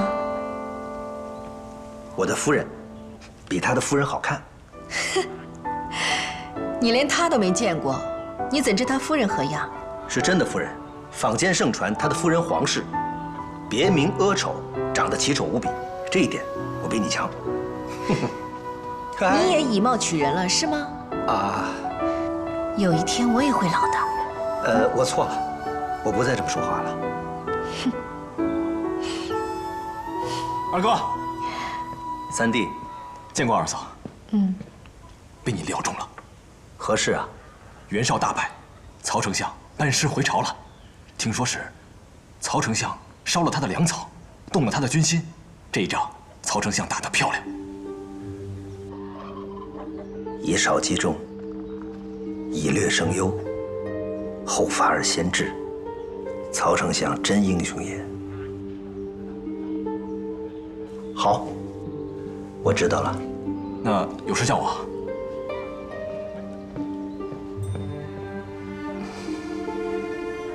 你在担心什么？恐怕有祸事啊。你怕他还不放过你？曹丞相大败袁绍，志得意满，天下对他有用的人，他更容不得忤逆。可事情过去这么久，他早忘了。夫人，田六就这么不明不白的没了。就算吉布大哥能掩盖一时，曹丞相如此多疑，我们恐怕在劫难逃啊。田六的事情我担着，大不了我就说他企图谋害你，被我杀了。这是满门性命的事，替我更衣，恐怕很快就有事上门。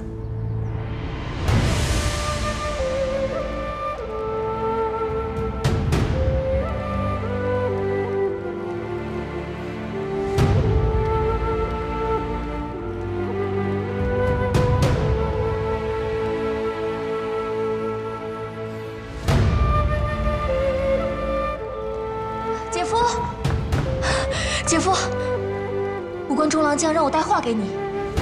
国家临终遗言，你不能用，则杀之。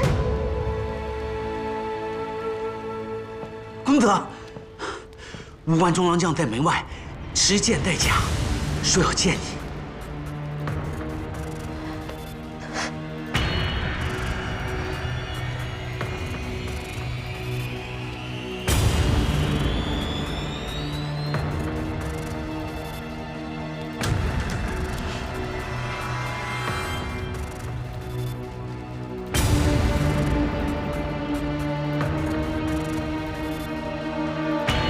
带我出去。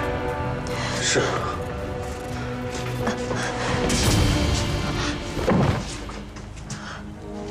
公子，你站起来了。我站起来好事坏事啊？好事，好事。那就跟我出去。是。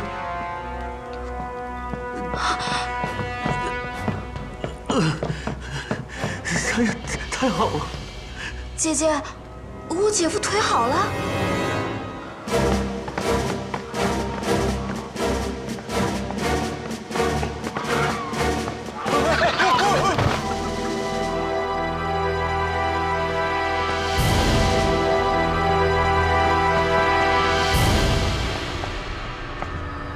草民拜见中郎将。你站起来了。为了家人妻儿，草民不得不战。尚未痊愈，不必行此大礼。先生若入我门下，我必以礼相敬。草民惶恐，担不起先生这个称谓。你必当得起。你既然了解我的欲望，就应该知道我的志向。我要的，仅仅是一个世子的位子吗？我7岁从军，随父亲走遍中原，亲眼见过千里白骨，百姓妻离子散，食不存衣。结束乱世，还万民以康乐，才是我想要立的功业。哼，我敢对你说这个，你敢来辅佐我吗？这不是逼迫，是你最后的机会。恕草民直言，其实草民每次见中郎将，都颇有亲近之感。只是不知道这一次，丞相是否能留草民一条性命？邺城地广民富，丞相今得河北，当封国公，定都邺城，早立世子。请丞相早日定国，早立世子。行了行了，你们一个一个的比姑还心急，都下去。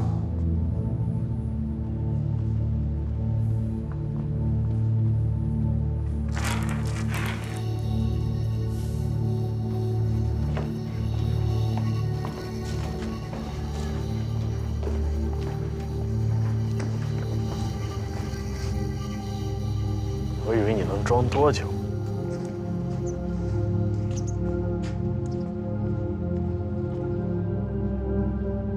宣司马懿觐见。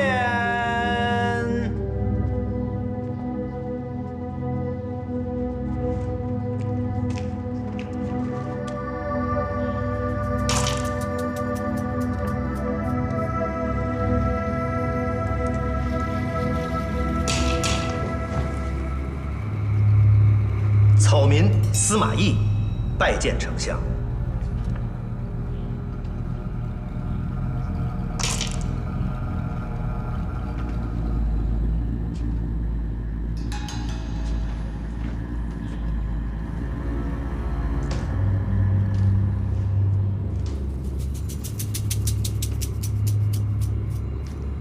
姑听说你有应是郎顾之相，你抬起头来，让姑看一眼。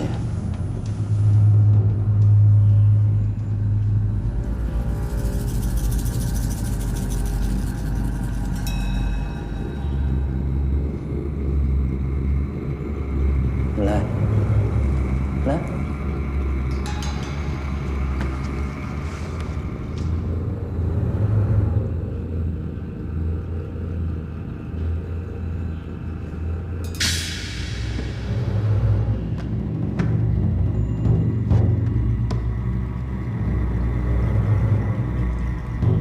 站起来！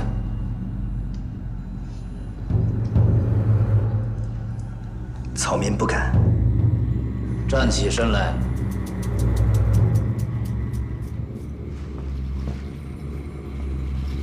走一走，转一圈。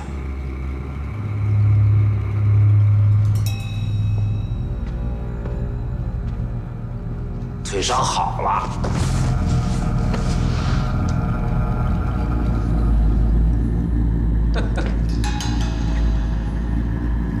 姑征辟你到丞相府任职，你可愿意？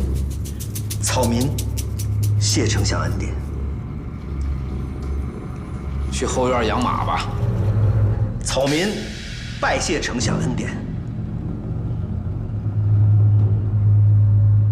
退下。草民告退。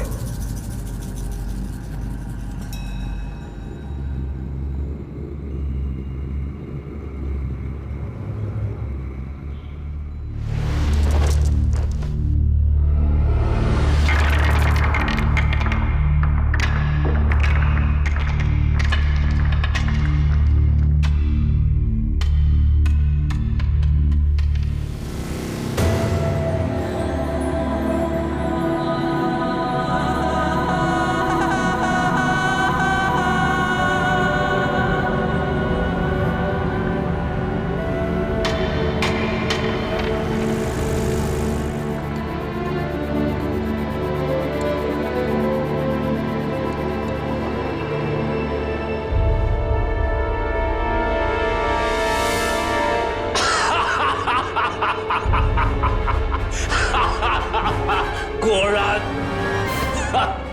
走吧，走吧，走吧。哈哈哈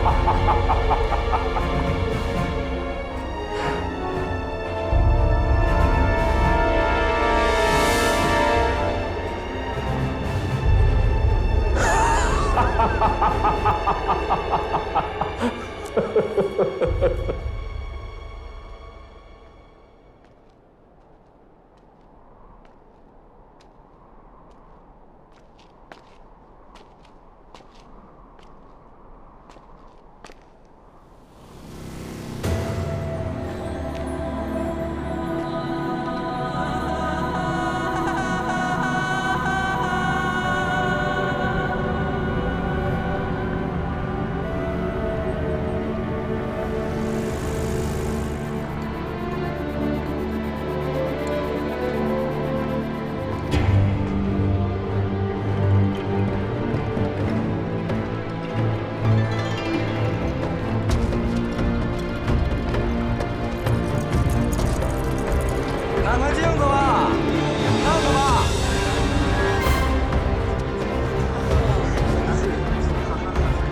谢谢公子，谢谢公子。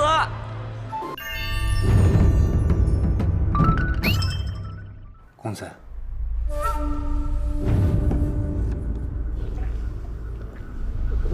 属下亲眼所见，司马府已整杯饮下，半个时辰之内，必因乳糖不耐症发，腹泻不止。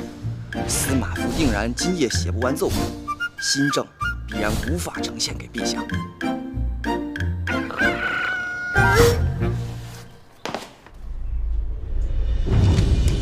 出来吧，不必再等了。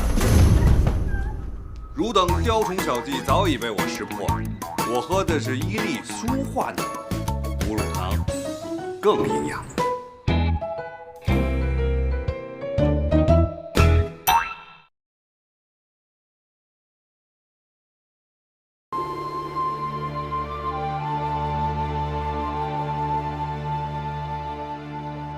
夫人，您回去歇息，我等公子吧。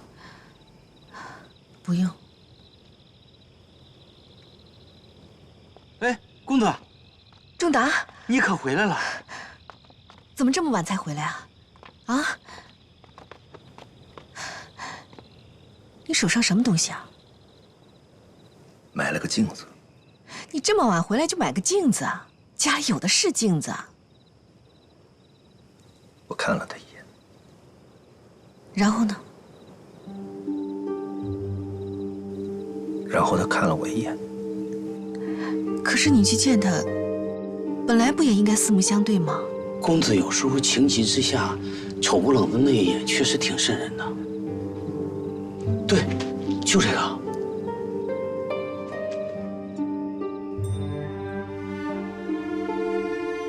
他跟你说了什么？他让我给他养马。让你养马？那你呢？答应了。好，养马也好，能够站着活着，总比躺着装死强。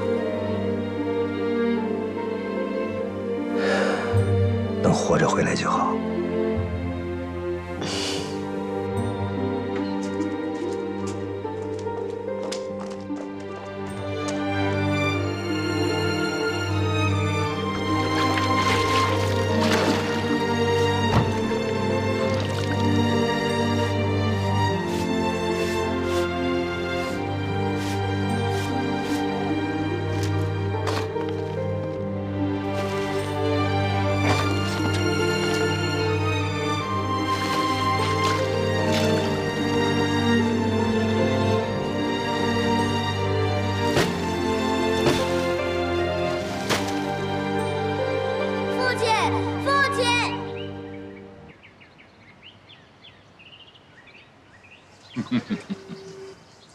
虫儿，近日功课怎样？回父亲，徐庶先生刚给孩儿讲完《论语》。哦，你觉得徐先生如何？子曰：“视其所以，观其所由，察其所安，人焉叟哉？”先生对孩儿尽心竭力，知无不言。孩儿很喜欢先生。那就好。虽然他不肯为我出谋划策，但是对你能尽心尽力，为父一样高兴。虫儿，父亲对你寄望深厚，你要好好跟徐先生学习本事。冲儿绝不辜负父亲厚望。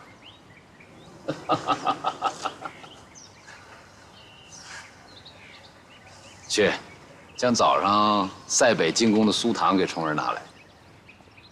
回丞相，那盒酥糖放在堂上，今早杨主簿和四公子来，杨公子看到后就拿走了。为何？奴婢不知。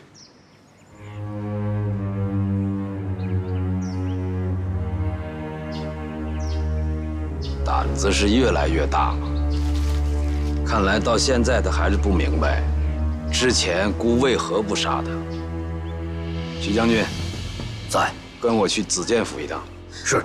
爹爹，爹爹，别生气了，一盒酥而已。童儿乖，先去温书。剑给我。丞相，还是臣替你拿着吧。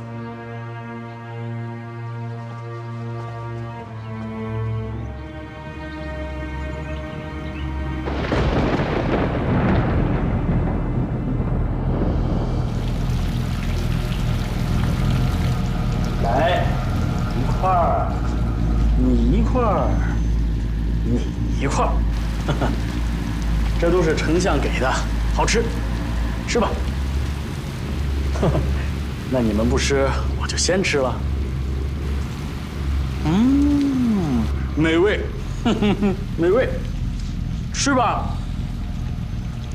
怎么样，好吃吗？哎呦，子建公子，你看看，把你给忘了，快拿一块。就这么被你分着吃了，会不会对父亲不太恭敬？你看看，这几个字怎么念？一盒酥。哎，不对，此乃一人一口酥。丞相新提，这就是命令，岂敢不遵呀？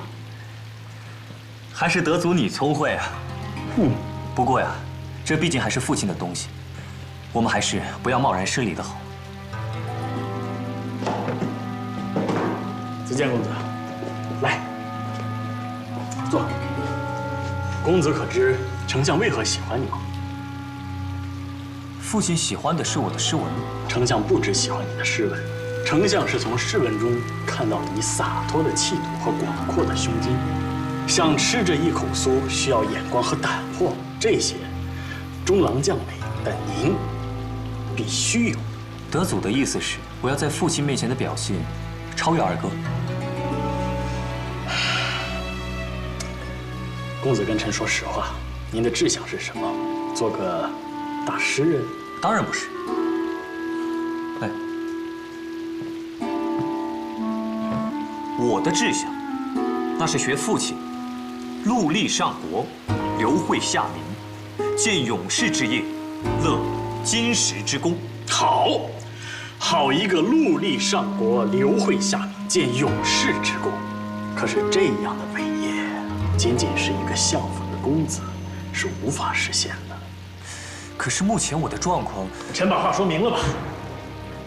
就在丞相一统北方之前，您与中郎将之间的争斗尚赢了。可如今丞相一统北方，威震天下，这样的功业是需要人去继承的。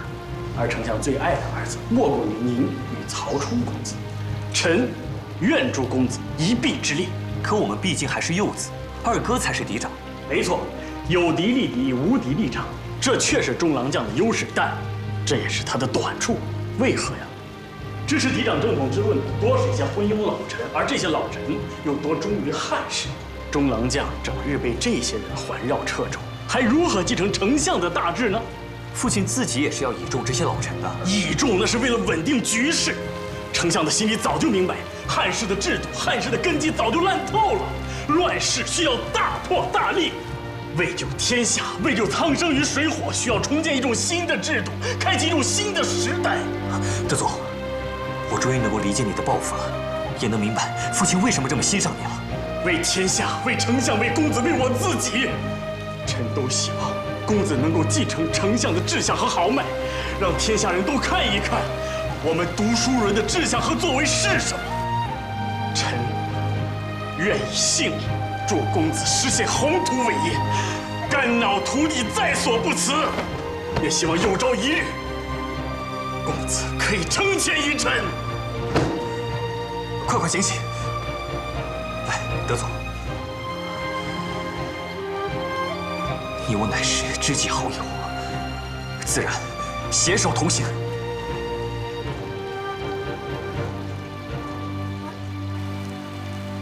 丞相到，都别动。拜见父亲。拜见丞相。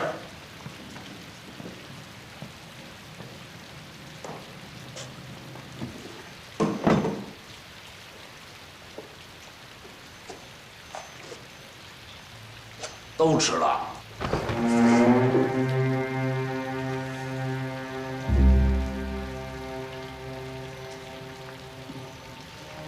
没吃的吗？啊？有没吃的吗？奴婢没吃。起来。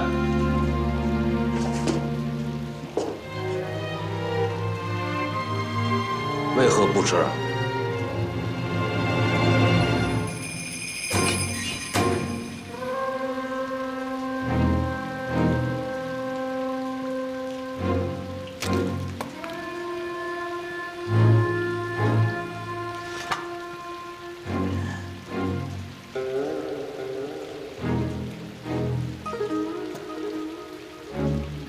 吃，都吃，一人一口酥嘛，为何不吃？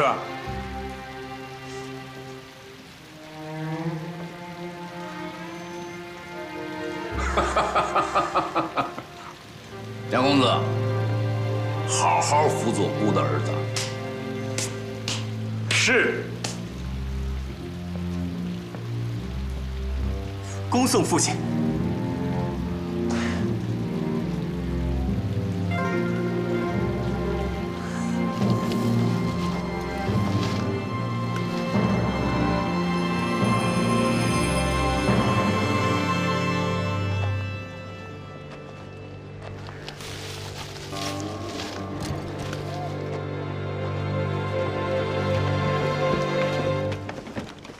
孔融纵酒，祢衡裸衣，皆没有好下场。司马懿见过杨主簿。你我今日再见，可谓一喜一忧啊。喜的是你的双腿已经恢复如常了，忧的是你一身的才华却在此养马，你的志向呢？杨主簿可是用马？随子建公子出去一趟，牵马来，马越猎越好。杨主簿稍后。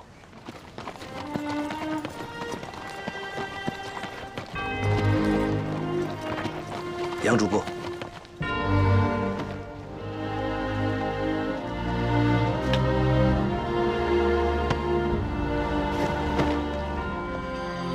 马鞭给我。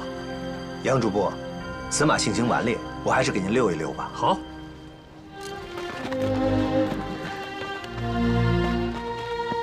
丞相非寻常人，你这点小心思，瞒不过他。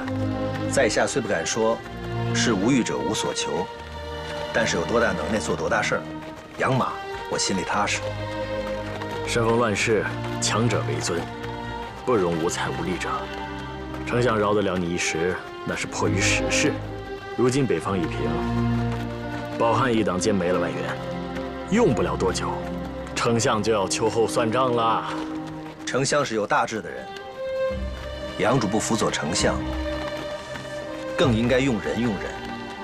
只可惜身逢乱世，只论强弱，不论人暴。想当年在韩章殿前，你我的父辈皆在殿前被绑，多少汉臣敢站出来，义正言辞，忠义之言，可最后尸骨无存。如今还不是曹家的天下，不过所幸，我们都让我们的父辈活了下来。把鞭给我吧。杨主簿，前路坎坷，小心驰骋。前路坎坷，更要放手一搏。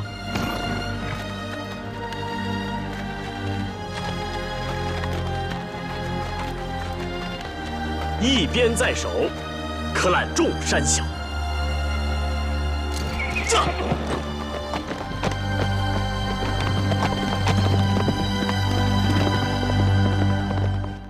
孤奉旨讨伐袁绍，官渡大捷，荡平河北。虽为一喜，但更喜之事不在此。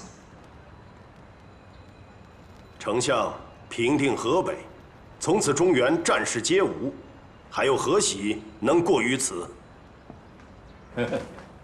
臣恭喜丞相尽得河北之俊才。知我者，杨主簿也。河北多才俊，有门风高雅之崔琰，有文章经鬼神之陈琳。孤记得孤初见崔公时，曾说：“揽冀州户籍，可得甲兵30万。”不想，崔公顶撞孤说：“你来到冀州，未闻仁义之声，先计较甲兵，难道我们冀州的百姓所期盼的就是这个吗？此等见识风骨，孤不该高兴啊！”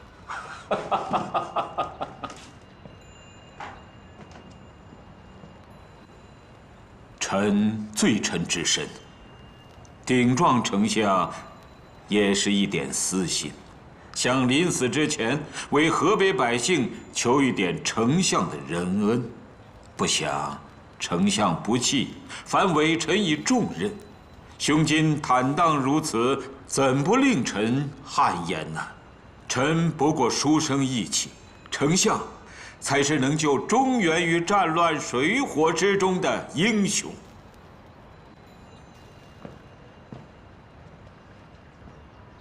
正有难得，正臣更难得，故十分钦佩崔公。清河崔氏，氏族大家风范，果然名不虚传。故今日在此表明心迹，愿与崔公结姻亲之好，不知崔公可愿下顾？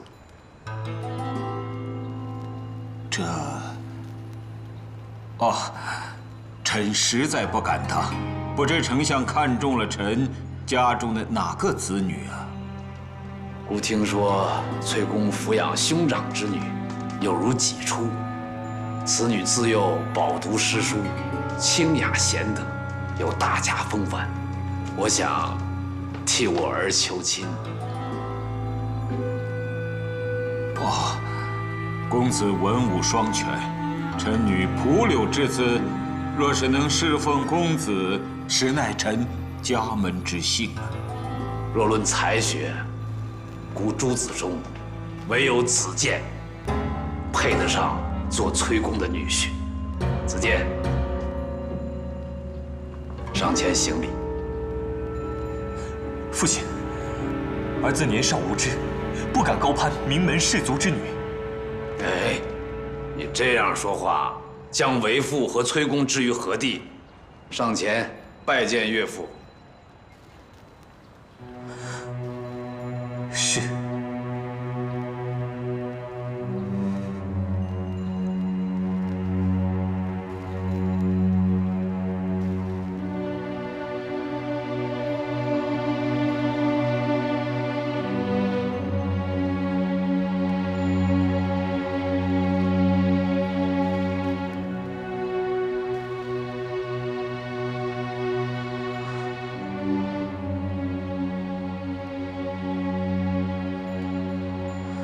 曹植，拜见岳父。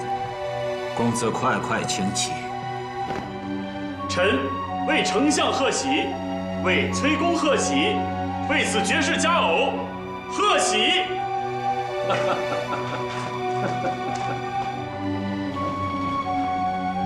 臣等恭贺丞相。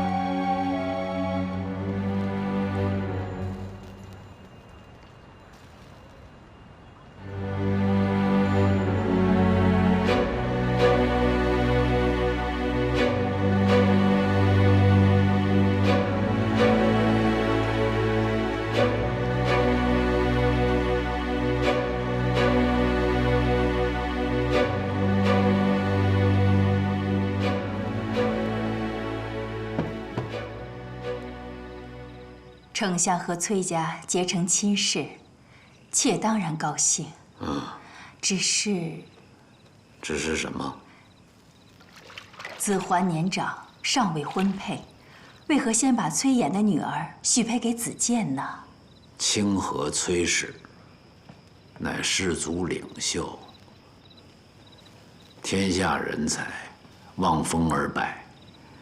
子建娶了崔氏女，对他将来大有裨益。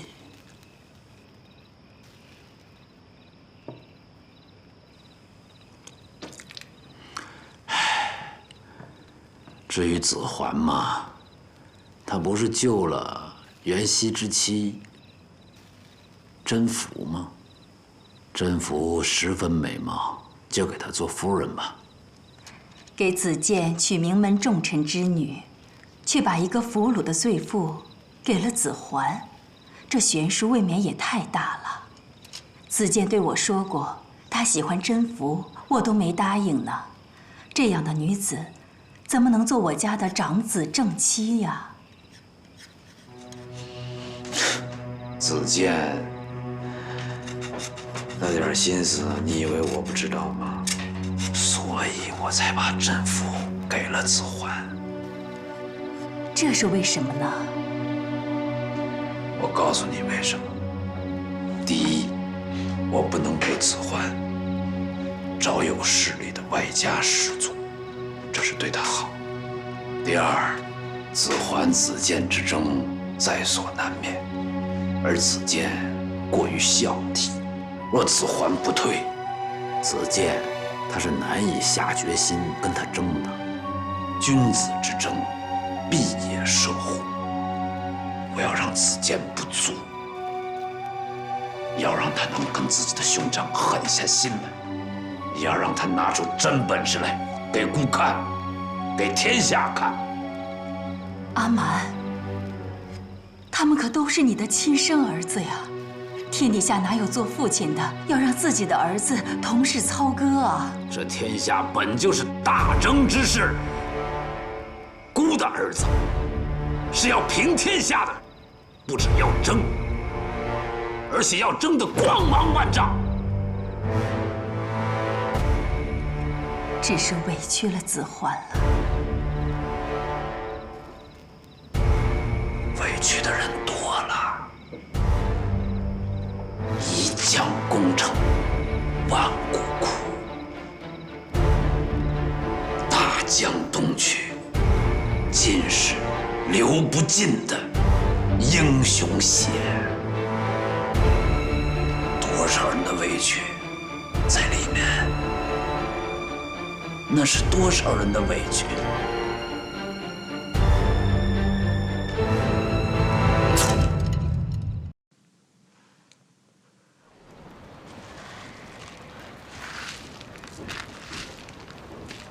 司马懿，师傅，你为什么到这里来呀？天意难违啊，师傅。什么天意？这说来话长，我给您学一遍。大周，来，来，跪那儿，学我。那次啊，是丞相征完袁绍回来。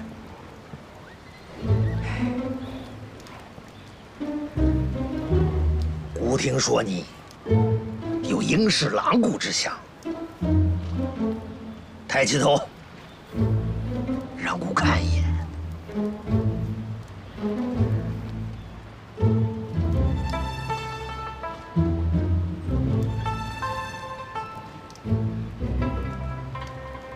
你来，来。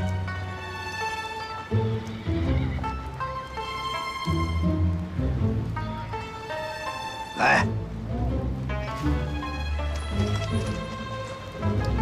站起来，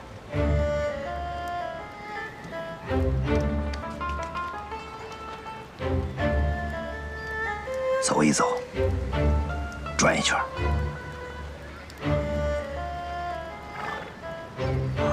我说完后一句你就跪下啊！啊，腿上好了。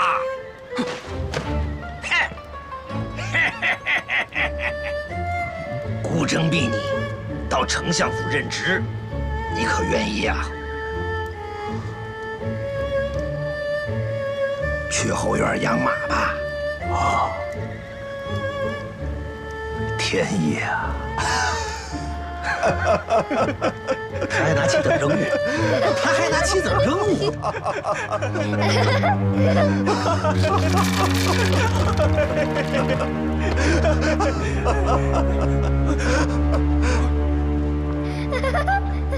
父亲，他刚才的样子好像你。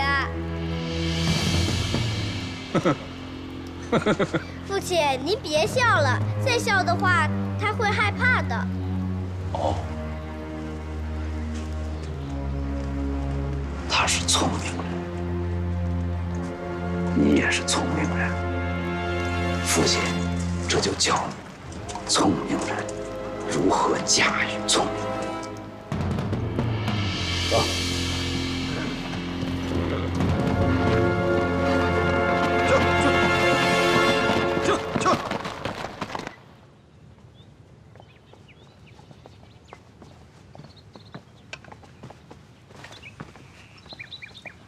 夫人，夫人，我顺路过来看看你。子建倒是常常提起你。子建公子他昨晚喝多了，现在应该还没醒。坐吧。是。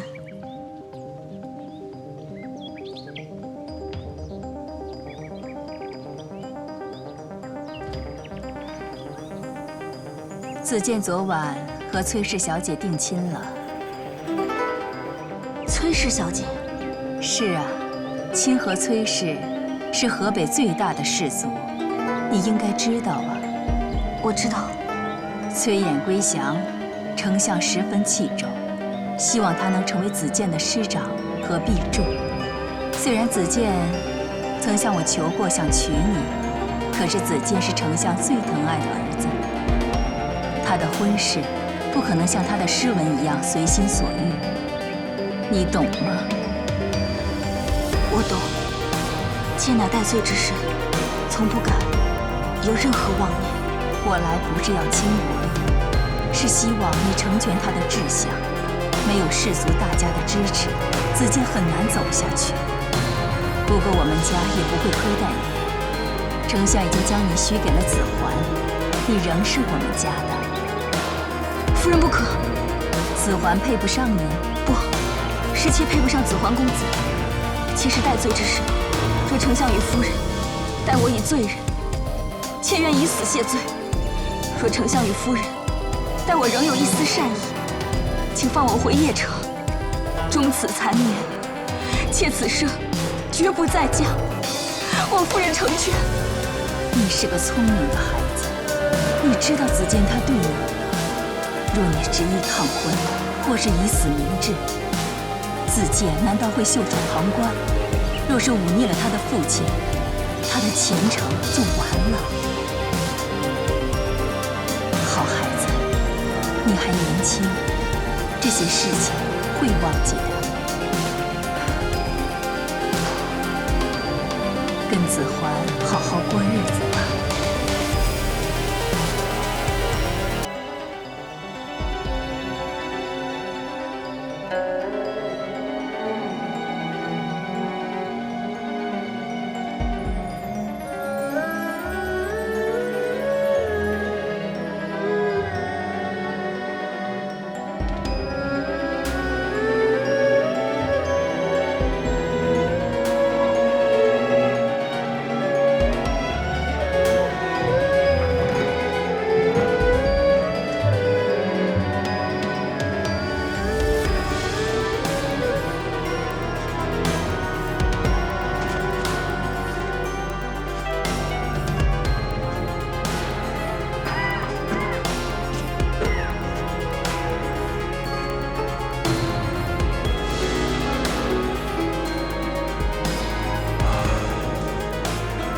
列骑文所，仙节如霜雪。那做团扇的班婕妤下场不好，不要学他。他也曾经被他的夫君宠爱过，不爱的时候，还让他退居长信宫，保留一丝尊严。我很羡慕他。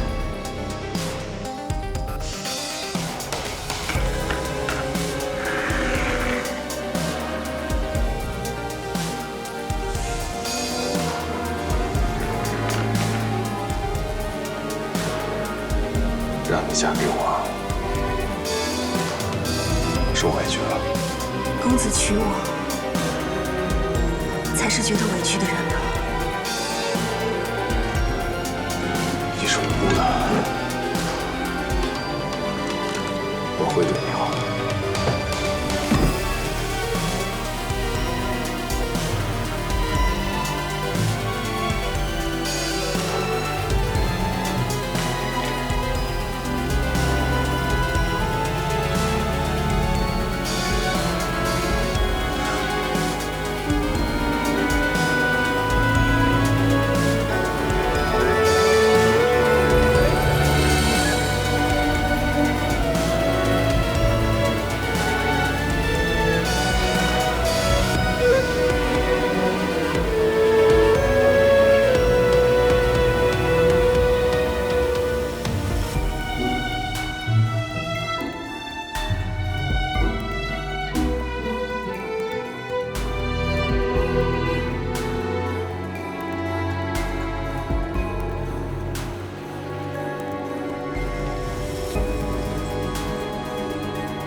还真是愿意待在这个地方。中郎将，这大喜的日子，您怎么到这儿来了？您是要备马吗？不备马就不能来吗？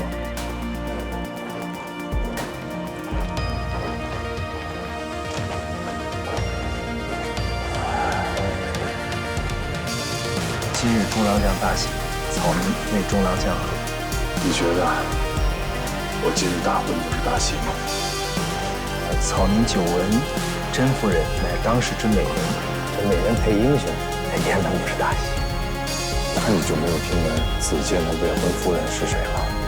是河北名士崔琰之从女。这一跪一见，我父亲是何用意？我只是个养马的，不敢揣度丞相家事。不敢揣度我的家事？你读了一辈子书，就要隐居于此吗？你甘心吗？读书立业也是为了活着，没什么不甘心。可我不甘心，我真的不甘心。这世间所有的英雄，都在为了匡扶天下而付出努力。我呢，我却在这日复一日，虚度我的岁月。我的父亲是明主，子建、冲儿也有可能是明主，唯独我不是。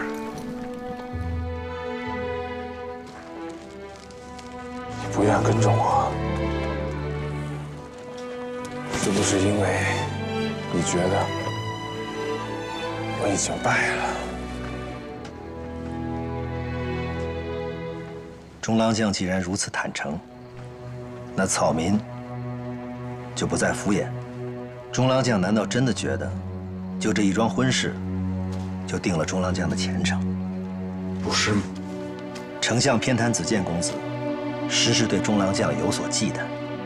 把话说明白。丞相为子建公子找如此强大的外家，那是因为中郎将身后有太多世家支持。这些世家以儒家礼法为传承，有嫡立嫡，无嫡立长。中郎将身兼嫡长，本就得天独厚，切莫心中常怀幽怨之气。丞相气魄豪气干云，他在二位公子身上苦苦寻找的，是当得起这3个字。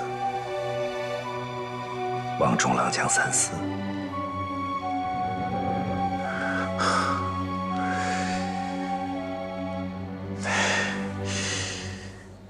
你还真的是不敢揣度我的家事，你就打算在这养一辈子马吗？敢不敢跟我走？外面是腥风血雨，还是在这儿踏实？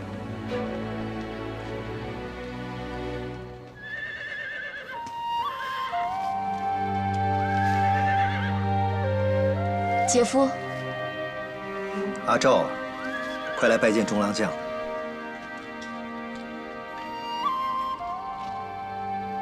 民女郭赵，拜见中郎将。哦，姐姐让我送一些酒菜过来。有酒有菜，你在这儿待的真是踏实。中郎将见笑了。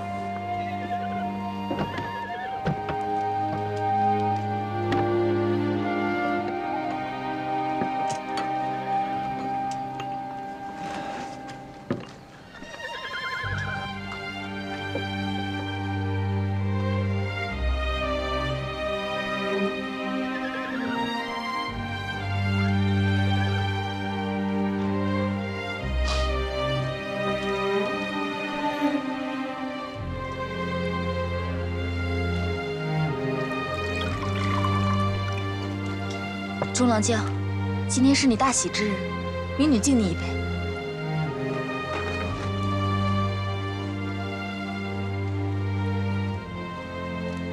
草民就以这一盏薄酒为中郎将喝。这世间哪有那么多喜事可喝？倒是你一番话，可以解酒忘忧啊。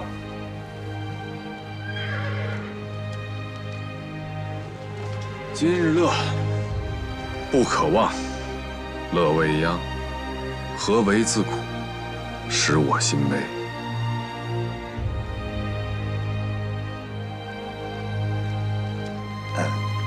草民送中郎将。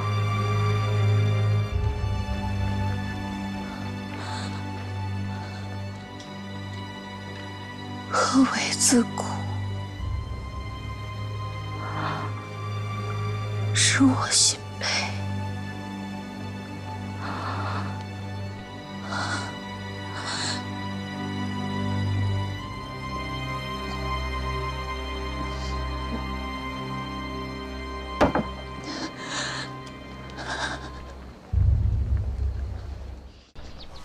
小鸭子，夫人，我回来了。你还知道回来啊？弟弟，哎，是乖乖。弟弟，我看你啊，回马厩得了。利剑高悬呀，我不能不上心。夫人，我累了，我想躺下歇一会儿。累了就回马厩睡去吧。乔夫人说的，我不跟马睡在一起，我跟你睡在一起。诗儿，别缠着爹爹，爹爹累了。我也要和娘一起睡。哪儿都有你。你闻闻你爹这什么味儿啊？赶紧脱下来，给你打水洗洗。呜。是，爹爹累了。爹爹累了，我给爹爹捶背。虫儿。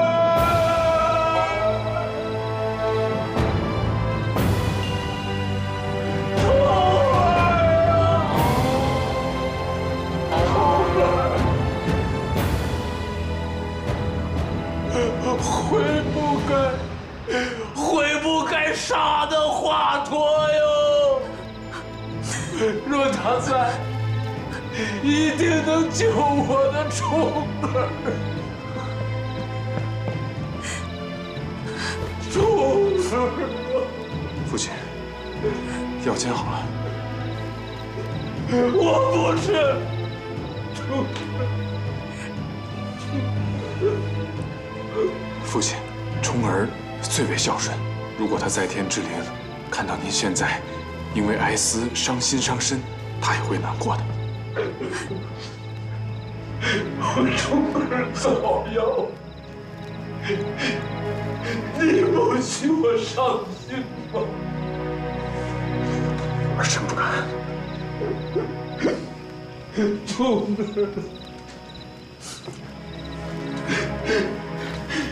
别以为我不知道，你弟弟早夭，此我之不幸，如之大幸。儿臣不敢，父亲言重了。出去！是。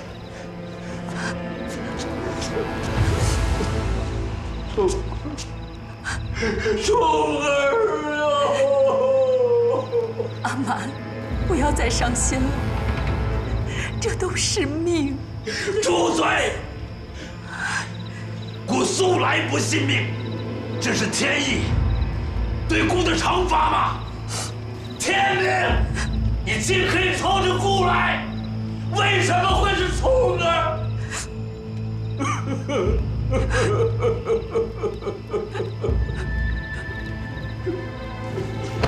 虫儿，无知。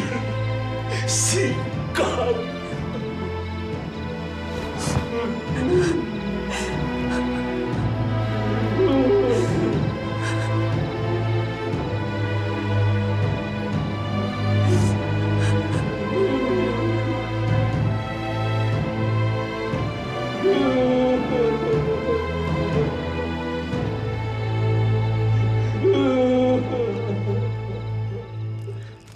此杯酒，公主丁兄荣升西曹院属，从此掌握征辟人事大权。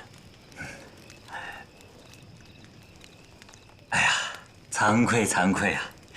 还没有谢过杨兄的举荐之恩。这说到惭愧，还是我惭愧啊！我向丞相推举你，丞相当时想要许你的，远不止一个西曹院属。那是什么？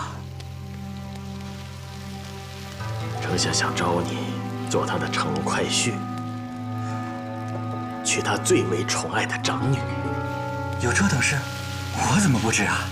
可惜啊，曹丕去跟丞相说丁兄蒙了一目，怕他的小妹受委屈。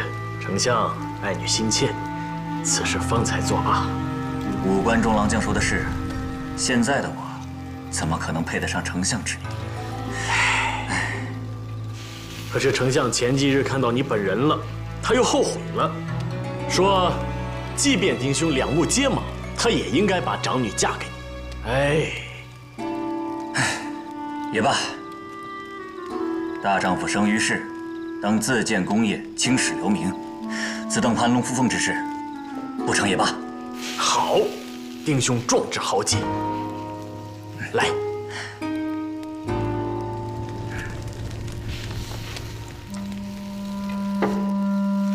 弟兄，刚才我所说的机会，便是青史留名、建功立业的机会。那让我来猜一猜，不知方才那一杯是杨主簿敬我，还是子建公子敬我？我虽入丞相幕府不久，但已知曹丕失宠，将来这封侯拜相，杨兄可是当仁不让啊！丁兄，此时乃是我为之读书人千载难逢的良机。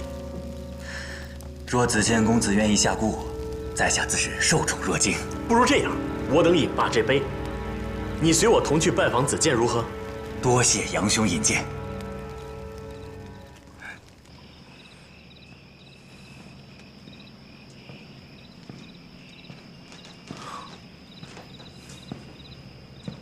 丞相节哀，请多珍重。古代元直见姑有何事啊？丞相，臣是向你来请辞的。哦，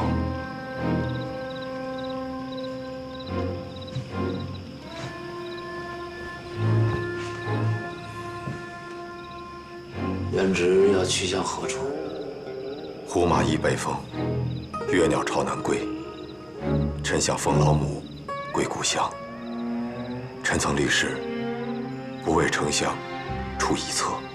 丞相宽宏大量，允许臣教导小公子。如今小公子不幸早夭，臣已是无用之身，无颜空号俸禄。丞相，还请放臣南归。元直故里荆州，故即将与那荆州刘表开战，元直知否？丞相，臣南归后，自当闭门读书，侍奉老母，不再出仕。待丞相平定荆州之后，臣当在田陇间为丞相贺。元直毕竟与姑有数载情谊，容姑明日设宴，为元直送行，再送上一份诚意如何？令堂年糕，车马还需妥善安排。丞相恩德，臣敏感无内。丞相，没有别的吩咐，臣请告退了。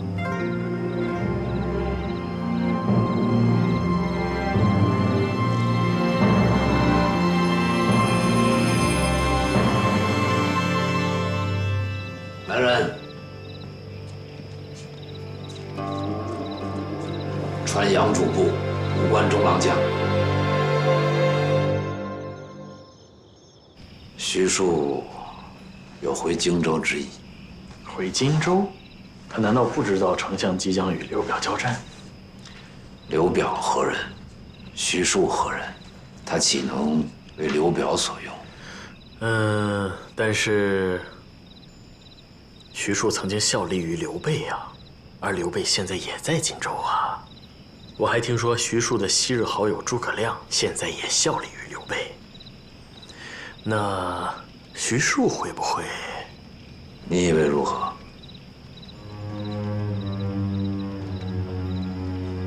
啊？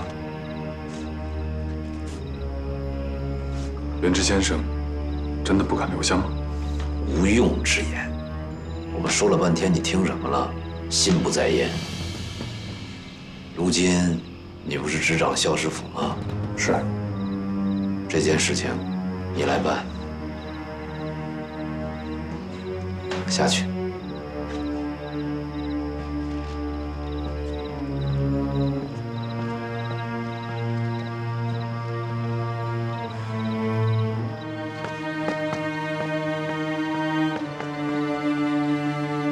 公子，公子，丞相急召见你，是为商议出之臣的事吧？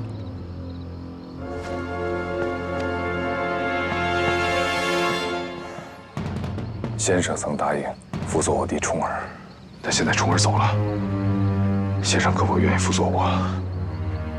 这也是唯一能救先生的办法。看来丞相还是不肯放过我呀。先生若实在不肯留，便请快走。晚上我再派校史府的杀手过去。多谢公子救命之恩。不必了。公子，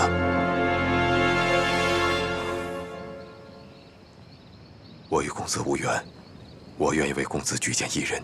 谁？司马懿。司马懿。他拒绝我了。乾隆在渊，就看公子有没有用他的本事了。臣告退，公子，请多保重。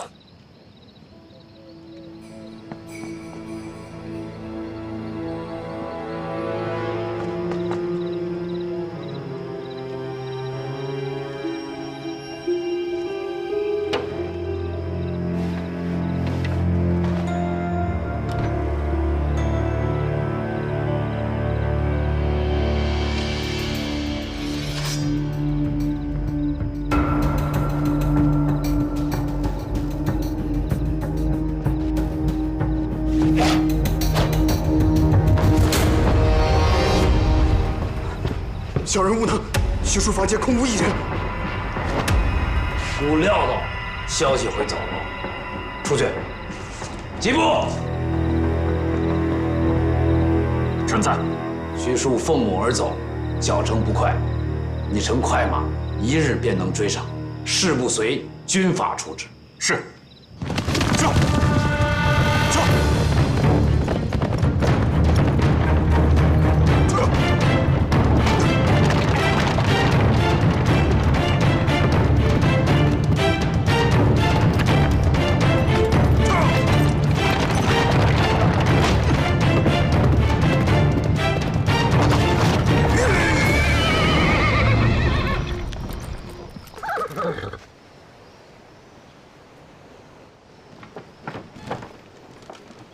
元直，何事啊？母亲安坐，一个故人。儿子跟他说几句话，你现在车内休息。儿子去就回。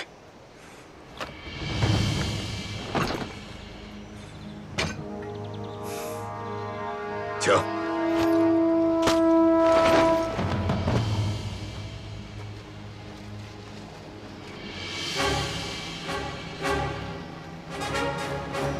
阁下是丞相府派来的，校史府。老母思故园，我亦不能侍奉丞相，而违背誓言。阁下既然奉命前来，动手吧。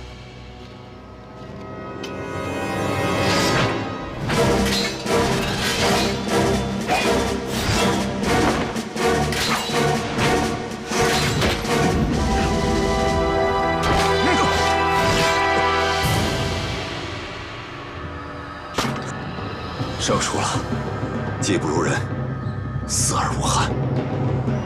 阁下，你杀我之后，在下只有一个请求，请你放过我年迈的母亲。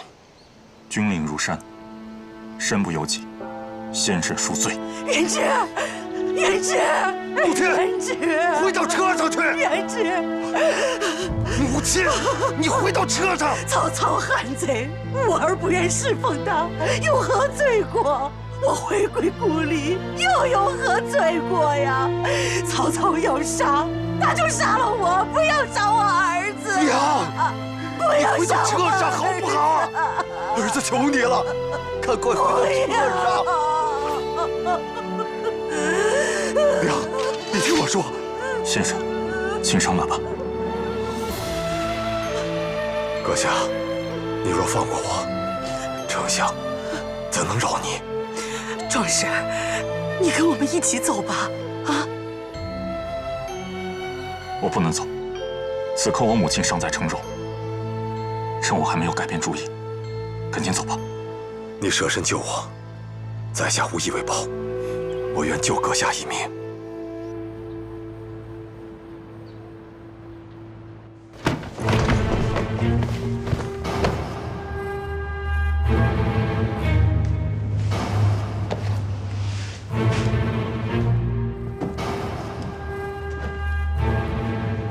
消息如何走漏？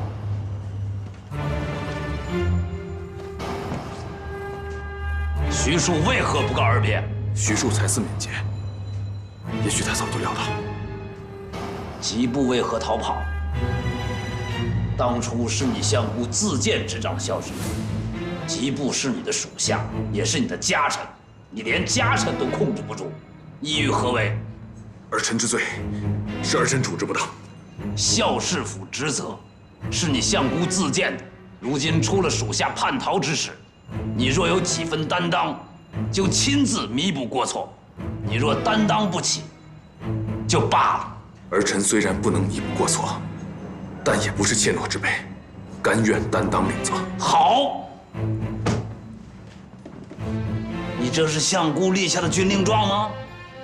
姑给你3日，3日你拿不到吉部，该当如何？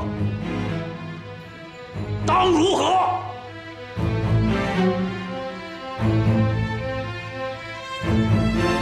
军法处置。好，姑要的就是你这句话。下去。是。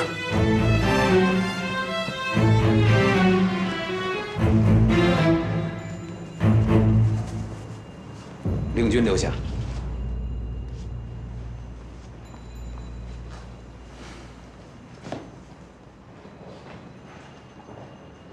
只怕是3日无法找到吉部。姑也知道，找不到，不追徐庶，则为乱法。唯有吉部能赦徐庶。原来丞相是有意要放逐徐庶。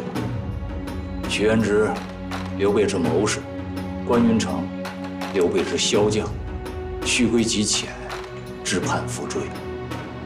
丞相之胸怀，只乃当时无人可及。只是，为何还要众郎将去抓吉部呢？云长、元直皆为义士，却不能辅佐姑，可惜啊！可惜哟。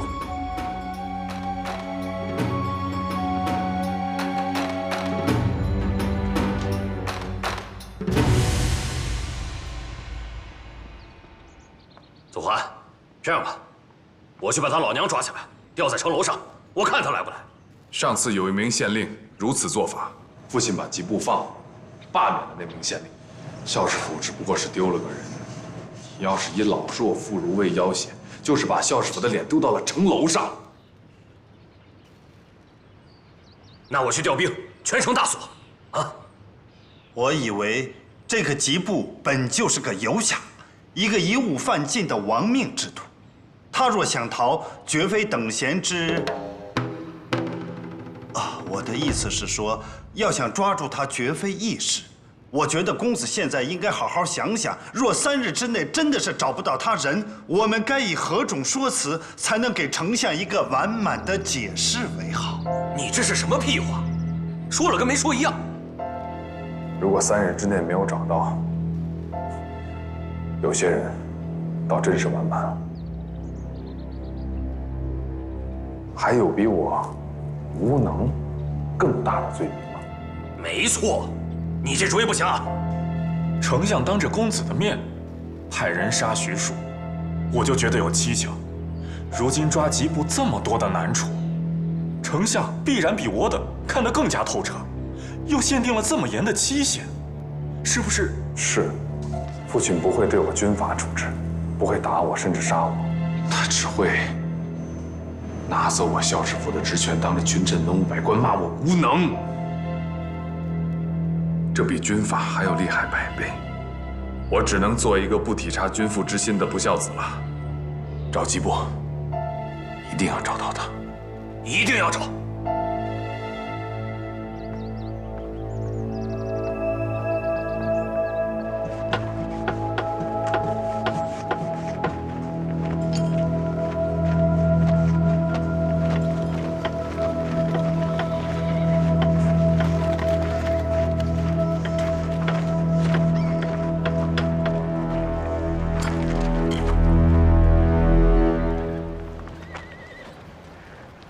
吉部是不是在你家？吉部在我家，我都3天没回家了。那你还不赶紧回家看看？我不在家，他为何要去我家呀？我父亲命吉部去击杀徐庶，他非但没有杀他，还把徐庶给放了。父亲让我3日之内找到吉部，如若不然，我就只能拉着你一起下狱领罪了。这校士府丢了人，与我家何干啊？别给我装了，你别以为我不知道你夫人跟吉部关系好。我看过吉部在校士府的行状，别的事儿可以替你瞒，这件事我怎么瞒？城南的守卫都已经看见吉部进城了，你告诉我，除了在你家，他还能躲到什么地方去？我赶紧回家看看。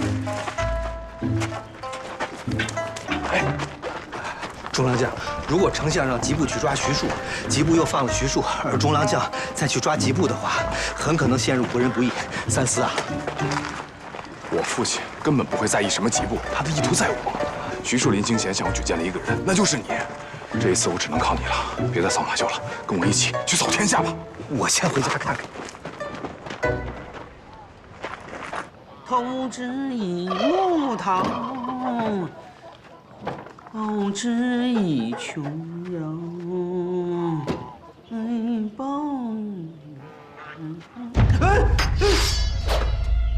别出声！你是何人？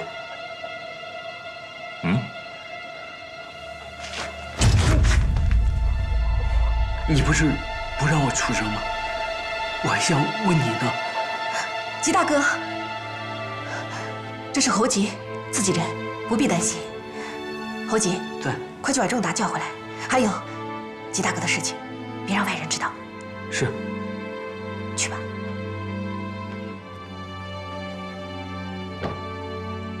吉大哥，这2天先在这儿委屈你，等仲达回来，一定会想办法的。我想来想去，还是不能待在这儿，这样既会连累了你，也会连累我母亲。我还是去自首。吉大哥，徐庶让你来找我们，一定是有他的想法。过去你救了我们那么多次，这次你就安心的等等，让我们来救你，好不好？我和徐庶素不相识，我本以为我可以安心的杀了他，但是他母亲却问我，他们只是想回家，他们有什么错？我答不出来。他们没有错，可你也没有错，错的是这个世道。你先休息一会儿，吃点东西。春华，他能保护你吗？他虽然是个文弱书生，但在我眼里，他比谁都有力量。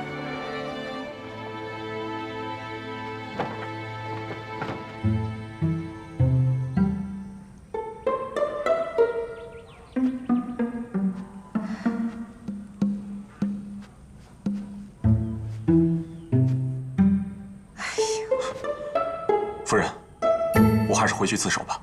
哎，吉大哥，你不能回去，曹操心狠手辣，你回去只会自寻死路的。可我也不能待在这儿连累你们呀。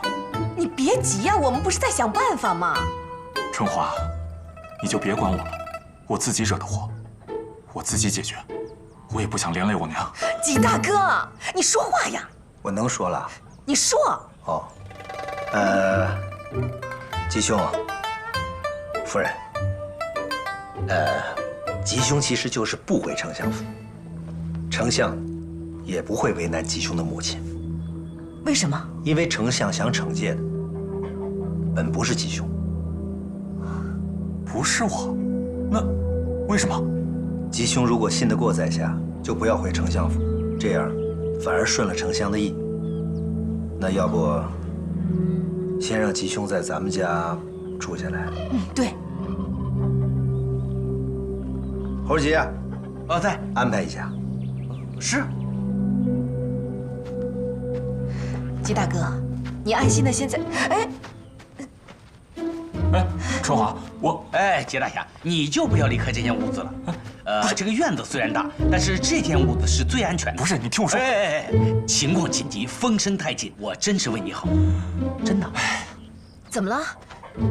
哎呀，你想说什么呀？你想说什么呀？他怎么能管你叫春华呢？这都什么时候了，你还在说这个？我也是为了你们俩好。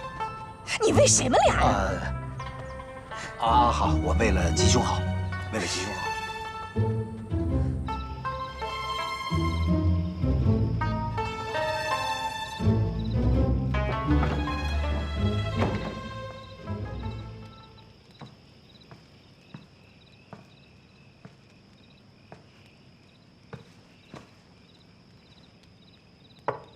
吃。什么？醋。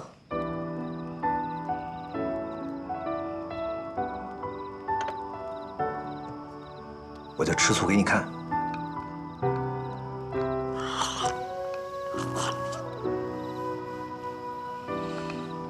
好甜的脸色。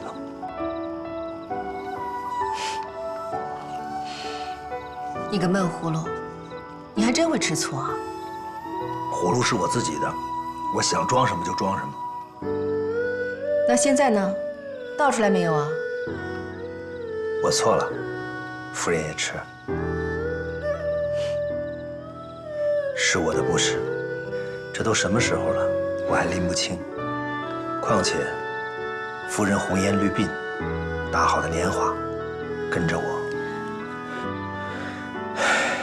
一天安生日子也没过过。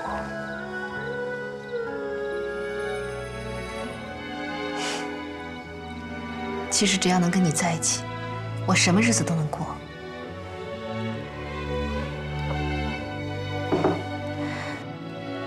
你心里有什么难处，说吧。夫人能看清我心里的难处。什么时候你能连我都骗了，那才可怕呢。是不是今天白天，你跟吉大哥说，曹操不会杀他母亲？这话是假的。你心里有什么难处，说吧。夫人能看清我心里的难处。什么时候你能连我都骗了，那才可怕呢。是不是今天白天，你跟吉大哥说曹操不会杀他母亲？这话是假的。那句话不假。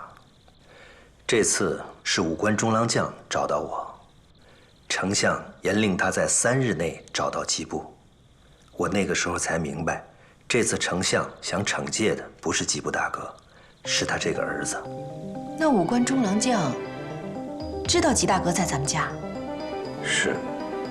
那吉大哥要是不回去呢，会怎么样？那丞相就会以此为借口，去掉武关中郎将的权柄，彻底把武关中郎将排除在世子人选之外。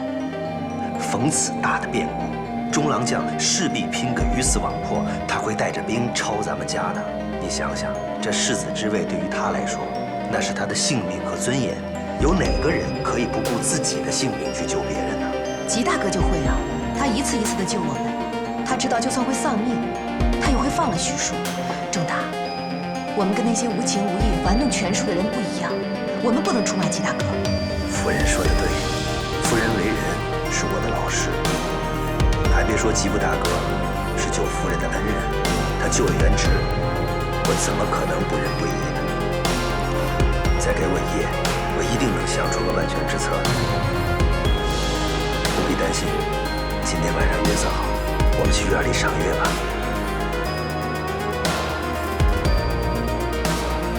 赏月有让您想到救季大哥的办法吗？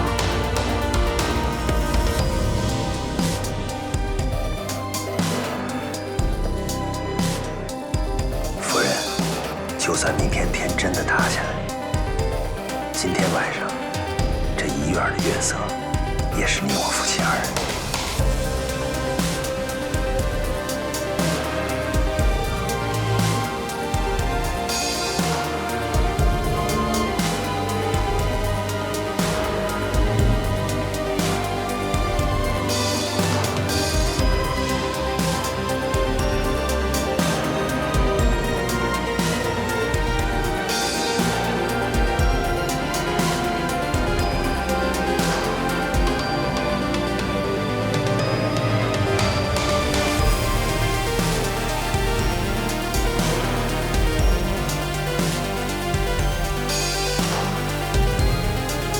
将军，看看！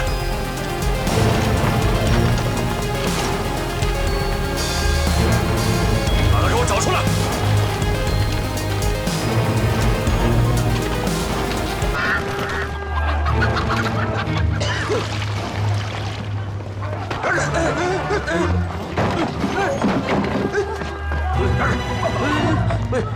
这位将军。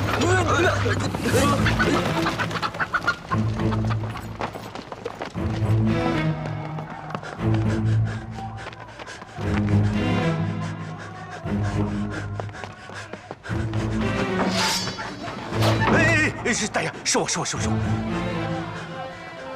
外面怎么了？丞相派人来抓你了，吉大爷，赶紧想想办法吧。我还是去自首吧。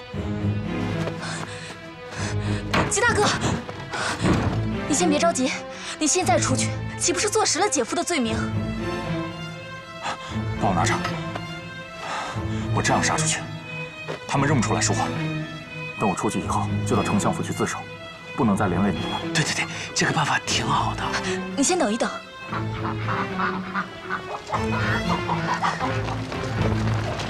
走！你们干什么？奉命搜查。走！你们太放肆了！给我站住！继续搜。阁下何人？我乃丞相麾下虎豹骑将军，灵寿亭侯曹真。你们家窝藏重犯，特来缉拿。什么重犯？将军擅闯府邸，可有凭据？抓到了就是凭据。曹将军，我司马家好歹是朝廷重臣，你没有朝廷诏书，带兵私闯，这也算是重罪。一个马官也算重臣？将军，我父亲还是京兆尹，大哥也是丞相的院属，将军说话也应该讲点礼数吧。三公子，还未入仕就学会摆官架子了？我就事论事，想必曹将军也应该是心虚了吧？搜你们家还不用惊动丞相。将军若是想搜，请从我的尸体上踏过去。你以为我不敢？我告诉你，3日内，中郎将若拿不到人犯，就要受军法处置。到时候，把你们全家剁碎了都不够。让开！三弟，让开！嫂子，曹将军既然拔了剑，倒真让我想见识见识。反了你！剑下留情。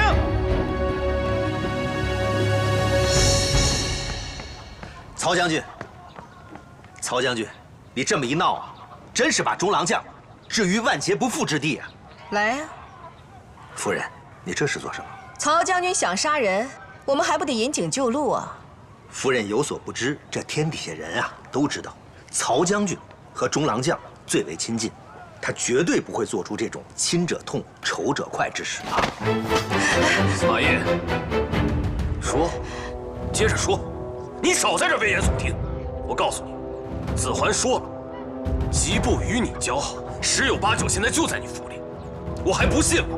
我挖地3柴找不出个人来。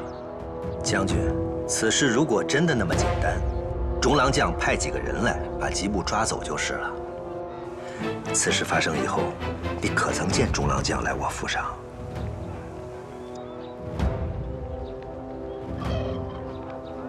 司马懿，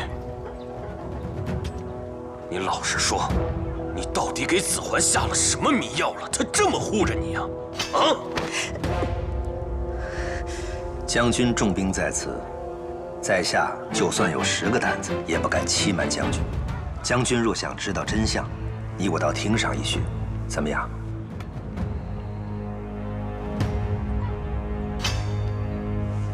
行，谅你也不敢耍什么花样。哎，我倒是有个办法，不知道来不来得及。吉大哥，你在这等我消息，千万别出去，千万别出去啊！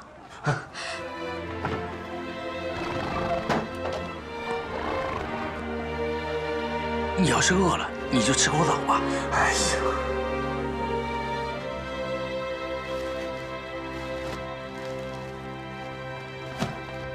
将军，其实中郎将并非一味的容让在下，只是中郎将心里最清楚，此事绝非是抓一个逃犯那么简单。哪儿不简单？将军先请吃茶。将军请吃茶。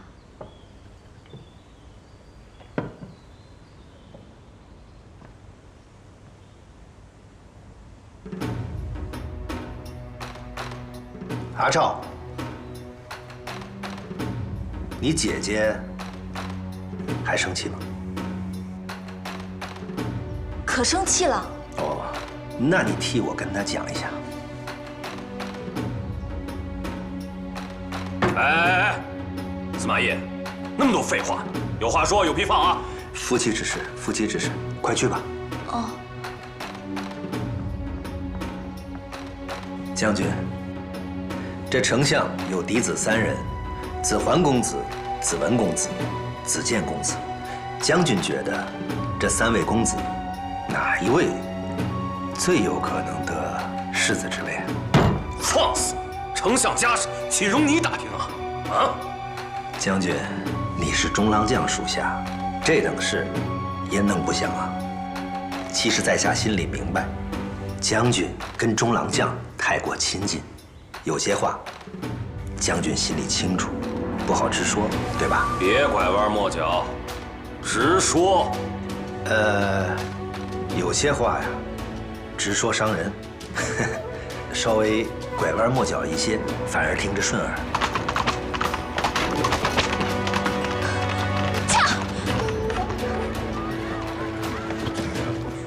我说司马懿啊，你别跟我耍小聪明。你要再那么多废话，我就把你交给满宠。他的耐性可比我好，18般刑具样样都有，陪你聊个几天几夜没问题。嗯，装啥？啊，好。将军稍安勿躁。好，在下就有话直说。将军可曾知道，丞相并不想让中郎将抓住吉部。就这一句啊？就这一句，已经是忤逆之罪了。嗯，那我告诉你，无论是谁，这次我定要替子桓翻盘，绝对不能为了一个吉部，让子桓受罚。将军扶耳过来，我与将军说个仔细。别动！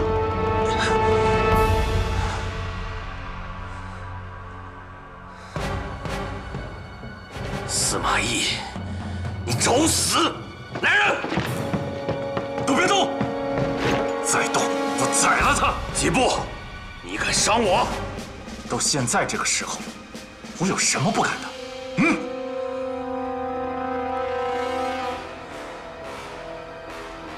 哼，好啊，你以为这样就能控制住我啊？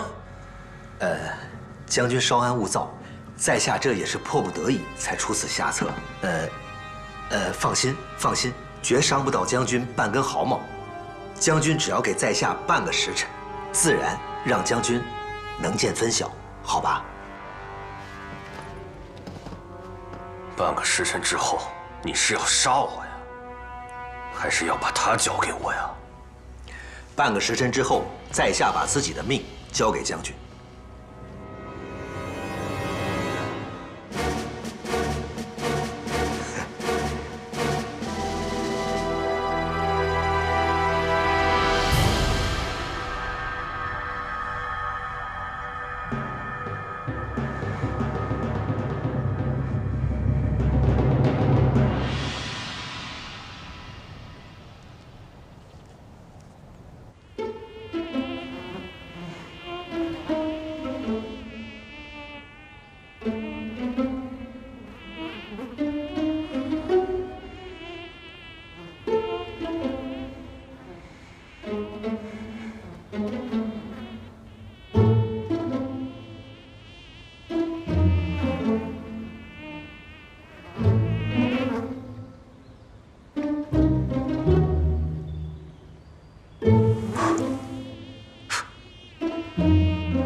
吃口茶，我能吃得下茶吗？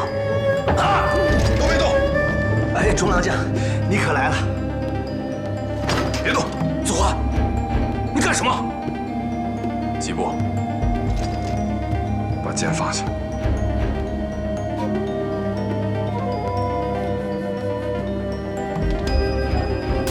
还不退下！你给我站住！把这里给我围起来！快，都别动！子桓，带着你的人出去。子桓，都这个时候了，你怎么还护着他呀？只要父亲还没有惩处，就还是武关中郎将。我没有给你杀，这是命令。走啊，走！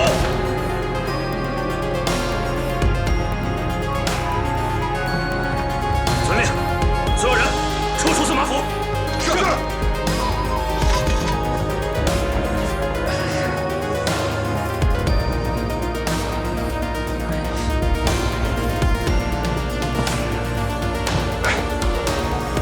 刚才的事情不要告诉别人。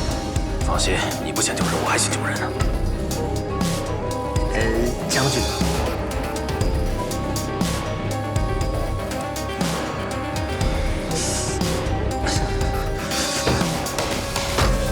司马懿，老子这辈子最恨的就是别人拿刀架着我的脖子。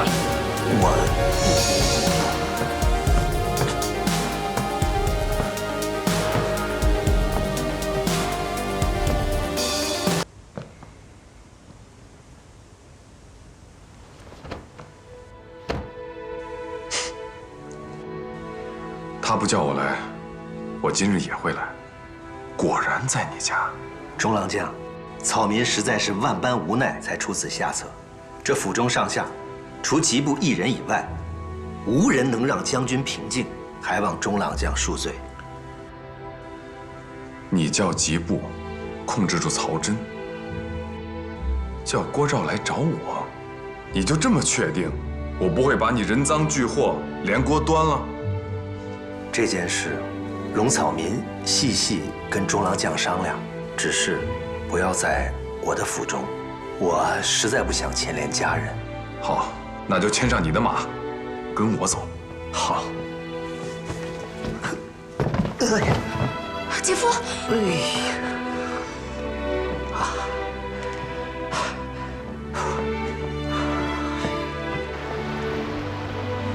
你就是在这个地方取得了荀彧的信任，赢了杨修。我那次已无路可退，只能放手一搏。不过溺水的滋味太不好受了。我知道，我也常常有这种感觉，就好比整个身体沉溺在冰冷的水中，每寸骨头都是冷的。上摸不到青天，下够不到黄土。哼，公无渡河，公敬渡河，究竟该怎样渡过这条河？其实中郎将，并非只此一条路可走，也没有必要非要渡这条河。还有别的路？文章，经国之大业，不朽之盛世。哼，你读过我的文章？我看到中郎将这2句，万分钦佩。以中郎将的文采，若是潜心文章，一定留名千古。我就这么像一个逍遥纨绔的富贵闲人吗？在这样的乱世，岂敢这样？如果我真的这么做，不会千古留名，只会是个笑话。我做不到。那我斗胆问中郎将几句话，中郎将能否如实相告？对你，我没有什么隐瞒。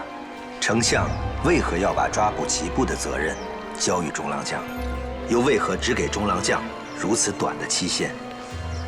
吉部是校士府的属臣，我掌管校士府。中郎将没说真心话。父亲想借此事打压我的势力。丞相为何要这么做？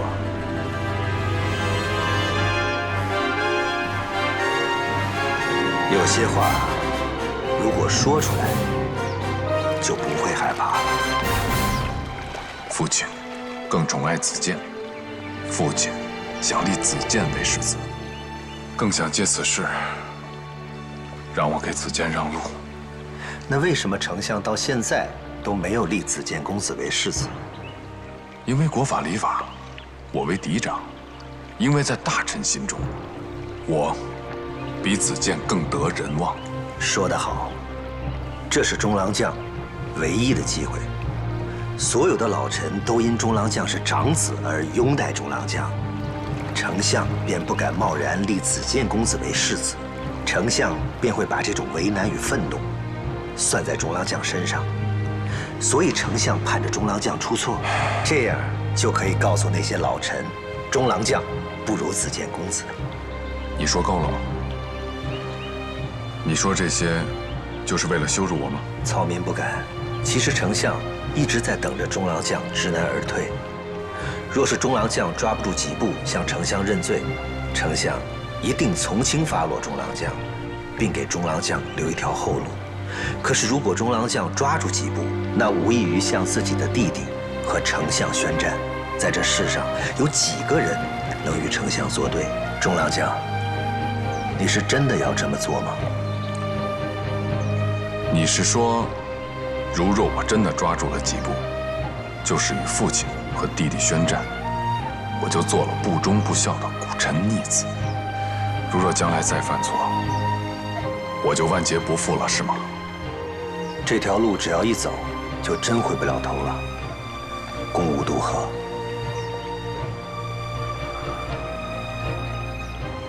公无渡河，公敬渡河，还真是铁索横江啊！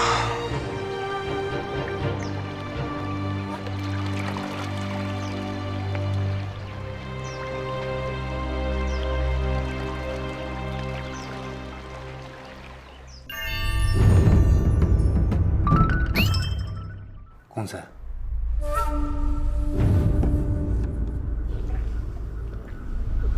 属下亲眼所见，司马府已整杯饮下，半个时辰之内，必因乳糖不耐症发，腹泻不止。司马府定然今夜写不完奏本，新政必然无法呈现给陛下。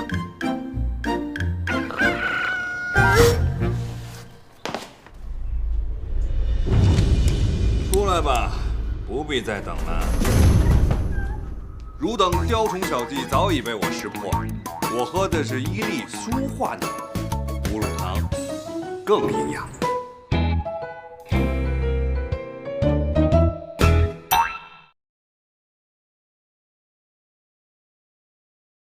子建公子，今日臣特地来为您道喜。何来之喜？丞相找中郎将抓捕吉部，难道您不知是何意吗？校士府的事，本来就是二哥的职责。公子还是太过赤诚啊！您不曾发现这是丞相的一步棋吗？一步未封公子为世子，扫清一切障碍的棋。世子？来，你的意思是，二哥要获罪？此时啊，中郎将获一点小罪，再封公子为世子，老臣们便不能反对了。可是我想和二哥靠才华、靠能力去争，而不是靠权术。子建公子啊，自古立储之争，无不惊动朝野，想不动权术那是不可能的。不过，权术之事嘛，丞相可以袒护公子，修可以辅佐公子，但公子你自己也需要努力争取，以不负丞相与修对你的厚望啊。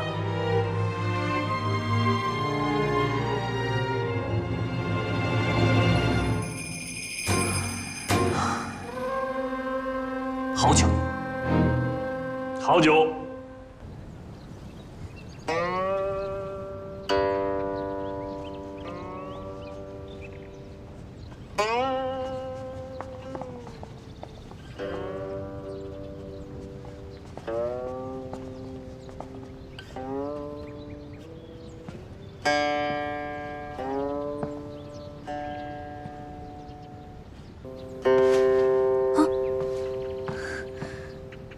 公子，这是什么？没什么。子建的事，千言万语说不尽，还要寄托为诗文吗？公子，请不要误会。不要误会。你认为我看不懂诗文，看不懂这字里行间流露的情意？嗯？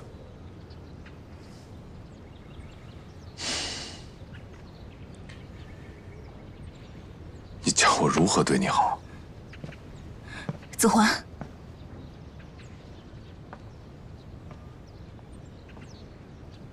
我一直想不明白一件事。既然你厌恶我，就不应该娶我。我从来没有厌恶你，只是你我的命运都不由自己掌控罢了。为什么？不要问为什么。我非常后悔，我知道为什么，所以不知道反而是仁慈。继续抚琴吧，好听。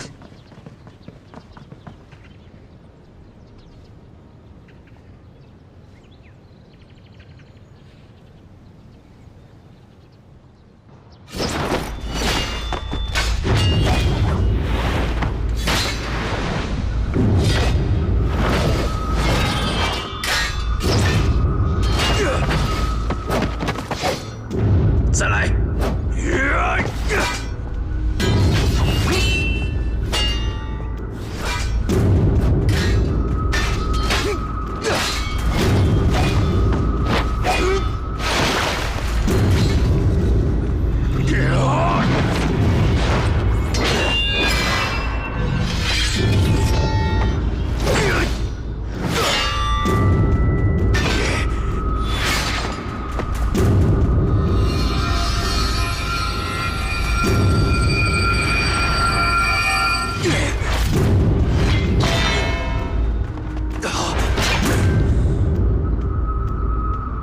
好了，许将军都要让着顾了。哪里？丞相这剑法叫炉火纯青，臣几乎不敌啊！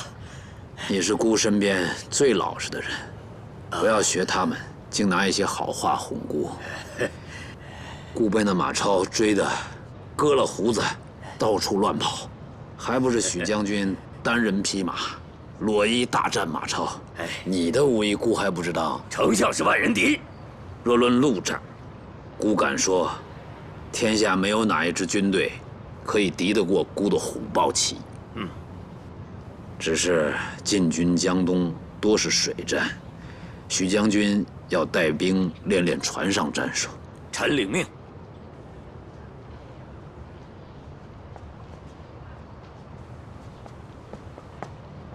武关中郎将近日有何举动？回禀丞相，曹真将军率兵包围了司马房府邸，武关中郎将前去阻止，此后再无举动。从昨晚到今日，闭门未出。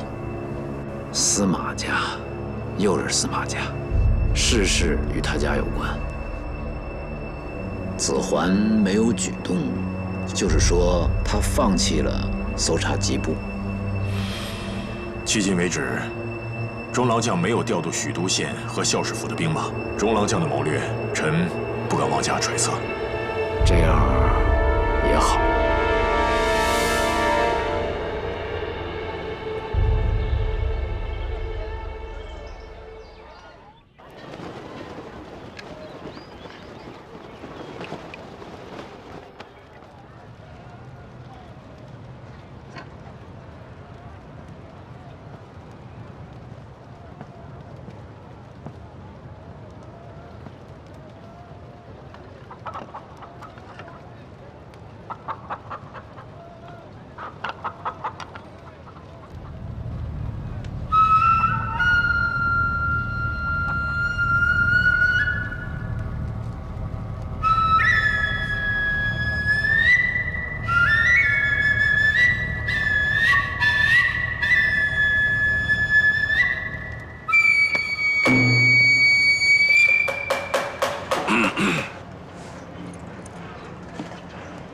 我乃丞相之子，武关中郎将曹丕。今有丞相府属臣徐庶，奉母难归，叛国而逃。孝士府孝士吉部奉命缉拿，却念其孝心，私放罪人。论国法，理当斩首。但下官也是有父母之人，深知百善孝为先，扶助老弱，救助孝子，其心其言，当得起一个人字，也当得起一个义字。下官不敢枉法，也不能无情。如若吉部敢做敢当，就在今日日落之前，到此地投案自首，成全国法。我也对仁义目立誓，以我身家性命，保全此仁义之事。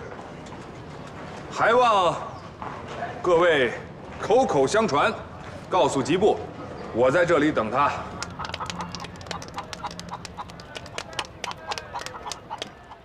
公子，公子，皇上，武关中郎将他在东市中心搭了个台子。嗯。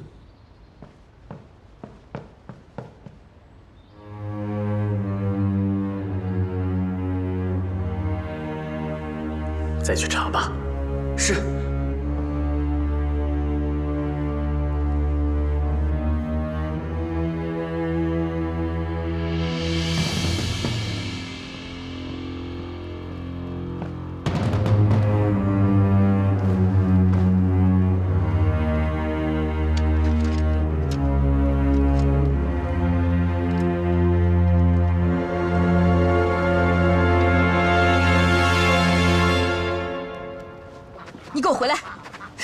回来！你竟然让吉大哥去自首！中郎将立仁一目，这是救吉兄唯一的办法。曹丕许了你什么荣华富贵？你竟然出卖吉大哥去替他效力！夫人怎么能这么不信我呢？前2天你还答应我救吉大哥，你就见了曹丕一面，你就改主意了？你安的什么心啊？我安的什么心？吉兄，哎，你可是觉得在下是嫉妒你和春华的情谊，在故意害你吗？仲达，你司马懿呀！你这个小人！我跟吉大哥光明磊落，你这么看我？张春华，你这就是不可理喻了。你这是逼着我用家法，对吧？呵，你来呀，你来呀！哪一天？哎，别打！你给我站住！过来！别打了！你过来！我没实力呀！别打了！哎，你还想跑？我告诉你，司马懿。今天只要我在，你休想带走吉大哥！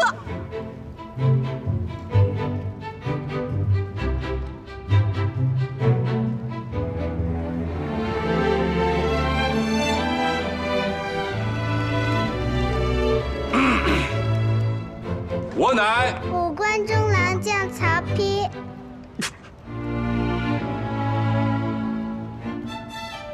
今有丞相府属臣徐庶，奉母难归，叛国而逃。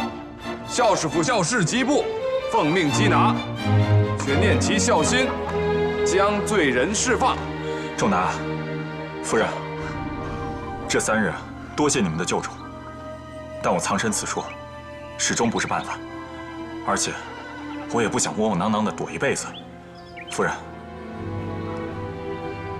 我相信仲达的话，我跟他走，也许武关中郎将真的不会杀我呢。吉大哥，你不能信他，他还乐在其中，助纣为虐呢。曹家父子的恩怨争斗，拿你当棋子，你不能跟他走。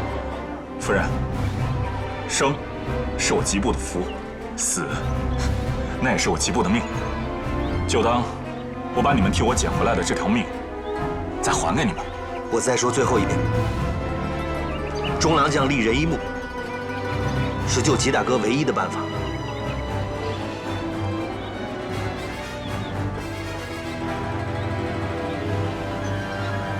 司马懿，你得向我保证，不会让吉大哥有任何闪失。我保证不伤夫人的心。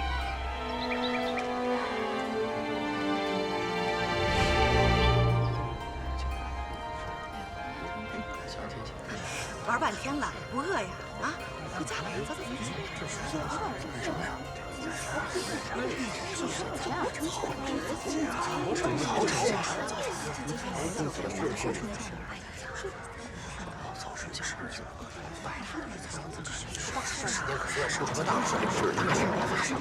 是谁呀？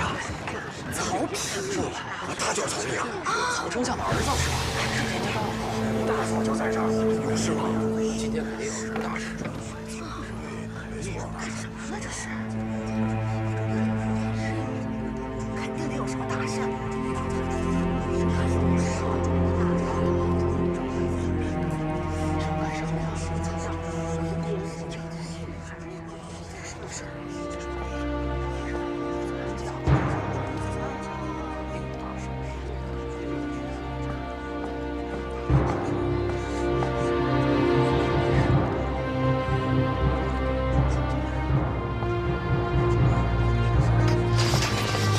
都别动！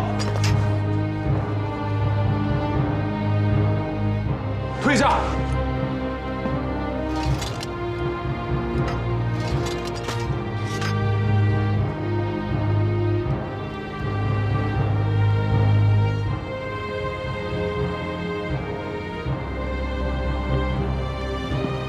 我虽然是个粗人，却也识得这仁义二字。公子以仁义二字评价我。以仁义二字相招，我不敢不来。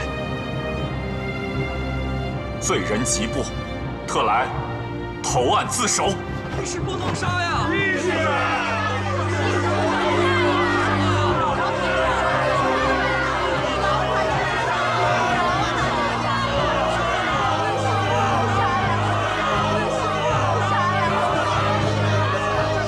请诸位放心。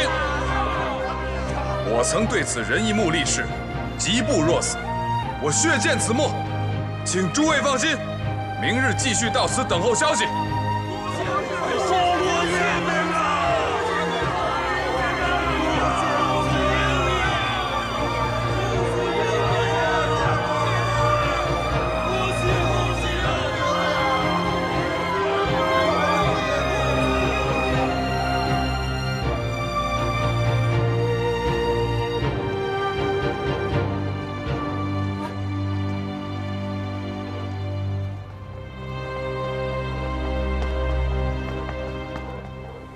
杨主簿、丁院属，丞相说了，天色已晚，若非有紧急军务，请2位明早再来。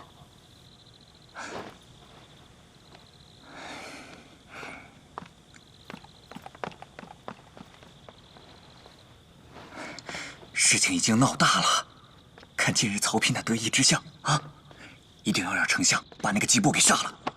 丞相不见你我2人是对的。这是人家丞相的家事，你我2人不该插手。你看，这件事情，我们2个说10句，不如子建公子说1句。妙啊！你说这主意是谁给他出的？陈群无志？总不会是那个曹真吧？他们都无此才智。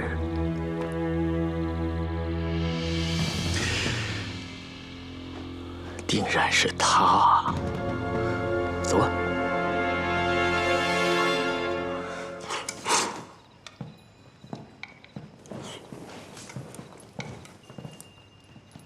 丞相，吉部带到。秘密带来的。奉丞相之命，国头蒙面，不为他人知晓。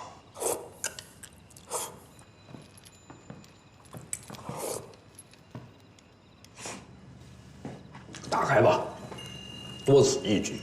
他要跑，就不会回来自首了。吉部，罪人在。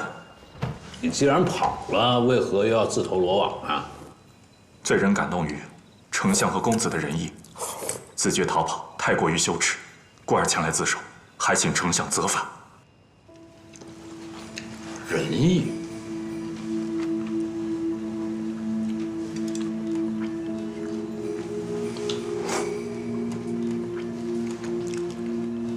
是谁教你用仁义来胁迫孤的？罪人不敢胁迫丞相，罪人只是想，丞相乃当世豪杰，死于丞相之手，仍不失为豪杰之贵，胜于逃亡草泽，做附议之贼。好，痛快。故明日就给你个了断。潘县令，先将吉部押回县衙关押，不要为难。谢丞相。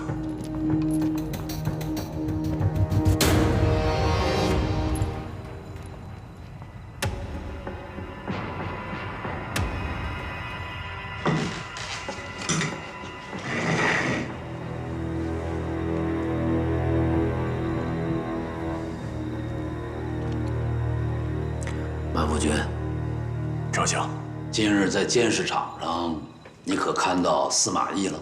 未见到司马懿，臣派去监视司马家的人回来禀报，他今日整日都待在家中，寸步未出。此人懂兵法吗？不动如山，闹这么大动静，挑动整个许都百姓围观，朝廷百官助声势，他倒能安坐家中。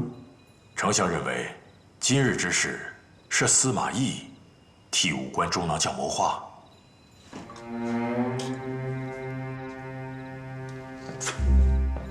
报，武官中郎将求见。你看，孤的儿子就沉不住气，传他进来。是。满夫君，你先下去吧。丞相，明日场上要不要多安排几个刀斧手？怎么你也沉不住气啊？杀一个吉部，满县令一把剑还不够吗？臣失言，臣知罪。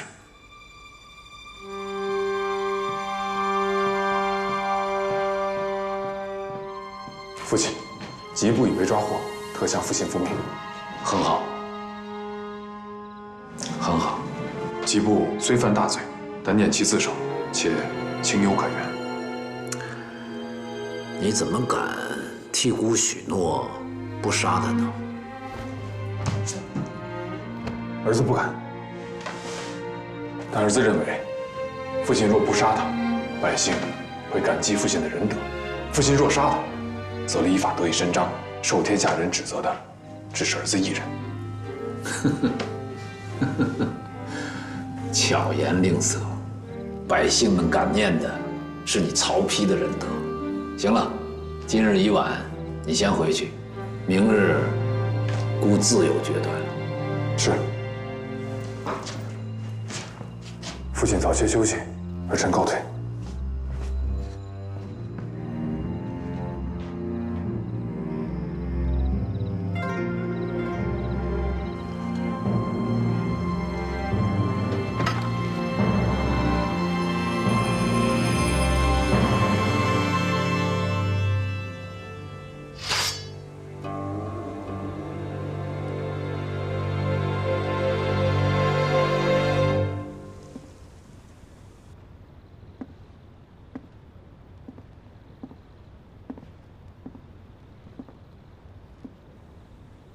夫人，看你晚饭也没吃，喝口粥吧。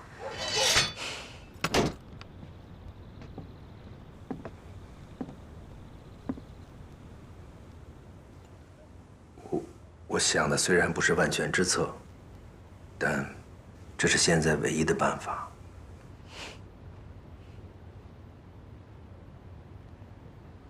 夫人，我们泡的松菜花开了。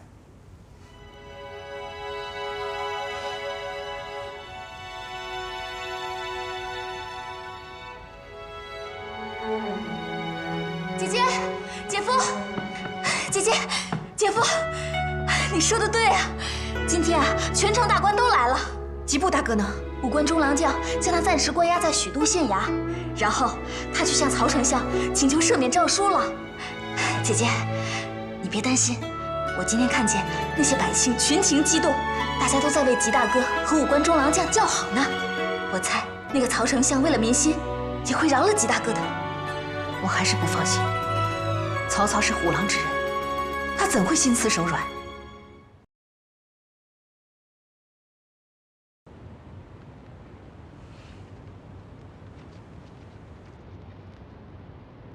姐姐，姐夫，姐姐，姐夫，你说的对啊，今天啊，全城大官都来了。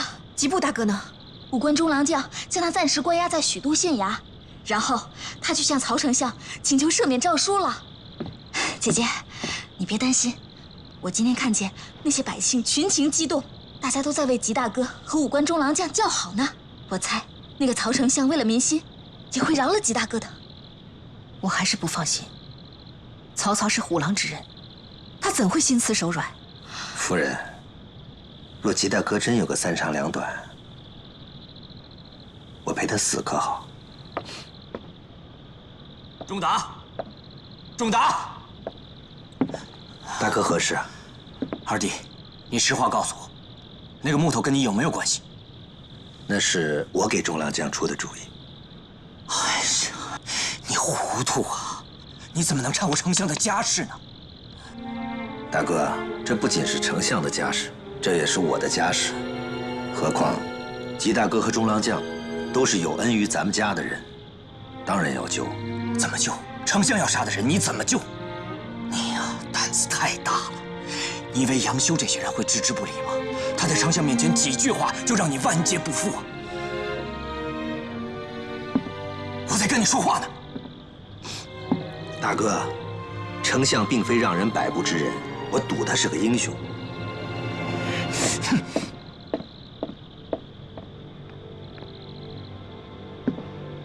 夫人喝粥吧。姐姐，这一家人怎么没个信我的呢？我信你，姐夫。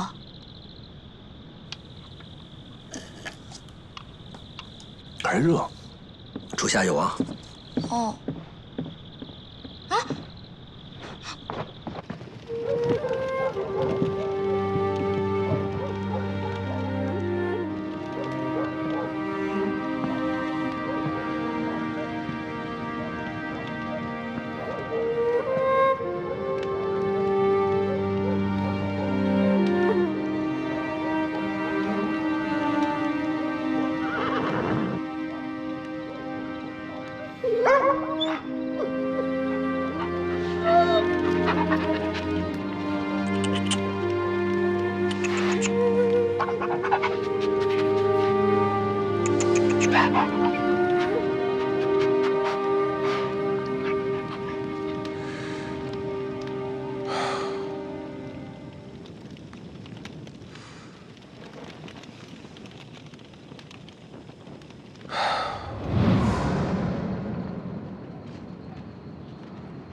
就是这2个字。说明白。这天下，没人不怕丞相，丞相不怕任何人，他心中一直维护的，只有人心。而这2个字，是人心所在。我的父亲是从血里活里走出来的。当年徐州之战，陶谦杀了我的祖父，我的父亲一怒之下降罪徐州，屠了长作城。他怎么会因为这区区2字而改变？中郎将要看清楚，看清丞相的志向。昔日的丞相不过是一名将军，家中突发大难，难免意气用事。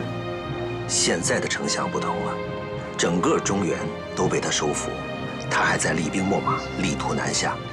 他心中的志向远大过孙权、刘备，他心里现在装的是整个天下。父亲要的是整个天下，就要顾及人心，是仁政，是你的猜测吧？如果父亲为了子建，再一次意气用事又如何？那丞相就是在重蹈袁绍的覆辙，那丞相就不能一统天下，那中郎将的抱负也就不能实现了，那这个世子就不必当了。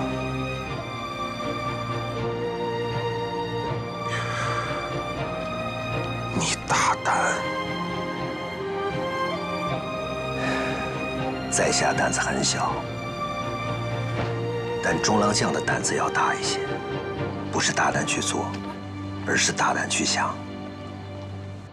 想清楚你的父亲，不仅要想清他的威严，更要想清他的弱点。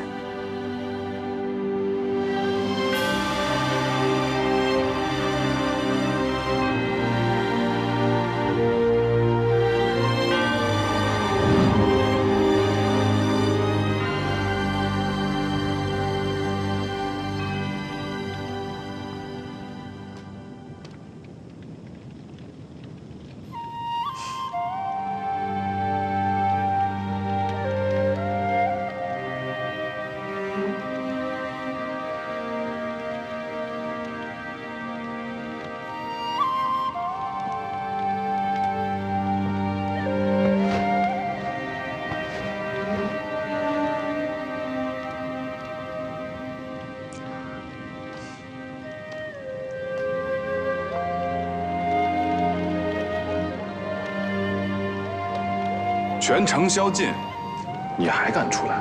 我有什么不敢的？我连5官中郎将府我都敢进，我还不敢上街啊？你们司马家的人都这么胆大妄为？坐。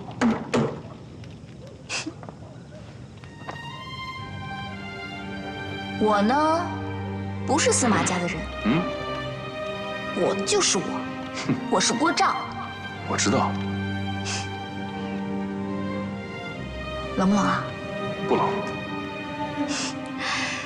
中郎将就不用跟我撒谎啦。喏，这是我自己打的狐狸，自己做的脾胃，暖和得很。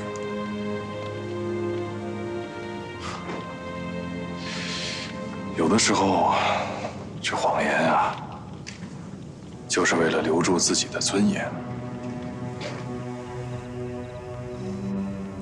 吉布的事儿，你都知道，你觉得吉布是该杀呀，还是不该杀呀？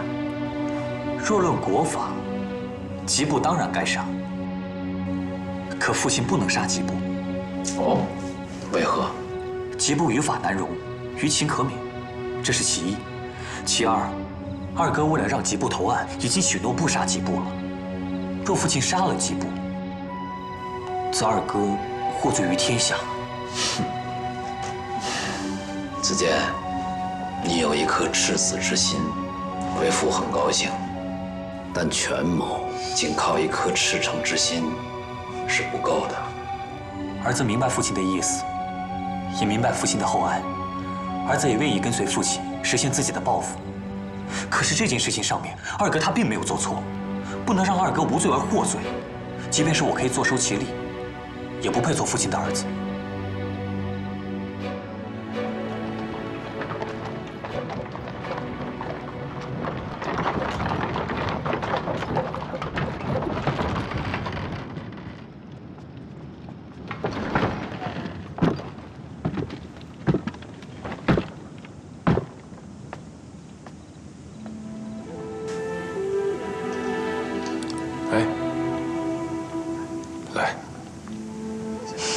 今夕何夕，见此惨者，想不到这最后一晚，居然是你陪着我。很暖。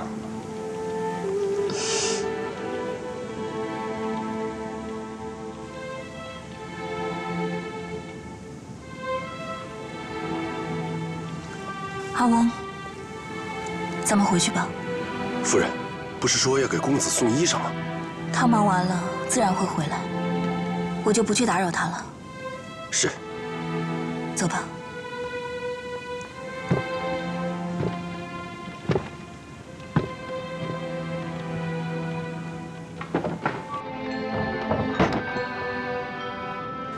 走吧。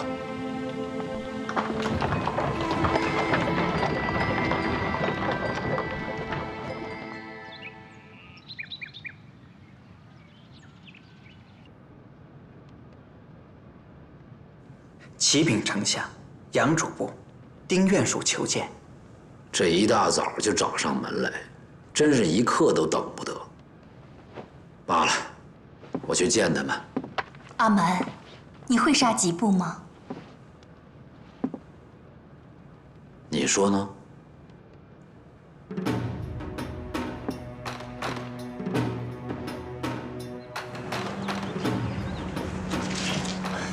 一个校士府的区校士，连个正经官职都没有，至于劳动二位吗？丞相，五关中郎将骤然将此事公诸于众，昨日百官也都已看到。若是不杀吉布，则军法、国法皆无一存。当此用兵之际，须得严明军纪，方可号令将士。丁院属既然如此关心此事，想看热闹，那就随姑来吧。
什么时候了？你还在这练五禽戏、六禽戏，还不赶紧走？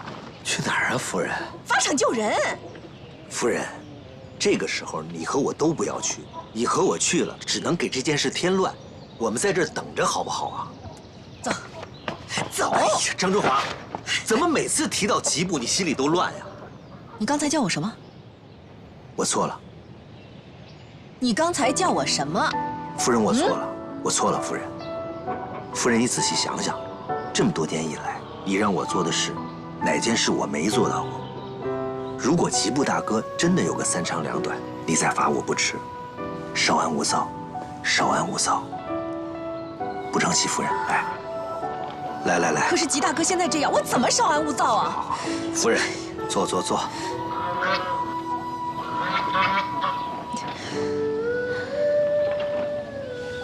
我虽然武不能使剑，家不能担柴，但这心思素来缜密，什么时候出过错？夫人安心，用不了多久就会有好消息。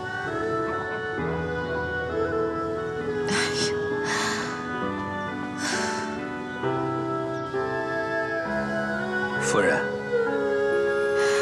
啊对，夫人推也好，推也好。这个夫人推得高，我就看得远。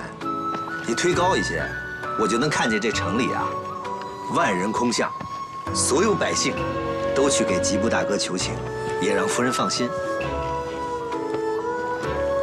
夫人，那晚你与吉布大哥是一个屋里一个屋外吗？夫人，哎，夫人，我错了。吉布大哥今天要是不安全回来，你就在秋千上待着吧。夫人别踹了，我踹死你再踹就能看见相府了。丞相驾到！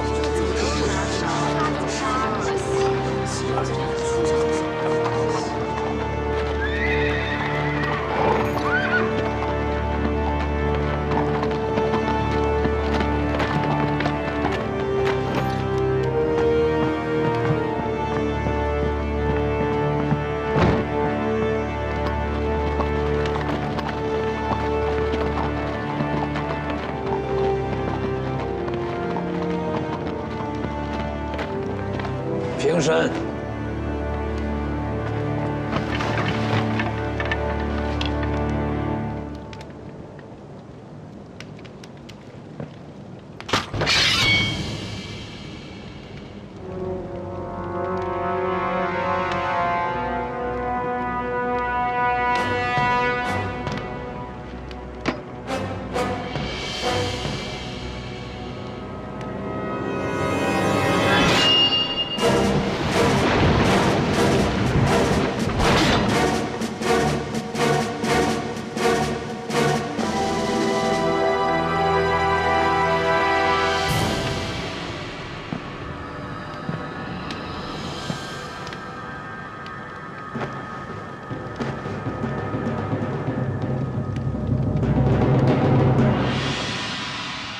孤想起一件事。当年行军至麦田，下令士卒不可伤麦，有伤麦者斩。于是士卒皆下马，伏麦而行。不料孤的马反而受惊入田，踏破青苗。孤自定法令，自行违反。若不受罚，何以对天下？孤欲引荐自刎，使耕中百姓和三军将士一起求情。孤于是割发代首，传令三军。今日极不违法，国法有严令，释放叛国者，皆与叛国者有罪；不杀则有违国法。但其释放孝子，坦然投案，杀则有违仁义。于是孤便想起，孤还牵着天下百姓一条命呢。今百姓皆望孤能赦吉布，孤便还了这一条命的情谊，也赦免了一个义士，如何？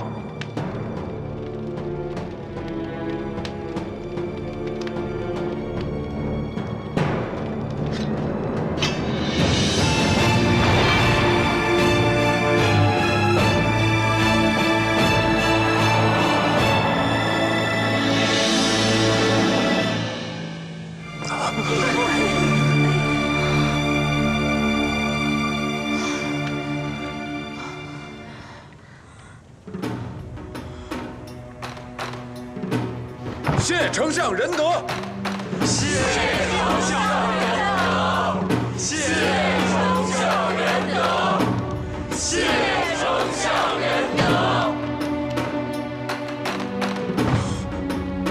违令不得不罚，将吉布杖责50军棍，发往校士府效力。一身武艺，一腔忠义，要用来保国安民。你记着，你的命不是孤给的，是天下百姓给的。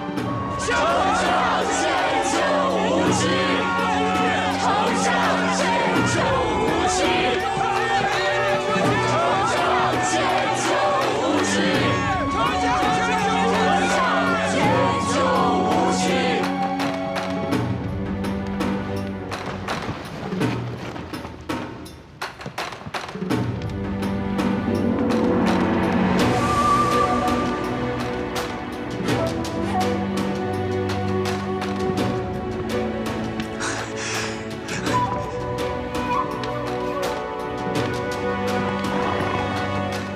儿臣多谢父亲。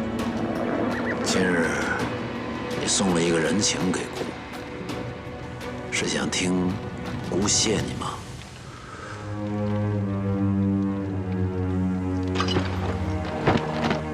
儿臣不敢。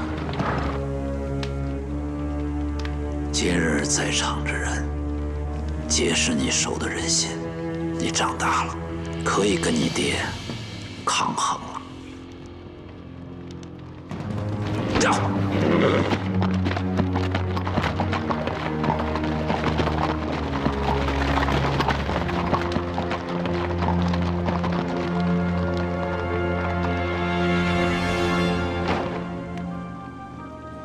夫人不要推了，夫人停了吧，夫人。哎呀，二哥，舒达，哎，怎么样啊？丞相没有杀吉布，丞相果真没有杀吉布。真的吗？啊，你听见没有？吉布大哥获救了。夫人，快放我下来！哎呀，天旋地转。舒达，哎呀，不是，在这儿，在这儿。再说一遍，丞相没有杀吉布。这次你算对了。夫人不是一直不信我吗？你算得准，算得对，是我错怪你了。二哥，你是没看见，全城的百姓被丞相感动的都匍匐在地了。丞相定有此心机，否则怎么一统天下？哦，张春华，你叫我什么？我叫你张春华。我饿了，我去给你做饭。哼，你心里想的呀，一直是英雄救美。这次你要记住啊，是我救了英雄。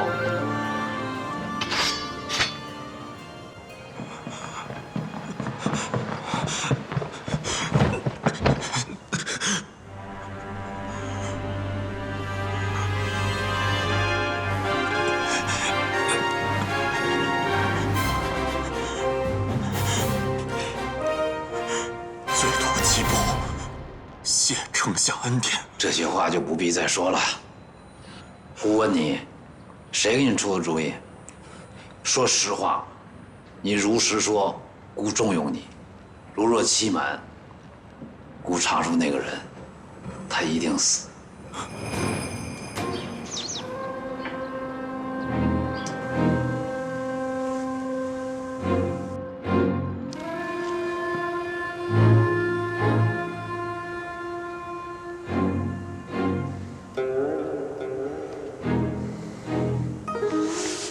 什么意思？儿臣自认为不具备执掌校士府的能力，想用此令牌换得一人。是帮你出谋划策、利人一目那人吧？是。姑说过，你若能抓到吉布，校士府就继续交给你。这件事儿，咱们公事公办。不要显得姑欺负你，更不要在你爹面前惺惺作态。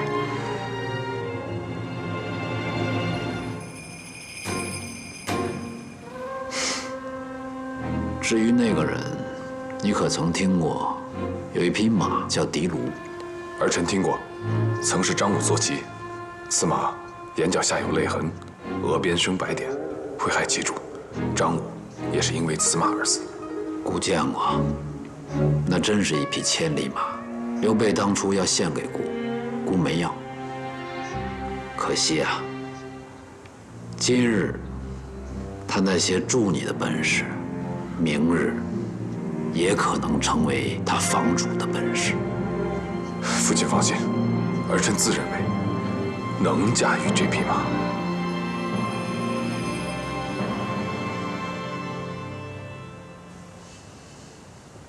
好，去到马厩里把他领出来吧。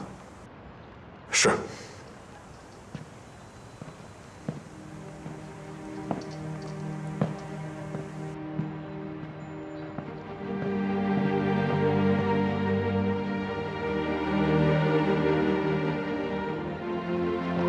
我们两个皆是无路可退之人，既然无路可退，就不要再退了。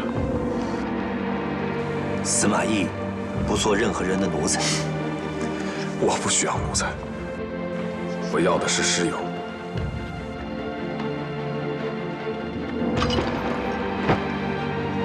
还记得你当初送我仁义二字吗？你莫忘，孔子曰：“当仁不让。”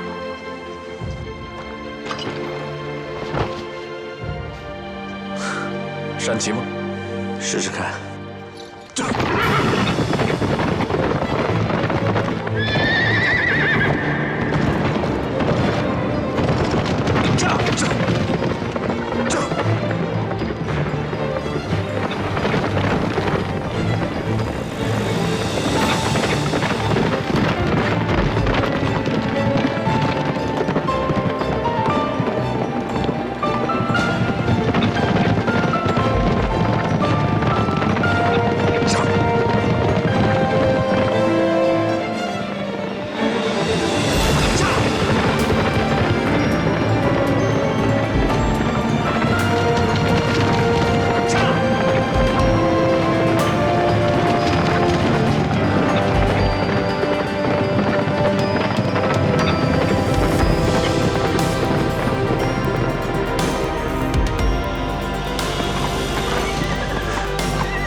追随中郎将，振翅高飞。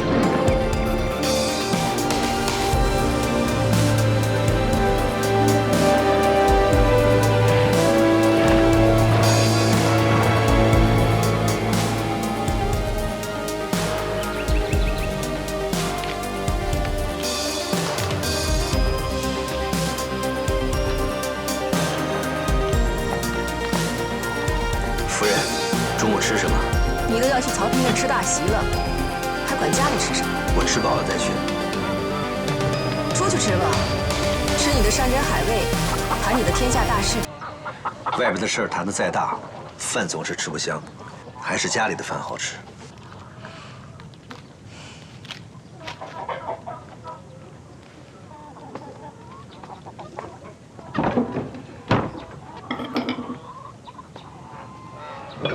夫人。这松菜花什么时候会开啊？不知道。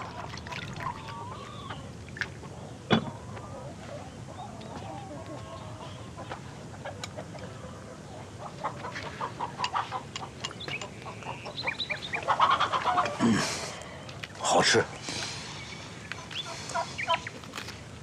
你也说过，曹操不会立武关中郎将为世子，你这样帮曹丕，比屈从曹操更可怕。你这是与他为敌。这普天之下，莫非王土；率土之滨，莫非王臣。我一个学子，最大的抱负，就是找到一个明主，臣之辅之，也许我还能和他一起结束这乱世。可你答应过我，不再涉足朝堂之争，你的腿不疼了？夫人，这乱世之中，你我这个小家，如大海中的一叶小舟，风雨飘摇，焉能独善其身啊？就算你我这一代人侥幸躲过去，活下来，孩子们呢？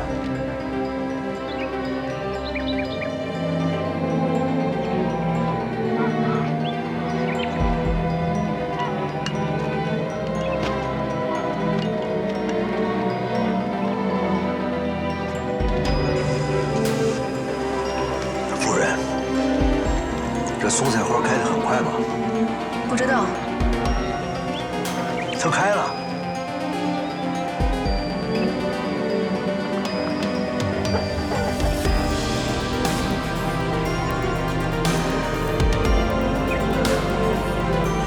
好快呀！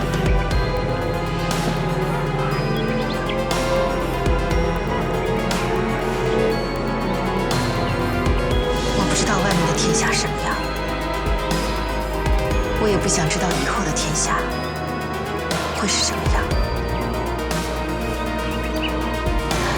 我只想要你今生今世平平安安。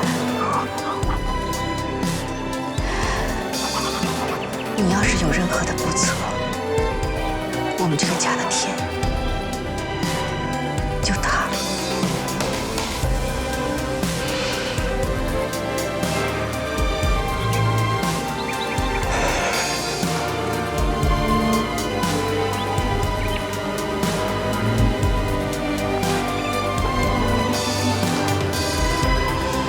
我只想这一生一世，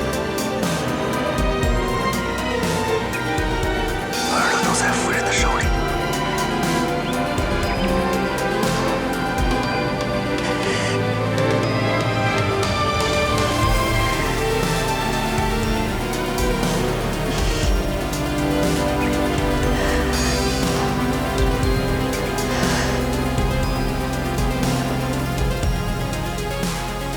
我等恭贺中郎将渡过难关，恭贺仲达荣升文学院。多谢多谢。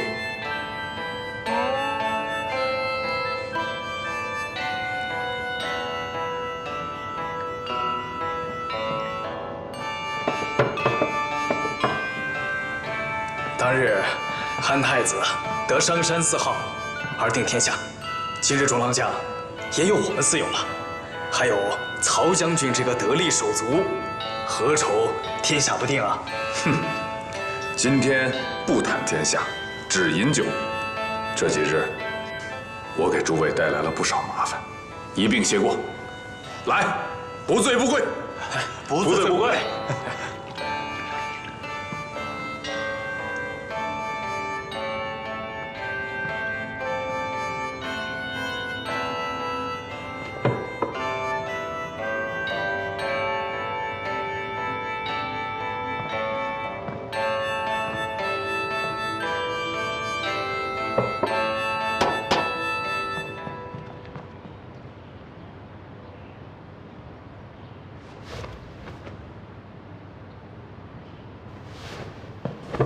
子丹，看谁来给你敬酒。在下那日对将军多有得罪，给将军赔礼了。1杯怎行？要罚就要罚3杯啊！对，罚3杯。对，3杯，3杯。好，好，好，喝。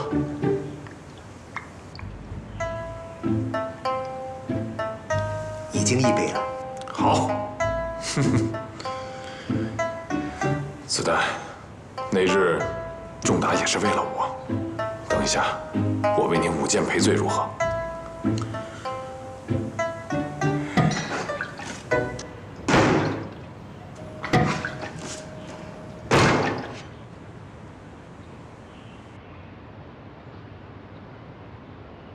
要喝呢，就别那么小家子气。喝这个，我陪你。这2坛好酒，不如让大家分享，如何？子桓，你这次渡过难关，我们定要痛饮。但是这坛酒，我只和司马懿喝。哎。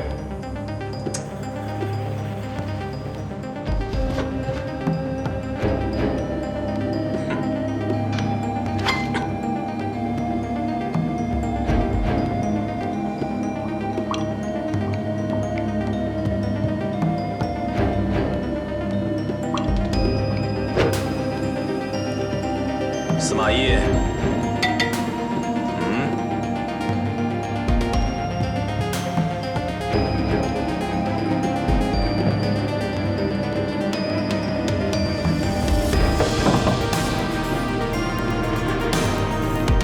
也罢，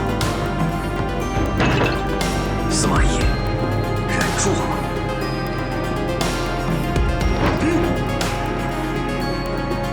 没喝呢。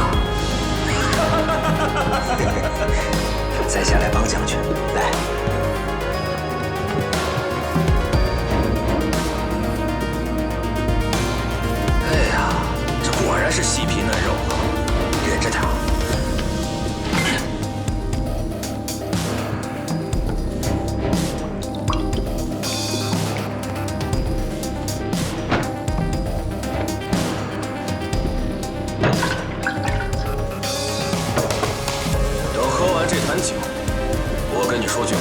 好。干了！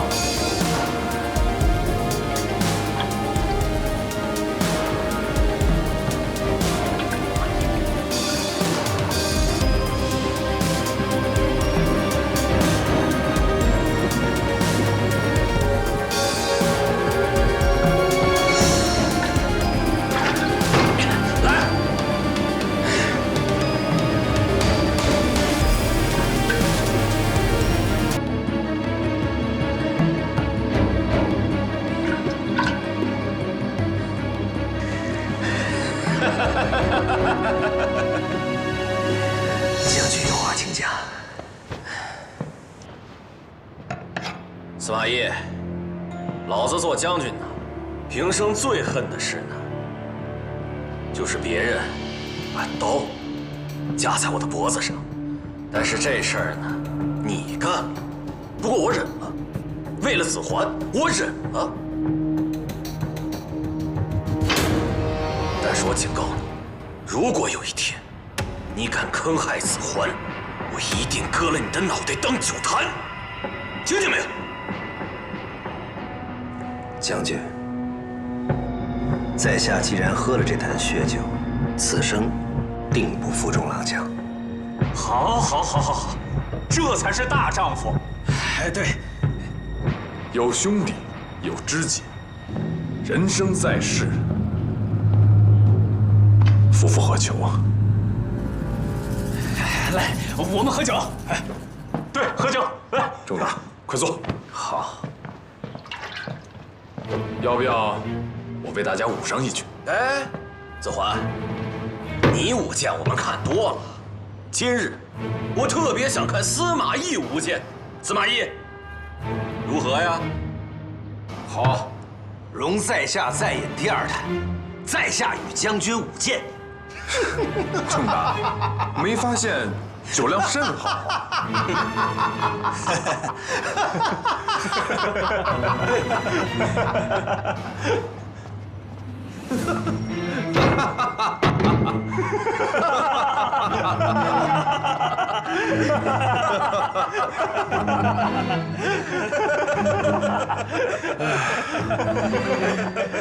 你怎么来了？妾担心堂上哪位先生喝醉了，来送一碗醒酒汤。确实有一位喝醉了，但是我觉得他可能也喝不下什么。许久不见公子如此高兴了，诸位平日为公子操劳，妾无以为报。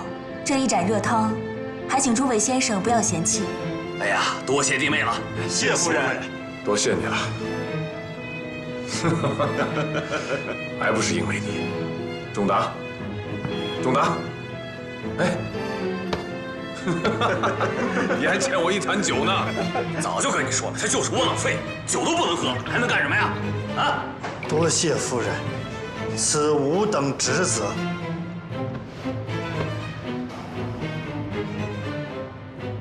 子丹，哎，这件事情就这么过去了，我陪你喝。子桓，咱俩是兄弟，无需多说，你怎么说，我怎么做，都在酒里，都在酒里。干了。谢夫人。坐。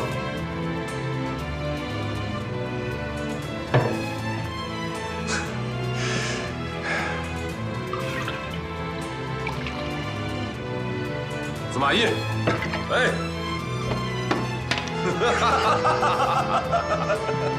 不省人事。这几日多谢各位兄弟。这一杯，谢夫人，我敬你们，敬我最好的兄弟，常文、公干，还有季仲，还有我最好的兄弟子丹，我敬你们，今天不醉不归，不醉不归。妾身告退。弟妹慢走啊！来，痛快！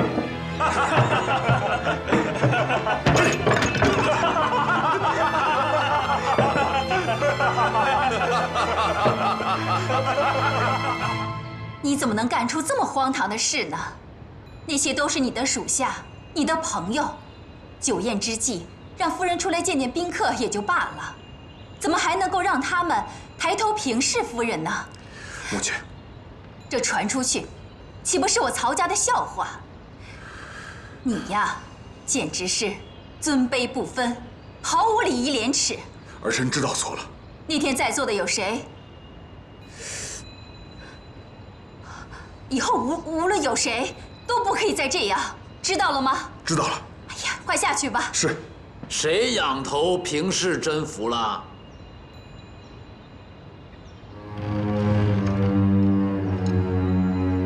啊？谁啊？你不说，姑就不知道了。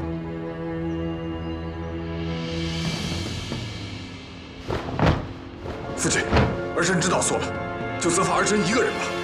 他们只是酒后失礼。酒后失礼？那刘真素来有风流放荡之名，罚去做1年苦役，无治，贬为朝歌县令。父亲，他们只是什么？得意忘形。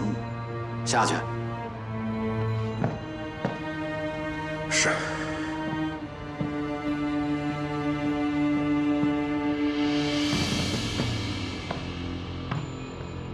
来，夫人请起。夫人，下次不要把铜镜放到姑的床上，啊。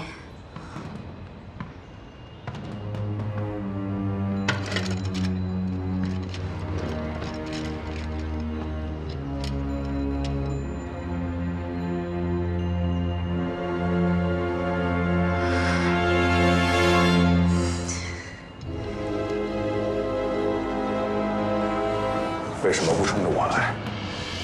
你在说什么？这么喜欢子建，给我下毒不是更爽快？为什么害我朋友？